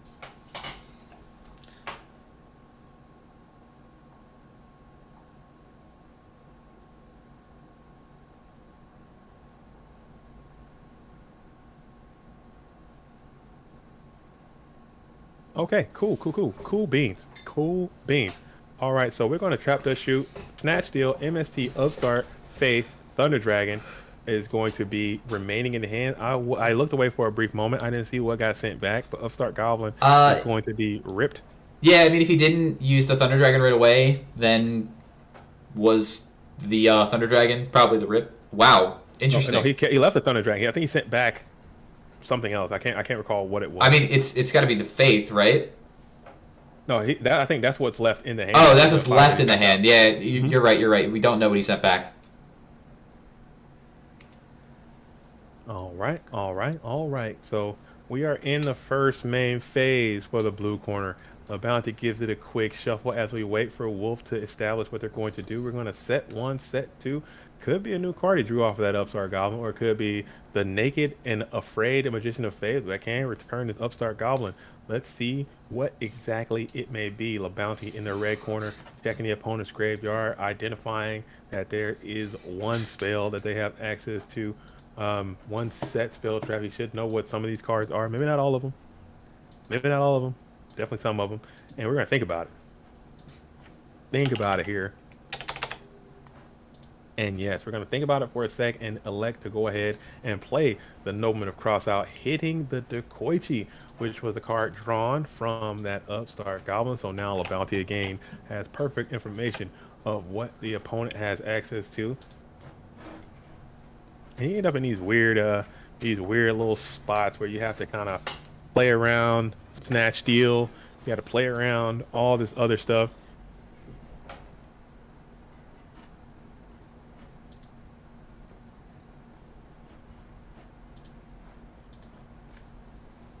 Okay, so we are in the first main phase for the red corner. The Bounty is typing, probably still having some serious issues with the dueling book. They've been having some problems. I've been having some problems. We are no. He's just typing because he's got a flex on him. He said, "I know that's what that card face down is. So I'm gonna hit it with this Donzalug real quick." He said he's coming for the snatch. He's going for it. Watch him be totally wrong, and this be the snatch face down. Sometimes you gotta be bold, but sometimes you gotta be daring. Sometimes you gotta be bold and daring. We're gonna go for the 25% snatch rip. Let's see if if it pays off here, it'd be big. 3. Oh, and that's a bad miss. That's a worse miss you could have. Boo, LaBounty says as he slams it into. He's still in the battle phase. Big smile from the Wolf. Colin D. The big smile coming out for the Wolf. The Wolfinator number 73, 73rd installment of Wolf. And we're going to go ahead and slam it right on into the end phase. So he went for it. Big gamble. 25%, and it did not pay off. Yeah, and here comes the snatch. This seems just very straightforward from Wolf's side. Unless there's a better card in his hand to set, then yeah, you do this play here, get your twofer, and then you can set the set the faith. And we'll set up in the bring the faith on out. And now you got your own DD Warrior Lady. I hate getting my DD Warrior Lady snatched. DD Warrior Lady is usually typically quite loyal in my experience. Yes. DD Warrior Lady is quite loyal, but getting that thing snatched is the worst, man, because they can just crash in your crap and then banish your crap, and it's just so bad. But you know, that's a feels bad moment. But my DDs are usually quite loyal, I would say. More than Breaker and Kaiku, Abyss Soldier. Do you think the loyalty of cards is related to the treatment of the cards? Maybe. Possibly. So we have the Ninja Grandmaster is going to come on out and attack into the Setmon, which is the Magician of Faith. Like if you're we'll add the Upstart Goblin back. If you're throwing your Chaos Sorcerers and Blackluster Soldiers out willy-nilly, you're kind of asking for them to get robbed from you, right? Ooh, main phase 2 Heavy Storm. I love that play. Oh man, I love that movie. Yeah, I mean, nice. It was such an obvious faith, and you force them to get back the only spell card in their graveyard. Not the snatch steal that you Heavy Storm. But not the snatch steal that you Heavy Storm away, or the MST, because they can also get back that MST and hit the back rows as well. And you're getting a bunch of life points now because you had and them. We're over 10K. We already hit that bingo. We hit that bingo earlier, but you missed it. Oh, okay. I missed it. But we got it again. Nice. All right. So we're gonna go ahead and hit him with a T set. I think all the information LaBounty has now expired due to that early trap dust shoot. I think all that knowledge is gone. Maybe there's a few other cards that he might know, but let's see how it goes on now. Nate says, I try to summon DD Warrior Lady and Sang it on the field at the same time. Every time I do, the DD Warrior Lady gets snatched and they both get banned. I try not to. Yeah, that happens so often. I will never do it. For that reason that you said, I don't care if it's the most optimal play. My vibes won't allow me to do it. I tried. Oh, another humongous Mirror Force. Let's see if it goes through. Yes, it does. As both of those cards are going to find their way into their own watery tomb. But Nate Dogg, you were absolutely right. If I have DD Warrior Lady and Sangin in my deck, I will never summon them in Harmony for that specific reason. Ever. I hate that feeling. Ever. No matter what. Just won't do it. Unless I do it, and then it happens, and I feel bad. And I'm like, man, why the hell did I do that? Ain't gonna do it. I won't do it. I'll keep that Sangin in my hand, or I'll sacrifice DD Warrior. I'll do something else, because that just feels so bad when they go Brain Con on the damn DD Warrior Lady and crash into your Sangin and banish them both. And you're just like, well, I hate this game. This sucks. As DD Warrior Lady, lying to yourself. I'd say I hate this game probably about 50 times a week. But I love it though. I don't all while you're playing it, you know, like you're just like, I hate this. This is awful. This is so bad, but it's so good though too. I love it. I have a warm. Well, this game's in my heart. I'll play this game forever, probably until I die. But it is so unfortunate sometimes. But things like that happen. It's just so funny. All right, so we have DD Warrior Lady still standing in attack position. We got two GK spies in defense position, and we are staring down a DD Warrior Lady. What are we gonna do? These spies again showing their mettle and merit by being just roadblocks in the way, holding the warrior player at bay. Warrior on warrior violence as DD Warrior Lady stands alone. But now we have the buff tribe. You might have to solemn this if you got it. You might have to. Cryo is asked before. And LaBounty is going to think. LaBounty will ponder here.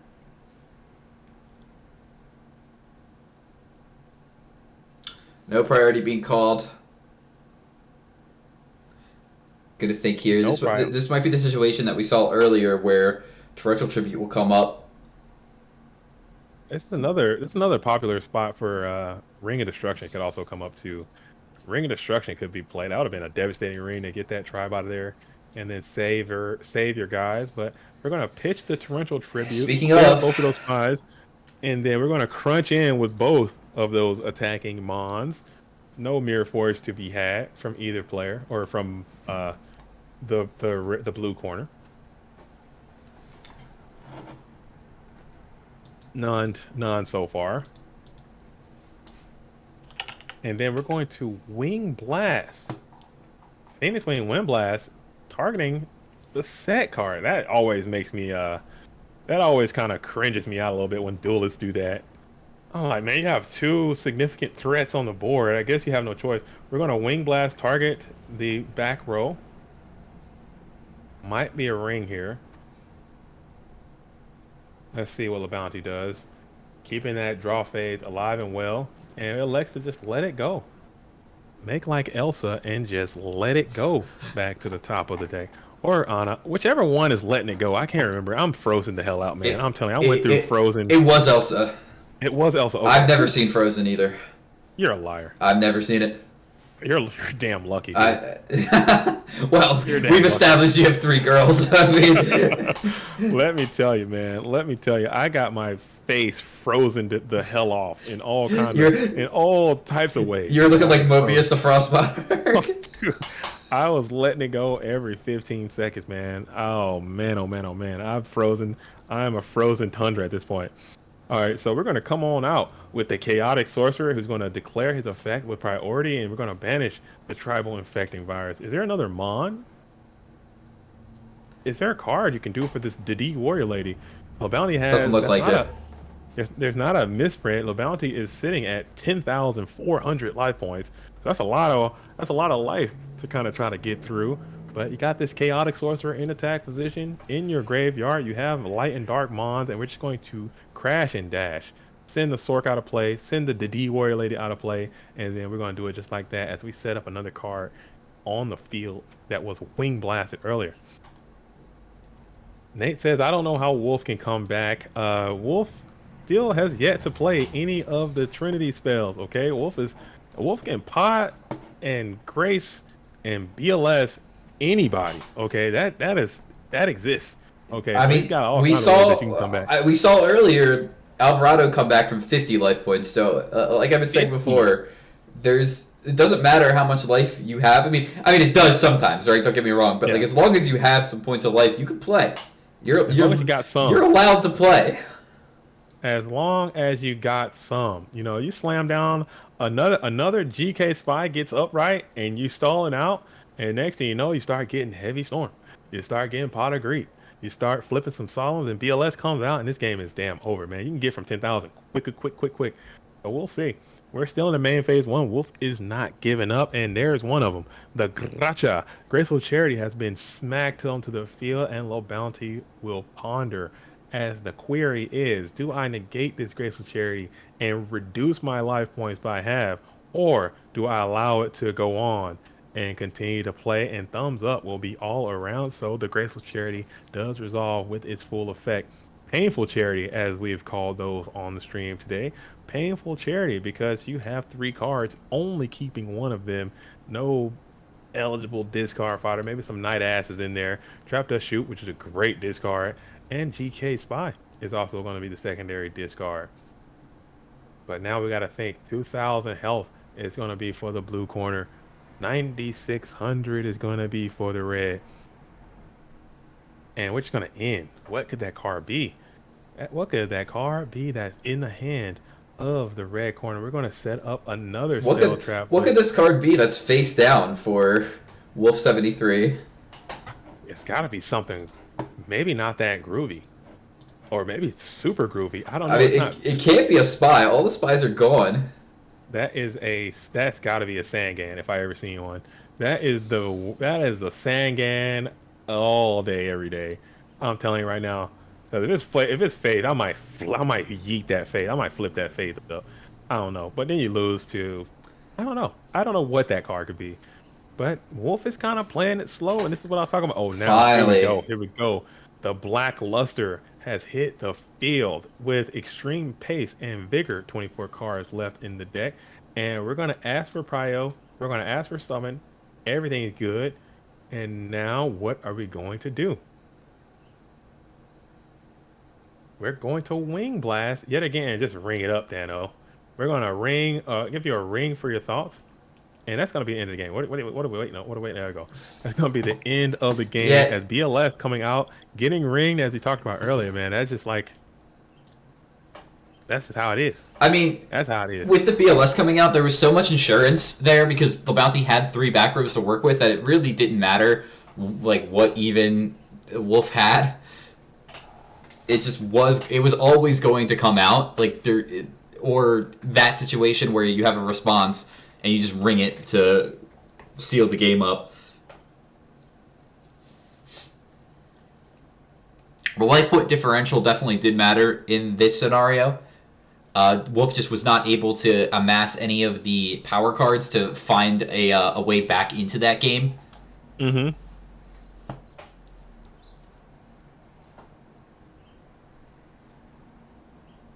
And the bounty's going to take it, so we'll see if Wolf can adjust.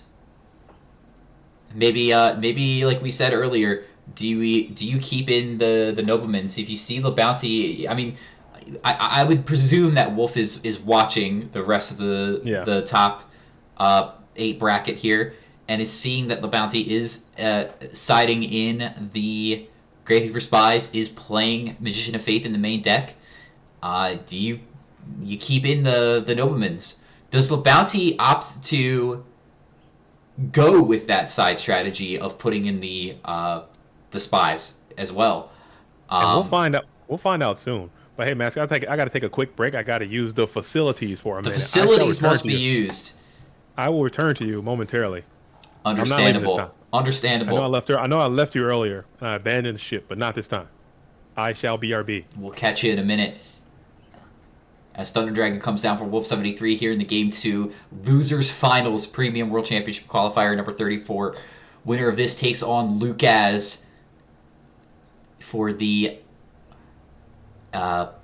invite for the World Championships and the Premium World Championship Qualifier Matt as well. Or the invite Matt. You win it for just getting an invite most of the time.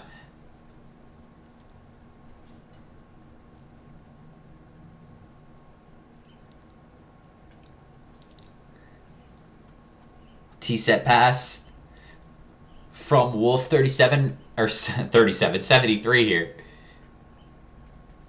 Dyslexic when it comes to numbers, but also just can't pronounce names very well most of the time. Anyway, Pot of Greed is the response from the bounty.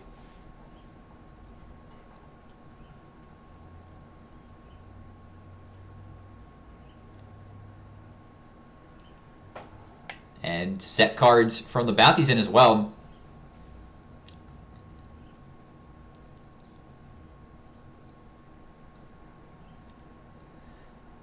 Trap Dust Shoot, gonna take a peek at Wolf 73's hand.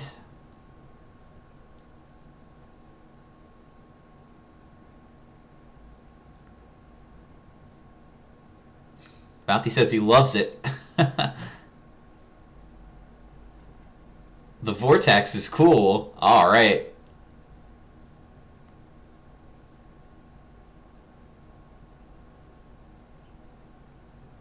Sakuretsu Armor. Torrential Tribute, Vortex, and 2 Thunder Dragons. Gonna put back a card.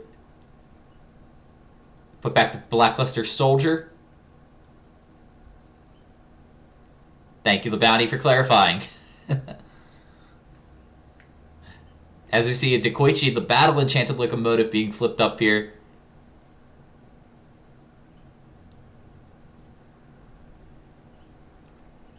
Will we see Dekoichi battle? He is enchanted for battle. It looks like he's getting in there, into the red zone.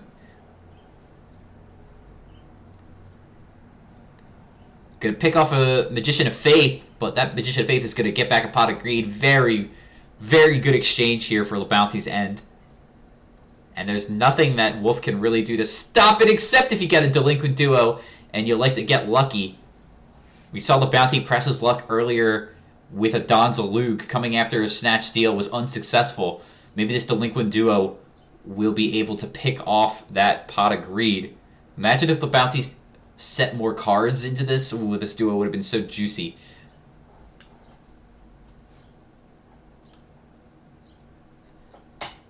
And the Dust Tornado is going to take out this back row, and then the secret effect of Dust Tornado to set a card is going to come into play here.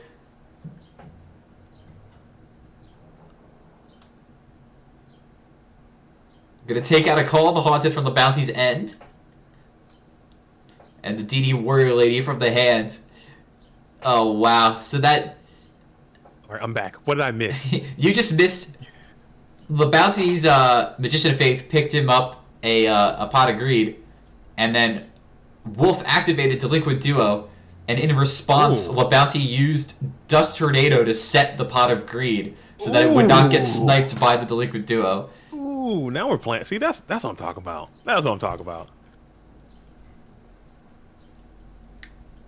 And he picked off a Wing Blast for good measure after resolving a Trap Dust Shoot, which is very, very crucial because that Trap Dust Shoot picked off the Blackluster Soldier, leaving his opponent with just some T-Drags in the hands, as well as Sakuretsu, TT, and Vortex. So the Bounty, none of his monsters are going to stick, right? Like, Wolf just has an answer to all the monsters, but, I mean, he's got a lot more cards. Like, he's going to be able to work with a lot of things here. He might be able to find some amalgamation. Just amalgamation. that I like that. that knowledge that Dust Shoot gives you just alters how you play. Like, there's no guessing games that need to be factored in a lot of the times. You can just kind of like do the most optimal thing that you see because it's like, oh, okay, like I know what they have. So like, yeah, see here, like he's gonna run this Blackluster Soldier out, but he knows that it's gonna easily be answered by a Lightning Vortex. So he probably has something to stop this Blackluster Soldier from being Lightning Vortex here, or he just, you know, swings in and hopes for the best. Hopes for the best, like. Or it could be another Ring of Destruction situation. Could be another swing and a ring, as we've seen so many times. Maybe he hits his Vortex right here. Maybe he hits the Vortex. Let's see. He missed last time. He big whiffed on the 25% last time, and he's gonna roll it again. He's a multi-roller. Multi-rollers. He's just pick. Oh man, here we go. Here we go, boys. Here we go, boys. Oh my goodness. We'll be here all day. We'll be here all day. Okay, he gets a 3. Finally, Delinquent saved us. What is it? Did he hit? You guys see the time? Oh, and he hit the Sag. Oh my gosh. It doesn't matter that Lightning Storm or that Lightning Vortex was not resolving. I think that's ring. It just was not. I think that's ring. Yeah, Labathi being super patient here. Sack your 2 Thunder Dragon. Not a whole lot that you could really do with that. You really needed that Lightning Vortex to try to clear the board up. If that's ring, I mean, you just hold it to the last moment possible. Yeah. You wait until absolutely mission critical. Just you don't want the drawn book. You don't want to just lose the book right away. You rather them end phase it, you know? Yeah. And nothing. It wasn't played, so maybe it doesn't exist. But you know the Saku is down. Probably we're going to go ahead and banish for priority. Go into battle phase, get the Saku played, and then we'll solemn the Saku right there. Cleaning it up. Good games. Absolutely end it as Lil Bounty pushes on to enter into the winners grand final or winners finals. No, just the grand finals. Grand finals. Damn it, I'm so bad. The finals, the end of all finals. This is finals. But if they win, there's another finals. So that will be in addition to the finals. All right, so we have Lucas the Heretic versus Lil Bounty. Again, 2 prominent feature players who, if you look at this bracket all the way over at the right side, you told me that, hey, who's gonna who's going to be at the finals? You say, oh, it's going to be Lucas and it's going to be LeBounty. I'm like, that makes perfect sense. That's something that could possibly happen because these are two fantastic GOAT format Yu-Gi-Oh players, and they have made their way back into the finals again. Lucas has won this event. Like I said, he was the 2021 Player of the Year. He was the Season 2 GOAT Format War League MVP, reigning currently right now, still in the playoffs right now, going into the second round with Safari Zone. Lucas has won this event this season. Yes. That's impressive. He could go. He's won it this season. He won last season. He definitely won last season for sure, but yeah. He's known to go on tears as well. Yes. He's done a lot for the Warrior strategy as well. Played a lot of Turbo. Plays a lot of variety of different decks. Played some Control in there for a time. Just super solid player. Solid Yu-Gi-Oh player all around. Dan the Man. What's up, Dan the Man? Dan the Man says, I wonder what GOAT format would look like without BLS. I think, in my opinion, again, I'm on an island alone, I think it would look much better. I think it would look like a better game. I think it would be better without BLS. I hate BLS being a part of this format. I think he is too strong. He's my friend. I think BLS is too strong. I think that card, I went on record saying that a ton of times. I think BLS is too damn strong. I mean, you're just disrespecting my friend here. I mean, he is what he is, but he is too damn strong. I think BLS is too much. I don't agree. He's my friend, and I want him to stay. I think BLS gone and Sork at 2. I think format's better, in my opinion. But again, I like what I like, and I understand that my opinion isn't fact. It's just my thoughts. You know, you have your thoughts, I have my thoughts, and nothing is going to change. It is what it is. But I think BLS is just too damn strong. And now we've got Pot Agree, but we also get a rebuttal with Graceful Charity. The Real Pain says GOAT without BLS would be a lot less. Yeah, BLS just does too damn much, man. Yeah, if they said, okay, we're going to not have all these damn effects, I think it's just too much. You can special summon the guy. You can special summon the guy. And you can normal summon in addition to that. And he can banish face downs. And he can attack twice, and he's got 3,000 attack. Come on, what the hell were they thinking when they made that damn card? They should never print. And again, like I said before, you guys don't know, but there was a time that I remember in my life that you can sit down and have 3 Black Luster Soldiers in your deck, and people had it. Yeah, and people played it. Today, you can do that right now in Yu-Gi-Oh. No, not right now. I'm talking back in the day when the damn thing first came out. Yeah, all right, whatever. If you were wealthy enough, and he's going to hit the Trap Dust Shoot with the Dust Tornado. If you were wealthy enough, you could have triple Black Luster Soldier in your deck. You could have 4 times. That sounds like Brick City. 4 times. I mean, people didn't do it often, but if you could, it was crazy. It was crazy. But they elected to get rid of the Chaos Emperor Dragon, and they elected to leave the Black Luster Soldier, and that's when our format kind of takes our snapshot in that April 2005 area. So I think Black Luster Soldier, if he was no longer a part of it, I'd be fine with that. But, you know. I humbly disagree. Okay, that's fair. That's fair. The boys are back in town, going to get rid of Blade Knight. As Lucas the Heretic is going to draw. Lucas the Heretic, very copacetic. He's got the dueling book avatar Dark Magician. He's got the sleeves for Dark Magician, and his profile on Discord Dark Magician. Oh, I wonder what card he likes. I wonder what's his favorite card. What if he said his favorite card is Blue Eyes?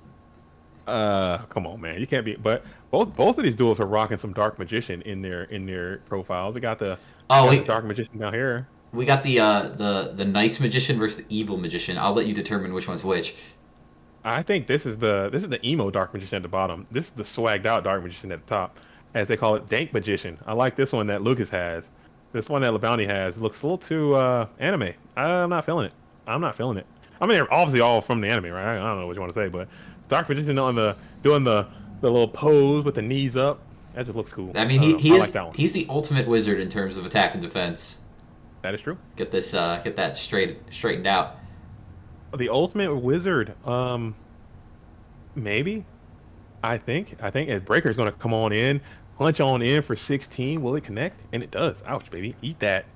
Ultimate Wizard. I think there are other spellcasters with higher attack and defense. I think Cosmo Queen. Cosmo Queen. Factually, yes, but spiritually, no. I guess they're not. Cosmo Queen never said they were a wizard. I guess you got to be a wizard. That could be a witch. Could be a witch. Or what about the one guy? It's like the bone dude, like a fusion monster. He's a spellcaster. He's got like hella attack and defense. The Skull Knight. Skull Knight. But that's not a wizard either. He's a knight. That's a guy. He's a spellcaster. That doesn't count either. So maybe if you're talking pure attack and defense spellcaster wizard, Dark Magician's your guy. The ultimate. And Dark Magician Chaos. They're the same guy, I think. I don't know. Dark Magician Chaos, Dark Magician, same guy. I'm not buying it. They're the same guy. One just went through dedication. He's dedicated. Do you ever resolve a dedication through Light and Darkness? I have, and I've had one resolved against me recently. Oh, no. Blade Knight is going to come on out and get smacked. I want to find that film. It was insane. It was the most. I should have put that on the channel. It was super. I'm dedicated through Light and Darkness. You have to understand. You gotta understand. I met this duelist on the ladder. He hit me with Dark Magic Attack. Okay. He hit me with what's the one that destroys monsters? He hit me with all of it, dude. He hit me with all of it, and dedication, and Dark Magician, and so he Dark Magician, Dark Magic Attack with Dark Magician, dedicate to Light and Darkness, bring back the Dark Magic Chaos, and then hits me direct with that too. I just in shambles. He beat me too. Oh yeah. It is what it is. All right, so we go into the second main phase. So these duels are going at it right now in this Warrior. You know what we need? I know the Zigzang is super popular in the Warrior Mirror, but maybe we need some Mirage Dragons or some Pitch Black Werewolves. Oh, Moxie's played that. Shout out to Moxie's. I don't know if he's watching the stream, but Moxie's played the Pitch Black Werewolf for a time and had great effects with that card coming in for the Warrior deck. As these duelists are having a blast with each other, having some fun. I like to see that. I like to see these duelists in the final rounds of this tournament having the rub, if you will, on Tribe's going to come out onto the field. Tribe is going to declare its effect and then discard Blade Knight to destroy Blade Knight. And now Tribe is going to try to punch in for 1,600 points of damage. And let's see if that connects. And yes, it does, bringing Lucas the Heretic down to that 3,800 threshold. The bounty sitting at a paltry 1,200 remain. As we go into the first main phase, 2 cards in hand, 2 on the field for Lucas the Heretic. How do you break it down? And the Exile Force, the gang, is going to hit the Tribal Infecting Virus. They ran up on him. That onto the bench and just They kidnap him. They said, we don't need no mask. We're going Rhoda though. We're immune. We got herd immunity. We're going Rhoda though. So reinforcements of the army is going to come on out with speed and trepidation. What is the choice here? Is it Donald Zalug? Is it Blade Knight? It is the Donald Z. Donald Z is for me as we slam Donald Zalug to the field in attack position and punch in for 1,400 points of damage. Is it the Black Luster Soldier? Oh, it's the Blade Knight. Never mind. Donald Z. He was saving that from the hand. He was saving it. Oh, but now he is bend. He is in the bend. So maybe he could have brought that Blade Knight down and try to handle the Tribe situation, but elected to go with the Exile Force Blade. And the bounty clicking on those 2 over on the side of Lucas, saying found him, declaring that those 2 might in fact be the Solemns.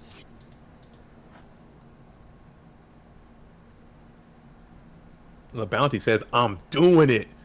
Black Luster has hit the field. Running it out. I mean, what are you going to do? Are you going to Solemn it and then bring it down to 1,200? Okay, cool, man.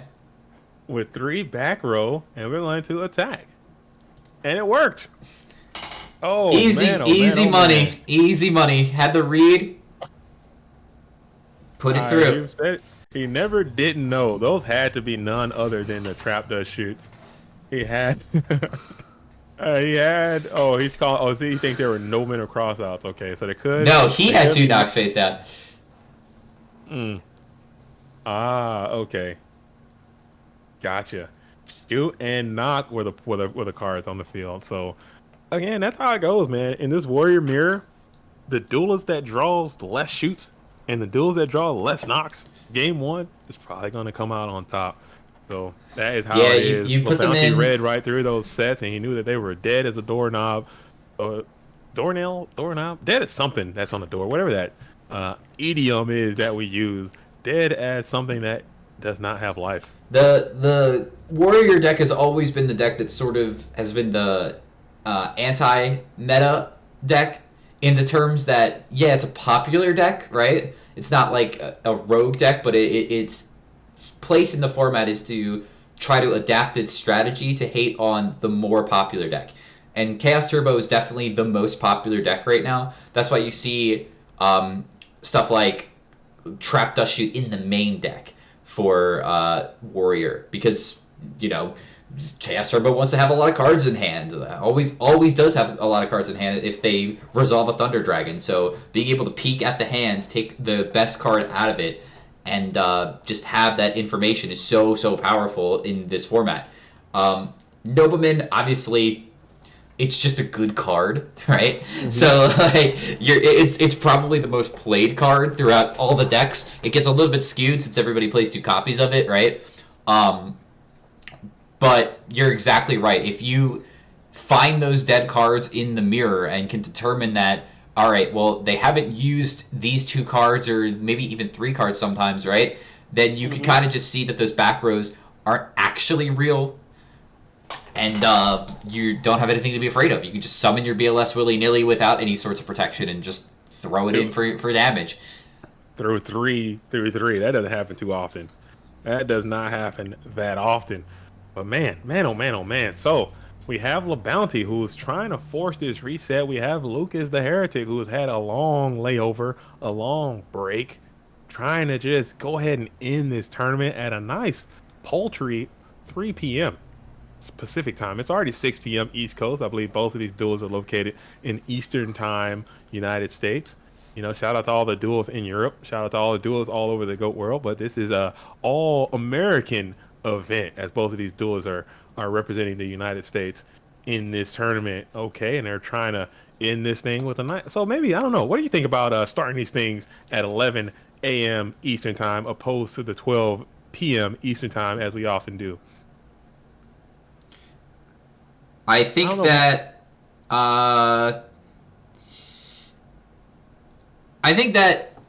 it's fine. It hasn't really made that big of a difference, to be honest. We're usually getting to grand finals around this time anyway. It could also be because we had a little bit of a technical difficulty at the start of the event. That is true. We might be looking at starting them a bit earlier. Also, could be looking at maybe doing Swiss rounds instead. I mean, we're gonna be free with what we decide. Right now, this is what works. The double elimination bracket. A lot of people like it. And so it's easier to manage, and very easy to manage as well. But we do want to accommodate people, because we know that people are on the West Coast, people are in Europe, and want to play in these events. It's just a lot of the organizers, myself and Scully, and a lot of other people work primarily out of East Coast Standard Time. So it's just what is convenient for us to be able to, run the event, right? So it's definitely going to be a process, and we're going to try to accommodate as many people as possible. But, I mean, that's why we do stuff like the 1 p.m. events on Friday and the 7 p.m. events on Friday, that, you can get somebody from Europe to play in the 1 p.m. event, that it won't really interfere with their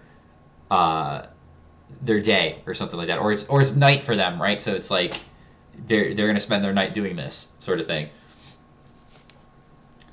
As we saw Breaker pop a widespread ruin just another copy of Sakuretsu armor most of the time in the mirror match, and get in there for some points of damage. Lucas followed up with another T set, and now is walling LeBounty out with Gravekeeper Spy. So I wonder if LeBounty kept in Nova Bit of Cross out. We know we were talking about Wolf if he was going to keep it in. Graceful Charity. Lucas is saying, I'm going Graceful Pot. I don't mind. Yeah, I don't mind.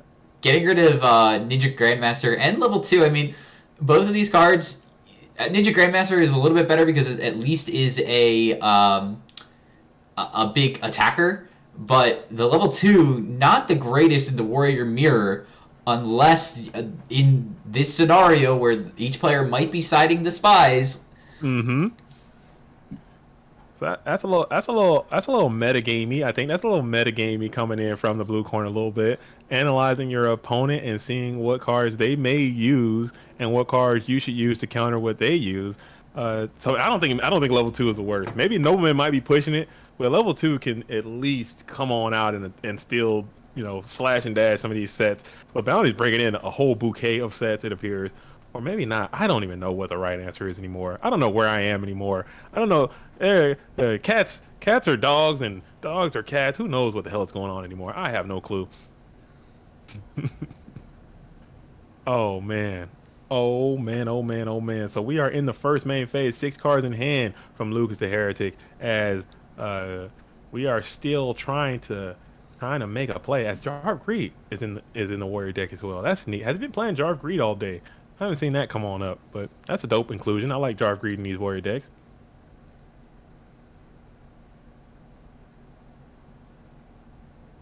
Okay.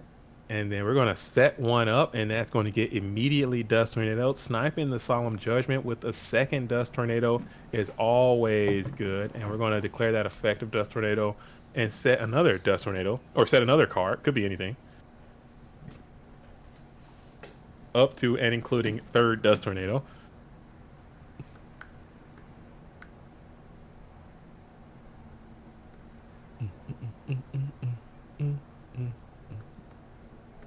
Okay. A lot of cards here for Lucas's hand. That's what happens when you resolve a Pot of Greed. I like Pot of Greed. I think Pot of Greed's fine. People make a big deal about Pot of Greed and how good it is. It is probably one of the, if not the very best card in our format. I mean, it's good as hell. I mean, it's not nearly as it's pretty damn good. But I don't think it's as problematic as some of the other cards we have. I think Ring is way worse than Pot of Greed sometimes. I think BLS is way worse than Pot of Greed. I think well, it's Duo, in my opinion, it's so good. Pot of Greed is so good that Lucas is going to pay $3,200 just to get LeBounty to not be able to use it. And LeBounty might pay a nice hefty troll toll to use it. Really want that? He's gonna think about it. Maybe my Solemn back.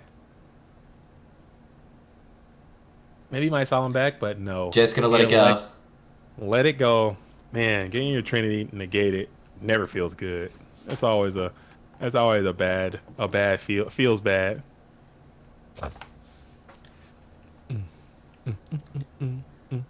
All right, and it's so awkward, the spies, because like you could pop a tribe next to your guys, but then you just kill your own dudes here. Yeah, tribe is offline. Okay, tribe is done from both of these duelists. I think if they both play graceful right now, I think tribe might just get tossed, or at least kept in the hand. I think tribe's out of the equation. No way tribe comes down for either of these duelists. And I think if you're LeBounty, you're fine with that. You know, you got your Kiko up in attack position. You have your 2 GK spies over there if you're Lucas. So both of these players are just absolutely vibing with the current state of the game. You don't have to worry about getting ran over by blades too much if you're a LeBounty, because you got way too many cards in your hand to get it big enough. You know, you don't have to really worry about chaos coming down because you got the Kiko to go destroy on the field. You do have to worry about Snatch Steal perhaps, and then you can do some shenanigans that way.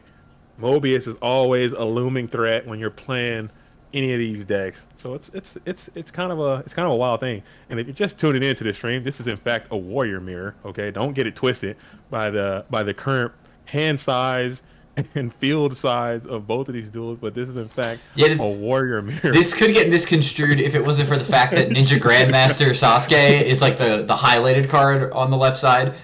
Okay, yeah. Yeah, I'm not watching the stream, so I can't see what's going on. But if I'm just tuning in, I look at this, I'm like, oh wow, this is a crazy turbo mirror we got going on. Both of these duels have so many cards in play, but no, this is in fact a warrior mirror. As Exile Force is going to come on down and pop itself with priority, taking down one of these GK spies in the process. Well, Bounty really did use all three of their Dust Tornadoes to try to fight through some back row here. Oh wow, I wasn't kidding. Okay, so I did get that sort of right. And now Premature coming out, gonna get back to Exiled Force and try to deal with the second spy. That's such an ugly play. I made this play a few times. I hate doing this play. Gotta do what you gotta do. You gotta do what you gotta do. I hate making that play, but you gotta do it. I mean, he's attacking. It could be game right here if it goes through. This would be 3,400. This could be game. You do what you gotta do. We're gonna call a Haunted. If there's a Solemn Judgment, the game just ends right here. Could be the fourth Dust Tornado in the form of Mystical Space Typhoon. Nope, but there is going to be a bump and then a slump and then a call. Wow. Very well played. I like that. And we're going to go ahead and call back the Kiko to Ghost Destroyer, and that will go ahead and reset the bracket. Run it back. Run that back. Okay, a little bounty with the run back. Can we have back-to-back losers bracket crackers? I can't say that. That's oh no, man. Oh man, cancel me, please. I can't. You can't call it. That's not what I meant. That's not what I meant. Only I can say that here. That's my word. No. Don't cancel me, please. Don't cancel me, please. I didn't mean it like that. I didn't mean it like that. I meant a person who cracks the losers bracket. That's what I meant. Oh my goodness, I can't believe I said that. Oh man, no, that's not what I meant. Oh man. I'm canceled, bro. It was a good time. I had a good time. Not a long time. I had a great time. Not a long time. I had a blast for the time that I was there. As I'm getting canceled. Oh man, you do got a little lag in the stream, so maybe I can just crop that out real quick. No, I can't. We're trying to get the government to not shut down the stream here. Canceled. Absolutely. The feds. I'll never work in this town again. The feds may be watching. I'll never work in this town again. I'm finished. Oh my goodness. Alrighty, here. Game match number 2 of the grand finals. Match 2. Can Lucas redeem himself? to say it eloquently. Eloquent. Here we go. Bounty going first, winning the rock paper scissors in the new match, and is going to be able to set some cards in the front, in the back. And then we got DD Warrior Lady in the front. No DD Dust Shoot. That didn't happen. Yeah, I mean, we talk about Dust Shoot, how it's like not very good in this matchup, but it's good exactly in this particular spot where you can like peek at the hand and get rid of a monster. Anytime you draw it, it's terrible. But like on turn 1, it's very, very powerful. Oh, you're loving it. You're loving it turn 1. And if you can get it, again, it's all about, that's what it all boils down to, is who can not get dust shot and knocked.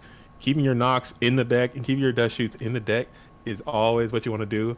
And we're going to set all these cards, playing around those, and we're going to Dust Tornado, hitting his dust shoot. Getting the dust shoot. And it would have been live. Oh man. Oh, I appreciate it. I'm sorry. You guys feel me. I didn't mean it like that. I meant to like someone who is coming from the losers bracket and they're winning upwards. They're cracking it. They're not. And a person who cracks, is a. Never mind. I'm not gonna go there again. We're not gonna cancel. It's a bleep. It's an expletive deleted. Oh man. We're getting demonetized right now. We're finished. We're done. We're out of here. Right, so speaking of Don, Donald Zalug is going to fall into the Ring of Destruction, and then he's going to pop that thing, Send him down to the bench. 1,400 coming off of both players. The bounty is on another level. I agree. I think this duel is super, super, super good at Yu-Gi-Oh. Definite Yu-Gi-Oh brain. Like, I've talked to LeBounty. We've made videos. He's come to the coach's corner. I've done interviews. I've just to hear the way he speaks about Yu-Gi-Oh is a lot different than the way that I think about Yu-Gi-Oh. His ability to do mathematics is just so incredible. Fantastic person. Met him in real life. Awesome, awesome, awesome person. I've also met Lucas as well. I met LeBounty and I met Lucas the Heretic in Philly. I don't know if they're both going back, but they were in Philly the last GGP. I need to get to one, man. I'm still contemplating this New York situation. Maybe I can make that happen. All my boys back at the local are asking about you. They're wanting you to come back out to Philly. They loved having you.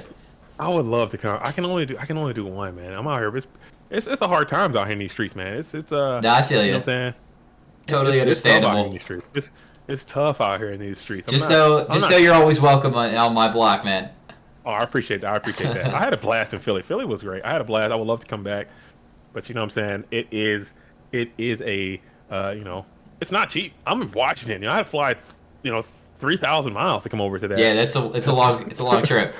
Specifically to play Go Format, but I also got a chance to see Philly. I've never been to the city of brotherly love, so that was nice. Just being a tourist in Philly, and I've never been to New York City as well. So maybe I can use this as an opportunity to go to New York City, play some Go Format Yu-Gi-Oh, and also tour the city of New York. That could be something to have out. So I might do that. Texas is another one. I love Texas.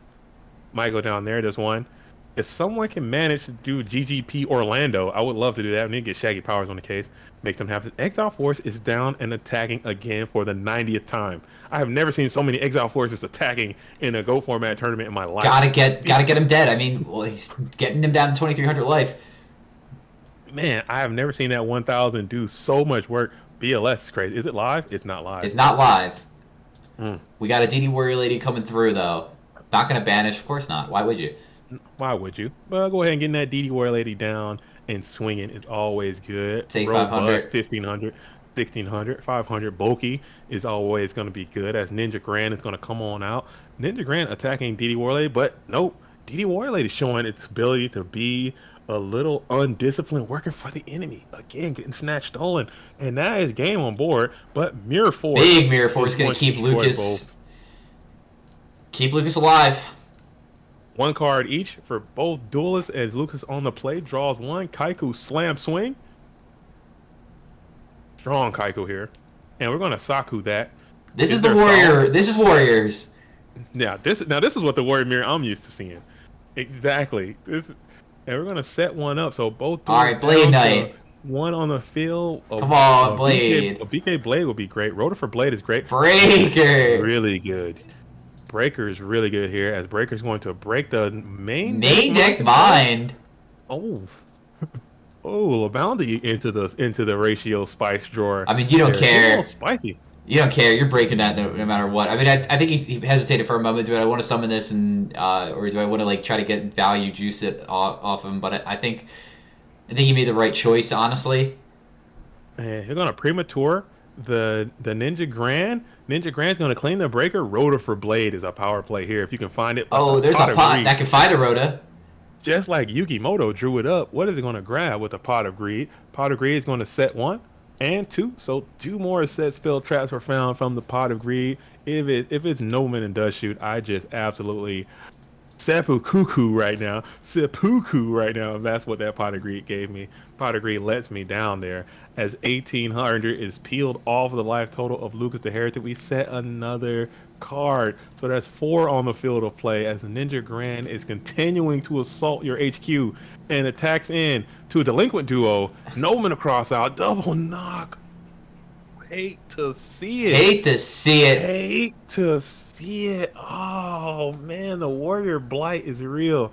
The Warrior Plight is real. Oh, my goodness. Something I want to note here as LeBounty takes game 1 of the second match at Grand Finals is LeBounty won the last GFC from loser side. He's just a loser's monster. There's something about this man. I mean, having your back against the wall, and that just absolutely empowers you. Ghost Rider does that too. Ghost Rider gets a field power bonus from the losers bracket. Maybe LeBounty just gets even better when he's down on the downside, knowing, hey, I got nothing to lose. All bets are off. I'm swimming to the end. I'm getting it going. You gotta beat me.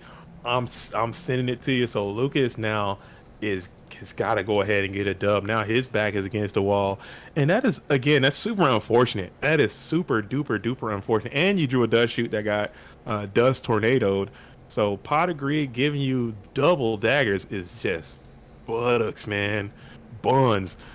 Oh, not in the Warrior Mirror. Not right now. Slobber Knocker. The Slobber Knocker. This is it. This is it. Michael Gray, are you going to Austin, Texas for the Go Grand Prix Austin? Are you doing it? Come on in. I think it's gonna be nice. I think it's gonna be nice. There are a lot of talented players in that Texas area too. Maybe you guys can coerce Ryan Spicer to come on back out there. He won the last Texas Go Grand Prix. Likes to play IRL, so maybe he can come on into that event.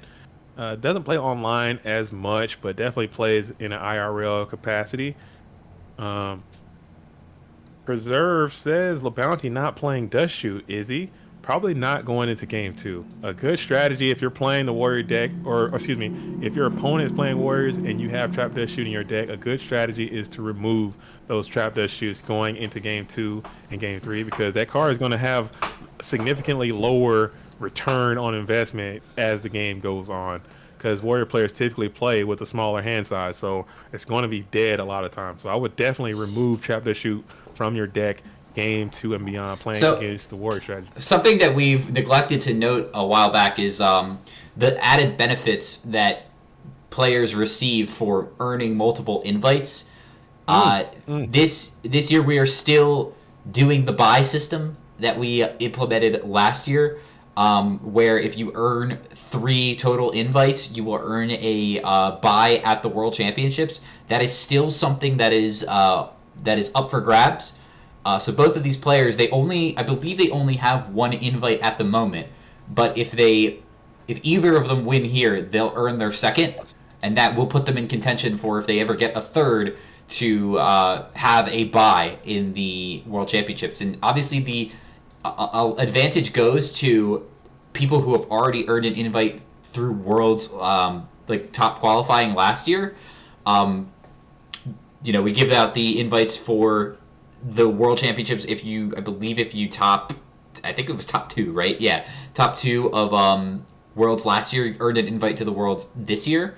So if they already have 1 to start with, they don't need to worry about getting their invite. But if they get extra ones, that does put them at a significant advantage. And we saw a number of players earn that spot last year, where they finished very highly in GOAT Format Championships or Format Libraries, or they won PWCQs and earned invites that way, and put them in advantageous positions to top 16 the World Championships. So very important. There was some controversy at the last year's GOAT Format World Championship with the duelists that got buys.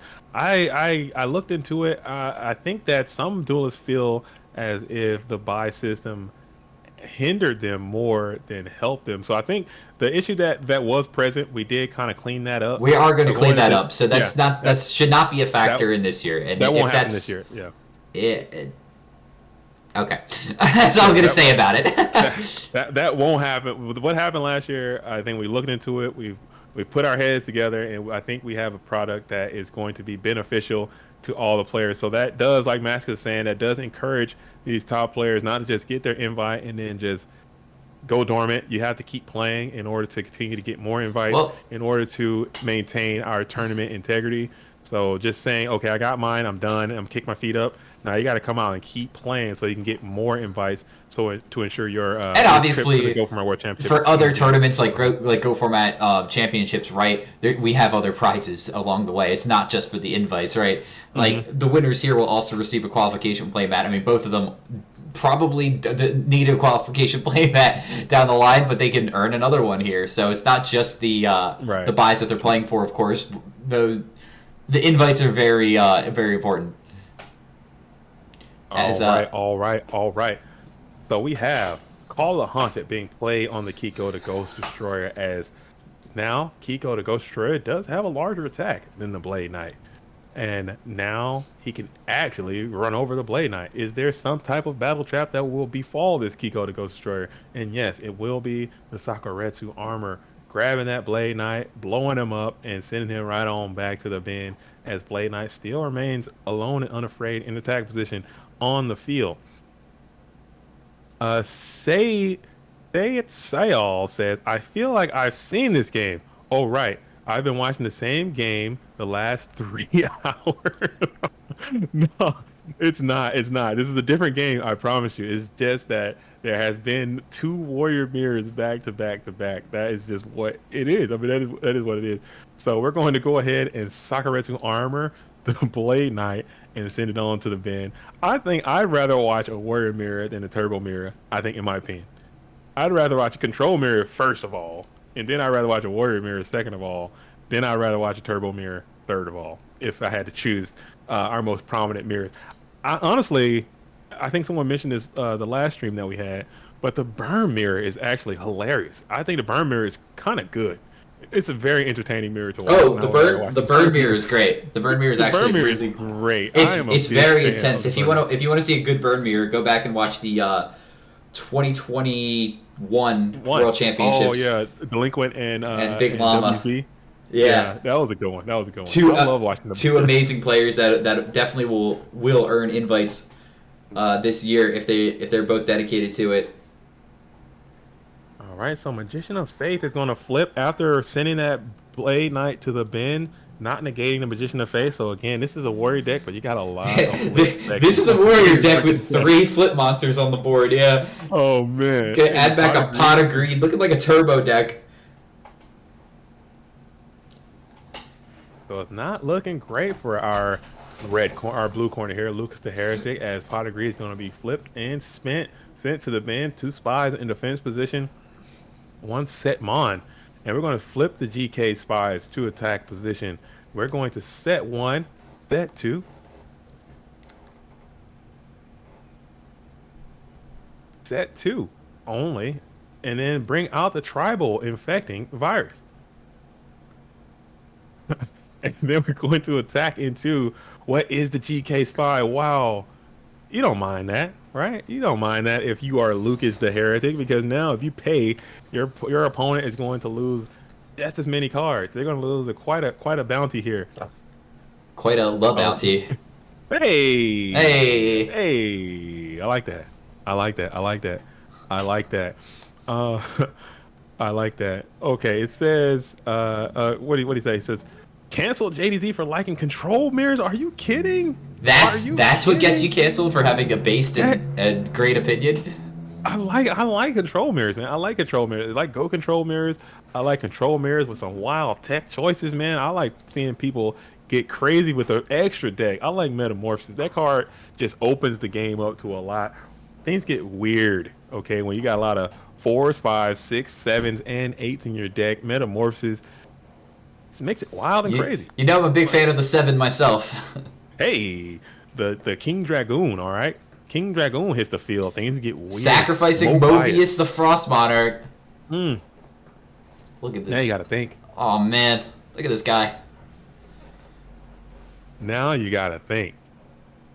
Nate Dogg says, I'm definitely keeping in the Nobleman of Crossout. You might be on something, man. This is a lot of flippage.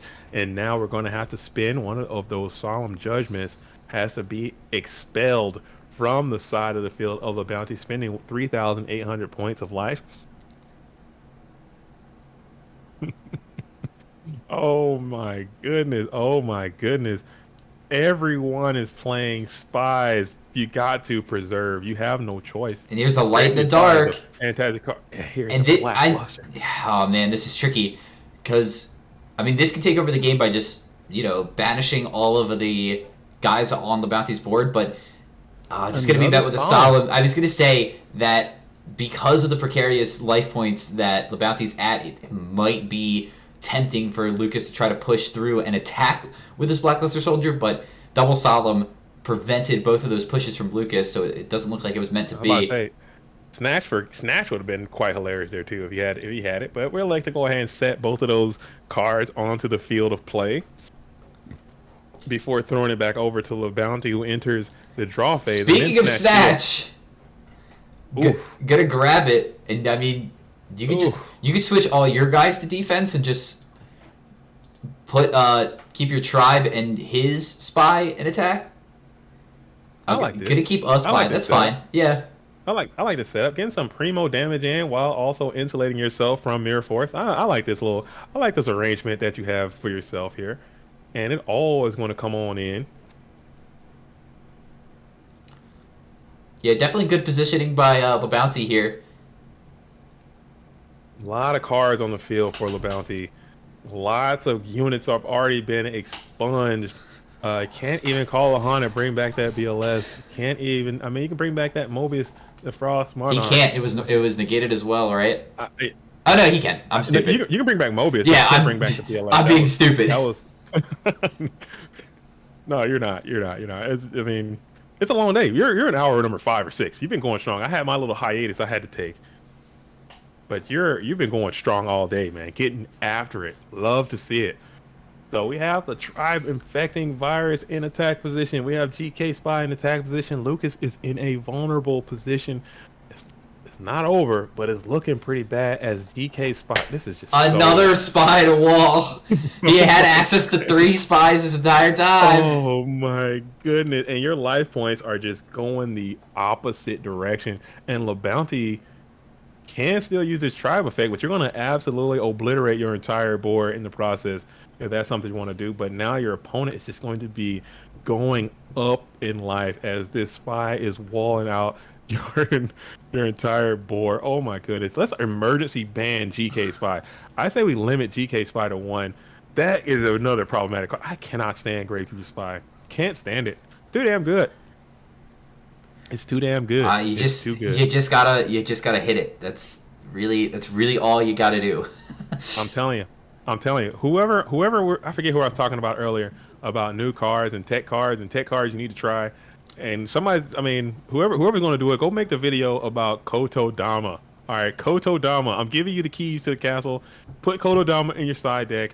Put it in, play it. The card is good for this. I am so sick of seeing this. Kotodama. Look him up. Put him in your deck right now and play the damn card.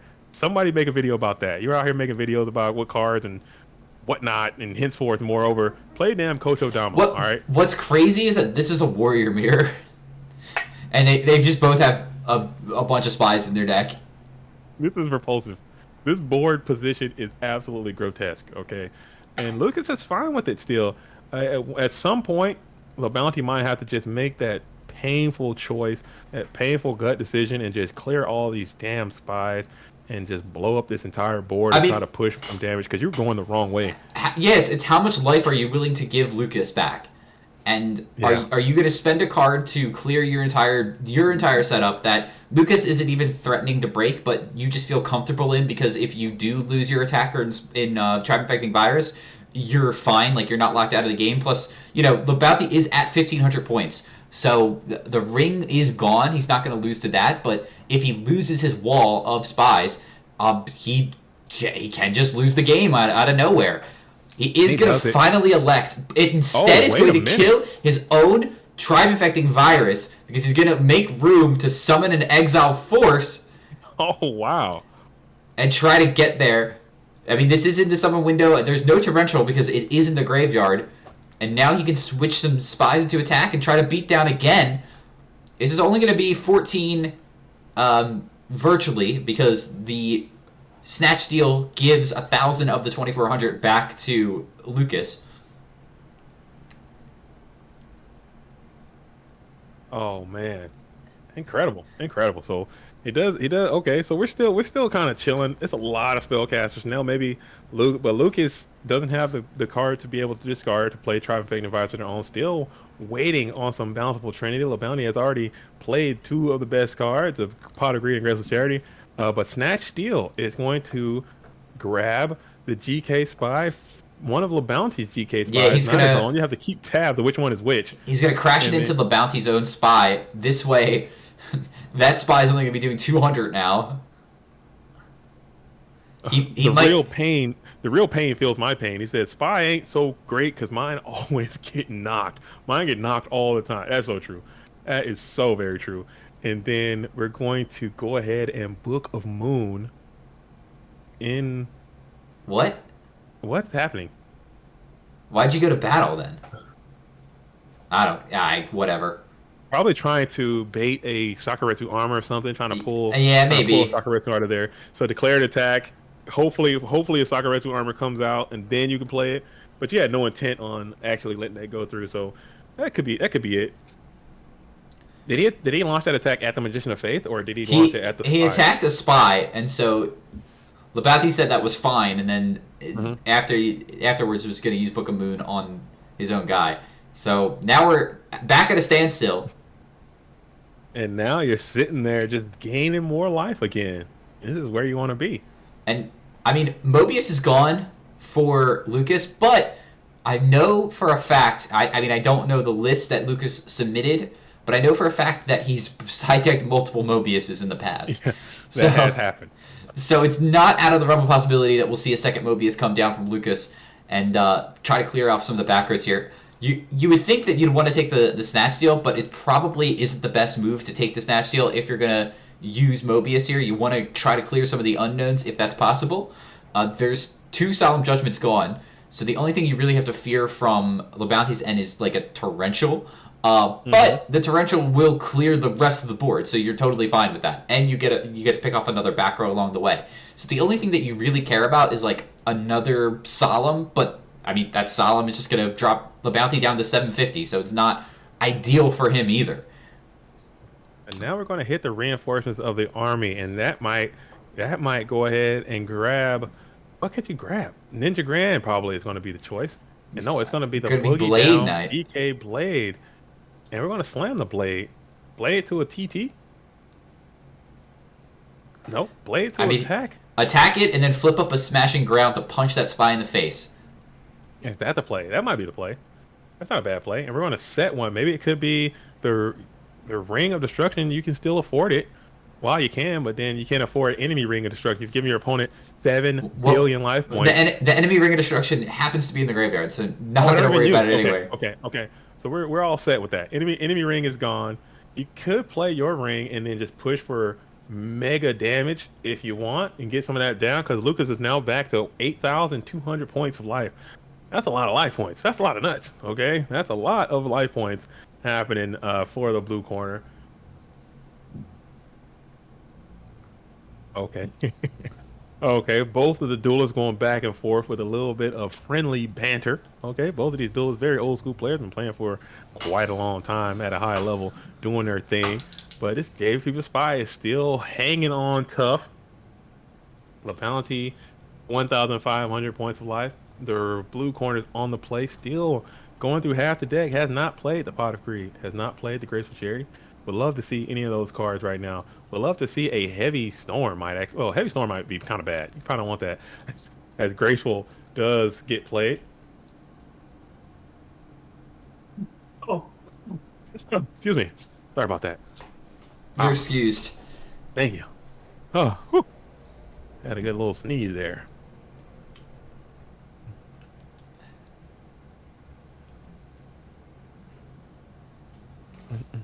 And we're going to think about this Graceful Charity, and we're going to send the Tribe Infecting Virus. Interesting. And send the Solemn Judgment. You must have some really, really good cards in your hand right now. Both of which have just been set to the field very rapidly. Muy rapido, one would say. And then now we're drawing into the standby phase again. This game, too, is so different than the games that we've seen between these two so far. You gotta adapt, I suppose, and just play it as it comes. But this is a tough game. Gotta just play it. Oh, man, this is tough. This is tough. As we are continuing to think. Still in that first main phase for the red corner. And we are pondering, just gaining tons of life with this life gaining machine that is GK Spy under the effects of Snatch Steal. can't play any spelled traps either, unless you go for the Ring of Destruction play, which is perfectly fine and legal, something you can do. And it does resolve without a hitch. Both duelists taking 1,200 points of life. I mean, you were right. There was a Ring of Destruction, right? Like, he did attack it for a reason. Okay. And now, how much do you go in for? Mirror Force is still in play from Lucas the Heretic side. Do you get your face blown off by Mirror Force right now, or do you just come on in with a simple 2,000 and try to do some more chip damage? And Lucas just consumes that 2,000 with the greatest of ease.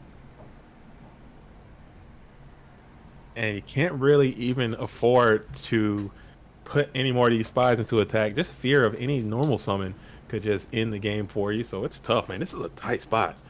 Oh, man, I'm on the edge of my seat. This is some pulse pounding. Now, this is what I call pulse pounding goat format action. In your face. I mean, it's all over the place. It's so precarious because it's like just the bounty's at 300 life. There's a lot of cards on the board on the bounty side, but there's tons of cards on the boards for Lucas's side. And now he's picked up a Ninja Grandmaster, which he's going to be able to clear. He's going to clear his own spy. Interesting. Ooh. Why are we doing that? Is that the right one? He just forgot which one was the right one. I think that's a question that you have to ask before you launch that attack. I'm no shark. I don't know which one the right one is, but I'm pretty sure the one on the far left column is his own thing. Interesting. But you gain 1,000? Okay, he did gain that 1,000. And he lets that go to the graveyard. I don't know if he was going for his own. I just clicked it. I just click and think. Interesting. You gave up your gaining apparatus that you had instead of going after enemy spy. I think that was a misplay. I think he didn't remember which one was his own. That's tough. I think at that moment, yeah, that was your own. I think at that moment you have to. I'm not the judge of this event, but I think at that moment. I know. I mean, this is already done. Like, yeah, that's that. You have to. I think if you want to, for future, if you find yourself in a situation like that, I think that's something you just got to ask. You got to be like, hey, which one is mine? I mean, usually it's like real life. There's a different color sleeve or whatever, right? But yeah, the game will remember that, and both players need to determine which one it is. So attacking one, I mean, that's the prerogative on you. You made a legal play, unfortunately. Yeah. That was quite the peculiar. It may not matter in the long run because he has to get rid of a spy eventually, right? But, I mean, I rather get rid of his cards first. Yeah, I mean, he loses the extra 1,000 life gain from it. Of course, I mean that's the short term effect, but the long term effect is, I think it's a little bit minimal that it happened to be his own spy. But it could all have been a part of the plan. It could be a part of the mind game plan as well. You could be like, oh, did I forget? And then you're like, yeah, I guess. And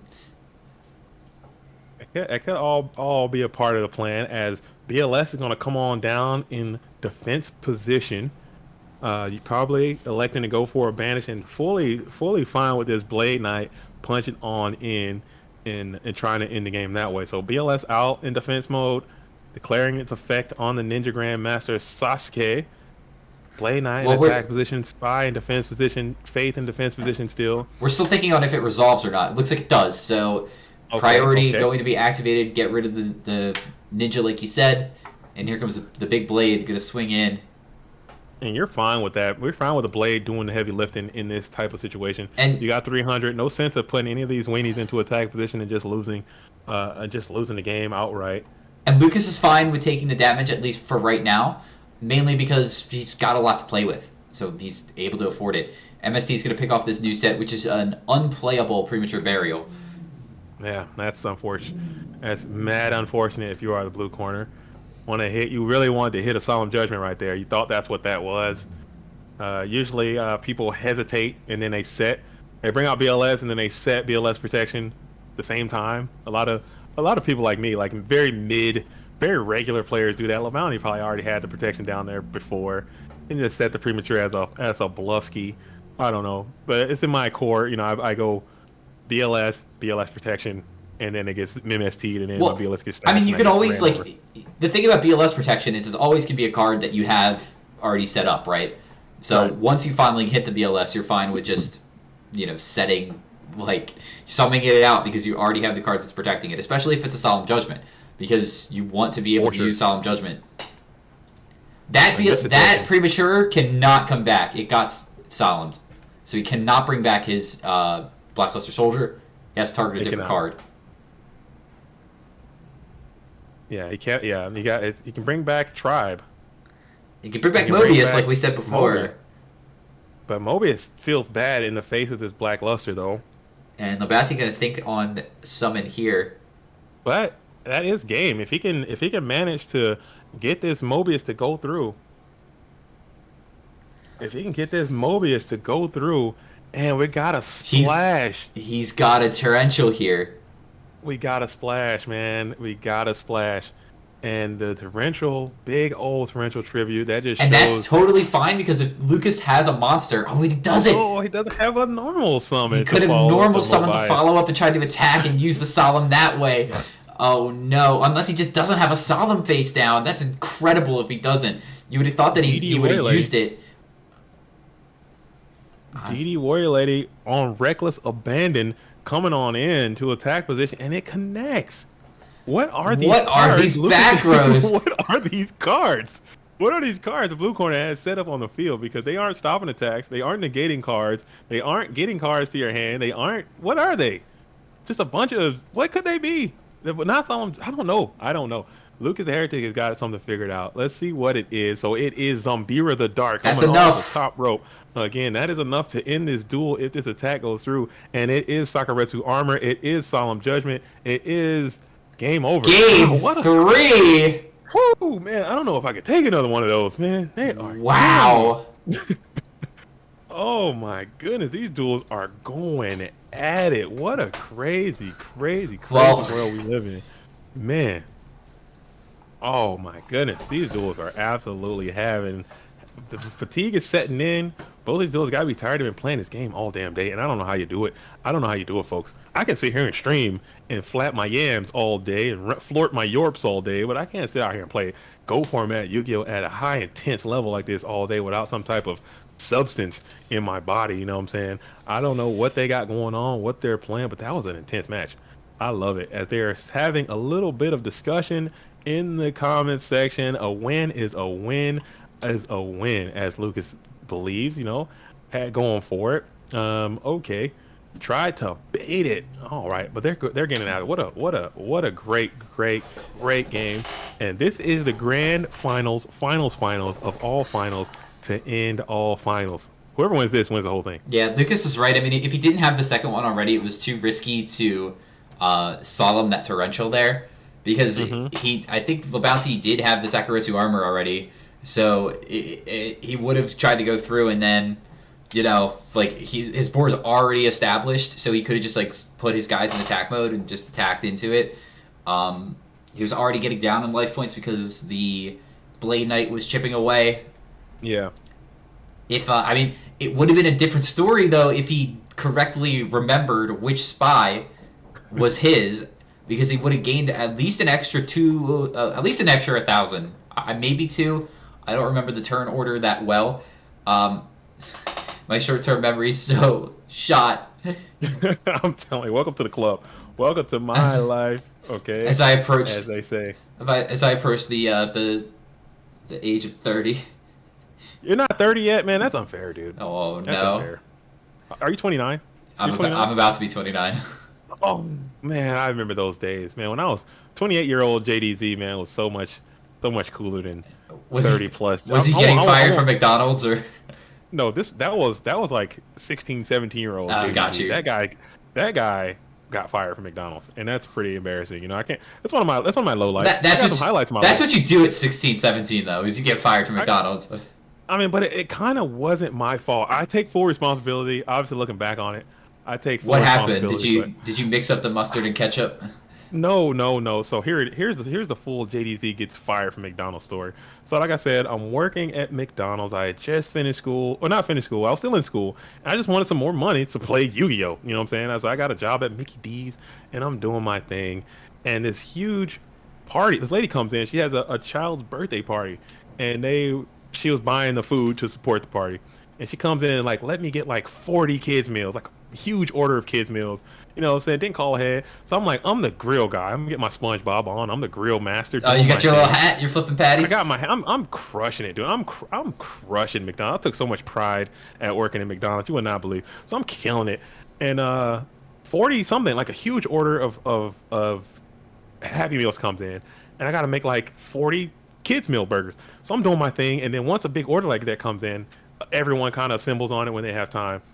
So I'm the guy who is like in my station. I was the guy putting the burgers down, wrapping them up. Or no, I'm sorry, I was the guy putting the meat patties on the burger. Putting the meat patties on the burger, boom, boom, boom. I'm doing that, and I pass them down on the assembly line. Just like this Exile Force just grilled the Grapekeeper spy. Right. So I'm assembly line guy. I get summoned away to go to do something at the drive-thru or do something somewhere else, and I come back and I see like all these burgers are just kind of stacked up on top of each other. Like someone had already taken over my job, because there was a lot of us over there. So I just immediately just start wrapping up the burgers, assuming that they are, stacked and everything. So I'm wrapping these things up and sending them out. Come to find out, this lady had drove all the way across town, come back, and then all those burgers, they never had patties on them. Someone was just closing up the damn burgers with no meat on them. There was no meat on any of these damn burgers. And this lady goes to the birthday party with all these kids, and they're meatless burgers. No way. There's like 40 meatless. It was like some of them had meat on it, not all of them, but some of them did. Because I had left, and then someone came back and then didn't put any meat on them. They just closed them up, and I just wrapped them. I was a wrap guy. So they sent out all these burgers with no meat, and then they were like, "What the hell is going on?" Well, it was a huge order. We got some meat. We got some meat right now with this big Blade Knight coming down, trying to attack in the Sunfire in the dark, but we're gonna get met with the Sakuretsu armor, and that Blade Knight's getting wrapped and put in the dirt in the recycle bin. Oh man, that's too funny. But yeah, that was my Mickey D's experience, man. Sorry about that. And I told myself back to the show. I'm sorry. Big Mobius now gonna Mega Mobius coming back for their order. Lucas said, "This is my tournament. I'm winning this. I got in winner's side." Oh man, Mega Mobius comes on down. This is a buff Mobius. You got a 4,000 this. Or 30, whatever. You got 35, 350. You got a 30, 650, 30, 850. God, I can't count. What are you talking about? How much life is that? That's 30, 3850? Think. How much solemn? You're thinking of the solemn? Hell if I know. Oh, I'm dying over here. I am dying. I think it might be 3850, maybe? I don't know. All right. He's thinking long and hard on this, if this resolves or not, and he's going to use the solemn right away. Well, not right away, but solemn for solemn? Dude, you solemn for solemn? Oh no! 3,100. Ooh. And did he target? Which one did he target? Well, there's no target because the summon was never there, so now you get both of these for free. Ooh. And it was a magic cylinder! Ah! Dang it. Okay, so 2,400 from this Mobius, the Frost Monarch. That is a powerful Mobius. Oh, man. That's a big Mobius. And a snatch steal. He's taking his lunch money! Will it go through? What a snatch. Sakuretsu. Oh, my God. Oh, my goodness. You got the twofer. Yeah, he did. You got rid of the Mobius as well. Kiko, the Ghost Destroyer, is on the field. Kiko in attack position, and Kiko goes in, and that's... Wow! Oh, my goodness. What a fast and furious game 3 compared to... That was nothing like the other ones. Oh, man. What a great game. Man, these duels are so good. Lebowski was the best. So close to getting a GFC and a PWC win this season, but Lucas the Heretic getting his second invite here, winning 2 of these, 132, I think, now 34. Congratulations. Still feathers in the cap for both of these duelists who are going for that illustrious title of Player of the Year. Oh yeah, make some type of we need to make some type of Player of the Year video discussing who were the Player of the Years, the top 10 players of the year for last season. I know it's beyond last season now, but that video never got made, so we might have to do that as well. But both of these duels are still trying to get that Player of the Year title, and this is how you do it, by topping events and winning events and doing it just like that. So shout out to both of these duels, man. What a fantastic tournament, Mask. Thank you so much for coming in and supporting me in my time of need on that stream. I said I could do it, and I failed us all, but you came in clutch, man. I had such a blast with you doing this today. I had such a blast too, and I had such a blast watching all of the spice that we got to see today, and this awesome finals between 2 of the best players of our format. So if you 100%. Want to get involved, I know we say this every time that we can on the stream, head on over to goatformat.com, of course, the central place for everything Goat Format. Head on over to our Discord if you want to get notified on when these events are happening. Every month, or twice every month, we hold these premium World Championship qualifiers. You have to sign up for them as a premium user on our Discord, or as a member of our Patreon. Once you are subscribed there, you'll get a role that will let you be able to enter these tournaments. So if you want to play with the best of them, you want to try to earn your invite to the Goat Format World Championships, head on over to goatformat.com and see all the information that you can. GFC 20 coming soon. Check out the Goat Grand Prix if you want to play goats in your area as well for World Championship invites. And check out our sister servers, Format Library, of course, for the Format Library Championships, as well as Goat Format Europe for the Academy League system. And shout out to everybody in the World League as well. I know that the World League is very popular. Coming to a close for this season. It's coming up soon. So we're excited to see who earns invites through the World League as well. Awesome, man. Awesome. What, like I said, so many good ways to play, and you mentioned that once. It's not gonna be the last time, and I'll say it in so many more times. There's so many ways to play.